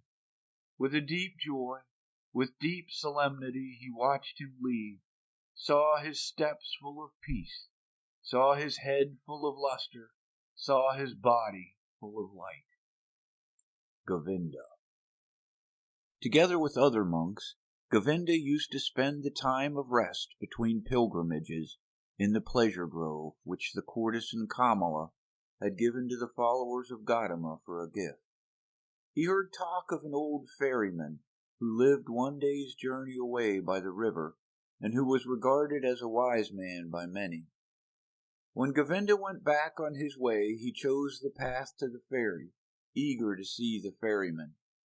Because though he had lived his entire life by the rules, though he was also looked upon with veneration by the younger monks on account of his age and his modesty, the restlessness and the searching still had not perished from his heart. He came to the river and asked the old man to ferry him over, and when they got off the boat on the other side, he said to the old man, "You're very good to us monks and pilgrims. You've already ferried many of us across the river. Aren't you, too, ferryman, a searcher for the right path?" Quoth Siddhartha, smiling from his old eyes, "Do you call yourself a searcher, O venerable one, though you are already of an old in years and are wearing the robe of Gotama's monks?" "It's true I'm old," spoke Govinda, "but I haven't stopped searching. Never I'll stop searching. This seems to be my destiny. You too, so it seems to me, have been searching. Would you like to tell me something, O honorable one?" Quoth Siddhartha, "What should I possibly have to tell you, O venerable one? Perhaps that you're searching far too much? That in all that searching you don't find the time for finding?" "How come?" asked Govinda. "When someone is searching," said Siddhartha, "then it might easily happen that the only thing his eyes still see is that what he searches for, that he is unable to find anything, to let anything enter his mind, because he always thinks of nothing but the object of his search. because he has a goal, because he is obsessed by the goal. Searching means having a goal, but finding means being free, being open, having no goal. You, O Venerable One, are perhaps indeed a searcher, because, striving for your goal, there are many things you don't see, which are directly in front of your eyes. I don't quite understand yet, asked Govinda. What do you mean by this? Quoth Siddhartha, a long time ago, O Venerable One, many years ago, you've once before been at this river and have found a sleeping man by the river, and have sat down with him to guard his sleep. But, O Govinda, you did not recognize the sleeping man. Astonished, as if he had been the object of a magic spell, the monk looked into the ferryman's eyes. Are you Siddhartha? He asked with a timid voice. I wouldn't have recognized you this time as well. From my heart I'm greeting you, Siddhartha, from my heart. I'm happy to see you once again. You've changed a lot, my friend, and so you've now become a ferryman. In a friendly manner, Siddhartha laughed. A ferryman, yes. Many people, Govinda, have to change a lot, have to wear many a robe. I am one of those, my dear. Be welcome, Govinda, and spend the night in my hut. Govinda stayed the night in the hut and slept on the bed which used to be Vasudeva's bed. Many questions he posed to the friend of his youth, many things Siddhartha had to tell him from his life. When in the next morning the time had come to start the day's journey, Govinda said, not without hesitation, these words. Before I'll continue my path, Siddhartha, permit me to ask one more question. Do you have a teaching? Do you have a faith or a knowledge you follow, which helps you to live and to do right? Quoth Siddhartha, you know, my dear, that I already, as a young man, in those days when we lived with the penitents in the forest, started to distrust teachers and teachings, and to turn my back to them. I have stuck with this. Nevertheless, I have had many teachers since then. A beautiful courtesan has been my teacher for a long time, and a rich merchant was my teacher, and some gamblers with dice. Once even a follower of Buddha, traveling on foot, has been my teacher. He sat with me when I had fallen asleep in the forest on the pilgrimage. I have also learned from him. I am also grateful to him, very grateful. But most of all I have learned here from this river and from my predecessor, the ferryman Vasudeva. He was a very simple person, Vasudeva. He was no thinker, but he knew what is necessary just as well as Gotama. He was a perfect man, a saint. Govinda said, Still, O Siddhartha, you love a bit to mock people, as it seems to me. I believe in you and know that you haven't followed a teacher. But haven't you found something by yourself, though you found no teachings? You still found certain thoughts, certain insights, which are your own and which help you to live? If you would like to tell me some of these, you would delight my heart. Quoth Siddhartha, I've had thoughts, yes, and insight, again and again. Sometimes for an hour or for an entire day I have felt knowledge in me, as one would feel life in one's heart. There have been many thoughts, but it would be hard for me to convey them to you. Look, my dear Govinda, this is one of my thoughts which I have found. Wisdom cannot be passed on. Wisdom which a man tries to pass on to someone always sounds like foolishness. Are you kidding? Asked Govinda. I'm not kidding. I'm telling you what I've found. Knowledge can be conveyed, but not wisdom. It can be found. It can be lived. It is possible to be carried by it. Miracles can be performed with it, but it cannot be expressed in words and taught. This was what I, even as a young man, sometimes suspected, what was driven me away from the teachers. I have found a thought, Govinda, which you'll again regard as a joke or foolishness, but which is my best thought. It says, the opposite of every truth is just as true. That's like this. Any truth can only be expressed and put into words when it is one-sided. Everything is one-sided which can be thought with thoughts and said with words. It's all one-sided, all just one half, all lacks completeness, roundness, oneness. When the exalted Gotama spoke in his teachings of the world, he had to divide it into Sansara and Nirvana, into deception and truth, into suffering and salvation. It cannot be done differently. There is no other way for him who wants to teach. But the world itself, what exists around us and inside of us, is never one-sided. A person or an act is never entirely Sansara or entirely Nirvana. A person is never entirely holy or entirely sinful. It does really seem like this because we are subject to deception. As if time was something real. Time is not real, Govinda. I have experienced this often and often again. And if time is not real, then the gap which seems to be between the world and the eternity, between suffering and blissfulness, between evil and good, is also a deception. How come? Asked Govinda timidly. Listen well, my dear, listen well. The sinner, which I am and which you are, is a sinner. But in times to come, he will be Brahma again. He will reach the Nirvana, will be Buddha. And now see, these times to come are a deception, are only a parable. The sinner is not on his way to become a Buddha. He is not in the process of developing, though our capacity for thinking does not know how else to picture these things. No, within the sinner is now and today already the future Buddha. His future is already all there. You have to worship in him, in you, in everyone, the Buddha which is coming into being, the possible, the hidden Buddha. The world, my friend Govinda, is not imperfect or on a slow path towards perfection. No, it is perfect in every moment. All sin already carries the divine forgiveness in itself. All small children already have the old person in themselves. All infants already have death. All dying people the eternal life. It is not possible for any person to see how far another one has already progressed on his path.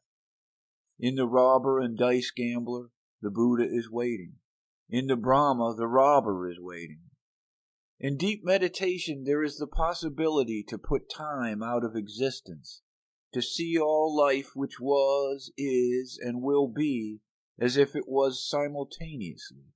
And there everything is good, everything is perfect, everything is Brahman. Therefore I see whatever exists as good. Death is to me like life, sin like holiness, wisdom like foolishness. Everything has to be as it is. Everything only requires my consent, my only willingness, my loving agreement to be good for me, to do nothing but work for my benefit, to be unable to ever harm me.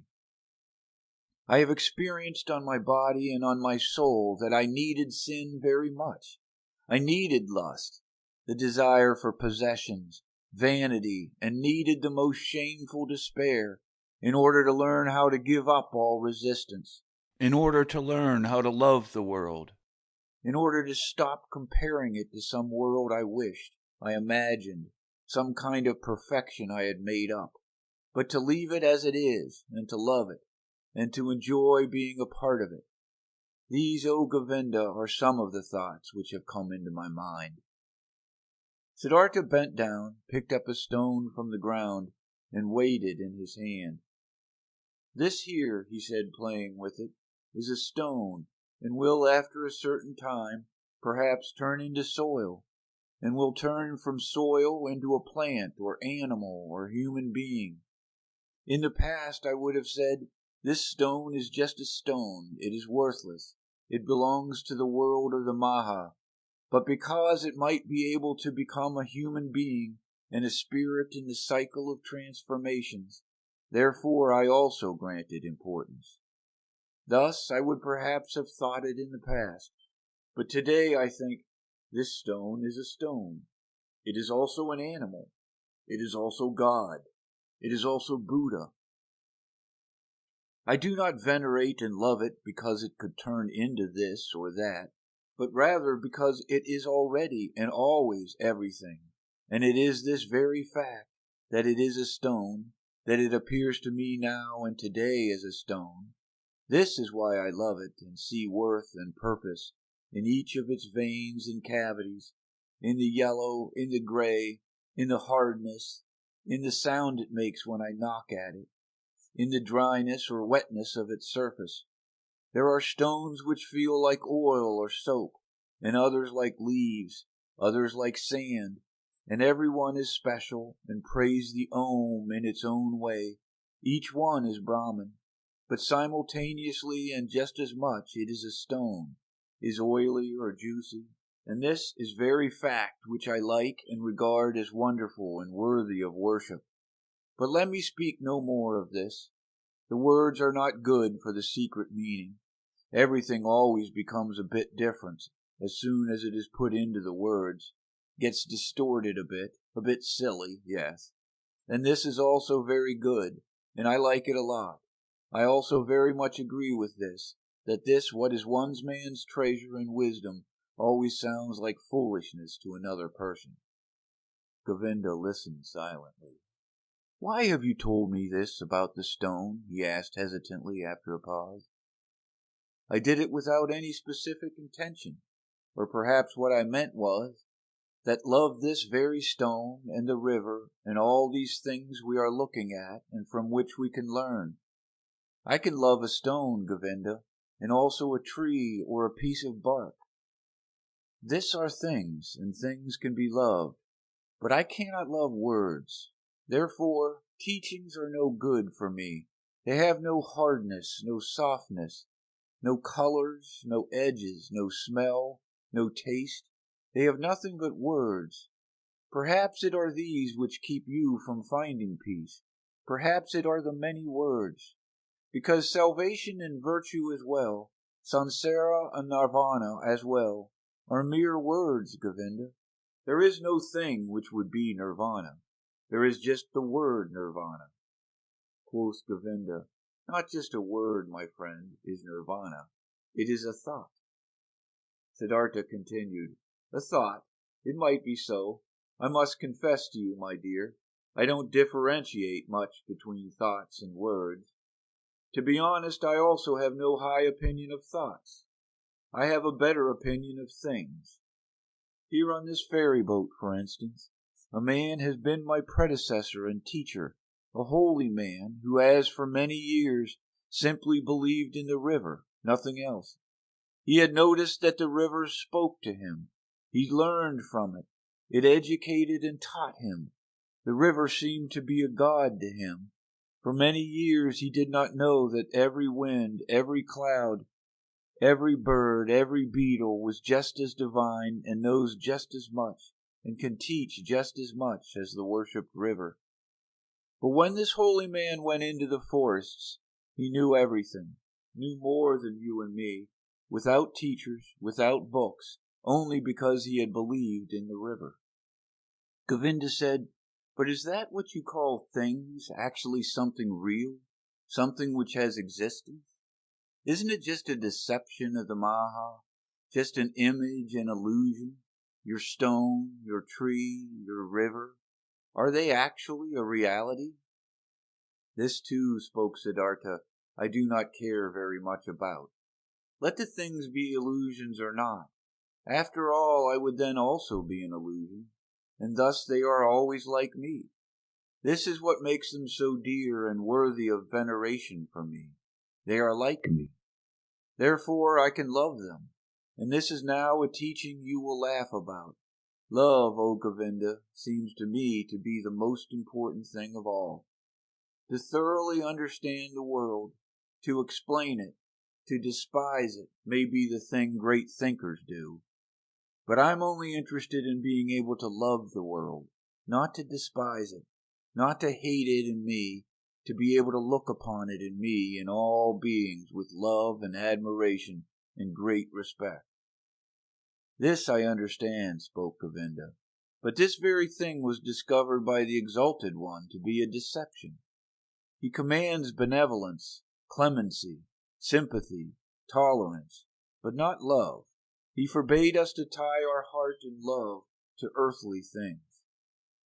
I know it, said Siddhartha. His smile shone golden. I know it, Govinda. And behold, with this we are right in the middle of the thicket of opinions, in the dispute about words. For I cannot deny my words of love are in a contradiction, a seeming contradiction with Gotama's words. For this very reason I distrust in words so much, for I know this contradiction is a deception. I know that I am in agreement with Gotama. How should he not know love, he who has discovered all elements of human existence in their transitoriness, in their meaninglessness, and yet loved people thus much, to use a long, laborious life only to help them, to teach them? Even with him, even with your great teacher, I prefer the thing over the words, place more importance on his acts and life than on his speeches, more on the gestures of his hand than his opinions. Not in his speech, not in his thoughts I see his greatness, only in his actions, in his life. For a long time the two old men said nothing. Then spoke Govinda while bowing for a farewell. I thank you, Siddhartha, for telling me some of your thoughts. They are partially strange thoughts, not all have been instantly understandable to me. This being as it may, I thank you, and I wish you to have calm days. But secretly he thought to himself, this Siddhartha is a bizarre person. He expresses bizarre thoughts. His teachings sound foolish. So differently sound the Exalted One's pure teachings, clearer, purer, more comprehensible. Nothing strange, foolish, or silly is contained in them. But different from his thoughts seem to me Siddhartha's hands and feet, his eyes, his forehead, his breath, his smile, his greeting, his walk. Never again after our exalted Gotama has become one with the nirvana, never since then have I met a person of whom I felt, this is a holy man. Only him, this Siddhartha, I have found to be like this. May his teachings be strange, may his words sound foolish. Out of his gaze and his hand, his skin and his hair, out of every part of him shines a purity, shines a calmness, shines a cheerfulness and mildness and holiness, which I have seen in no other person since the final death of our exalted teacher. As Govinda thought like this, and there was a conflict in his heart, he once again bowed to Siddhartha, drawn by love. Deeply he bowed to him who was calmly sitting. Siddhartha, he spoke, we have become old men. It is unlikely for one of us to see the other again in this incarnation. I see, beloved, that you have found peace. I confess that I haven't found it. Tell me, O honorable one, one more word. Give me something on my way which I can grasp, which I can understand. Give me something to be with me on my path. It is often hard, my path, often dark, Siddhartha. Siddhartha said nothing and looked at him with the ever unchanged, quiet smile. Govinda stared at his face with fear, with yearning, suffering, and the eternal search was visible in his look, eternal not finding. Siddhartha saw it and smiled. Bend down to me, he whispered quietly in Govinda's ear. Bend down to me like this, even closer, very close. Kiss my forehead, Govinda. But while Govinda, with astonishment, and yet drawn by great love and expectation, obeyed his words, bent down closely to him, and touched his forehead with his lips, something miraculous happened to him. While his thoughts were still dwelling on Siddhartha's wondrous words, while he was still struggling in vain and with reluctance to think away time, to imagine nirvana and Sansara as one, while even a certain contempt for the words of his friends were fighting in him against an immense love and veneration, this happened to him. He no longer saw the face of his friend Siddhartha. Instead he saw other faces, many, a long sequence, a flowing river of faces, of hundreds, of thousands, which all came and disappeared, and yet all seemed to be there simultaneously, which all constantly changed and renewed themselves, and which were still all Siddhartha. He saw the face of a fish, a carp with an infinitely painfully opened mouth, the face of a dying fish with fading eyes. He saw the face of a newborn child, red and full of wrinkles, distorted from crying. He saw the face of a murderer. He saw him plunging a knife into the body of another person. He saw in the same second this criminal in bondage, kneeling and his head being chopped off by the executioner with one blow of his sword. He saw the bodies of men and women, naked in positions and cramps of frenzied love. He saw corpses stretched out, motionless, cold, void. He saw the heads of animals, of boars, of crocodiles, of elephants, of bulls, of birds. He saw gods, saw Krishna, saw Agni. He saw all of these figures and faces in 1,000 relationships with one another, each one helping the other, loving it, hating it, destroying it, giving rebirth to it. Each one was a will to die, a passionately painful confession of transitoriness. And yet none of them died. Each one only transformed, was always reborn, received evermore a new face, without any time having passed between the one and the other face. With all of these figures and faces rested, flowed, generated themselves, floating along and merged with each other, and they were all constantly covered by something thin, without individuality of its own, but yet existing, like a thin glass or ice, like a transparent skin, a shell or mold or mask of water. And this mask was smiling, and this mask was Siddhartha's smiling face, which he, Govinda, in this very same moment touched with his lips, and Govinda saw it like this smile of the mask, this smile of oneness above the flowing forms, this smile of simultaneousness above the 1,000 births and deaths. This smile of Siddhartha was precisely the same, was precisely of the same kind as the quiet, delicate, impenetrable, perhaps benevolent, perhaps mocking, wise, 1,000-fold smile of Gotama, the Buddha, as he had seen it himself, with great respect 100 times. Like this, Govinda knew the perfected ones are smiling. Not knowing any more whether time existed, whether the vision had lasted a second or 100 years, not knowing any more whether there existed a Siddhartha, a Gotama, a me and you, feeling in his innermost self as if he had been wounded by a divine arrow, the injury of which tasted sweet, being enchanted and dissolved in his innermost self, Govinda still stood for a little while, bent over Siddhartha's quiet face, which he had just kissed, which had just been the scene of all manifestations, all transformations, all existence. The face was unchanged, after under its surface the depth of the 1,000-foldness had closed up again. He smiled silently, smiled quietly and softly, perhaps very benevolently, perhaps very mockingly, precisely as he used to smile, the exalted one. Deeply Govinda bowed. Tears he knew nothing of ran down his old face, like a fire burnt the feeling of the most intimate love, the humblest veneration in his heart. Deeply he bowed, touching the ground before him who was sitting motionlessly, whose smile reminded him of everything he had ever loved in his life, what had ever been valuable and holy to him in his life. End of chapter 12. This ends Siddhartha by Hermann Hesse.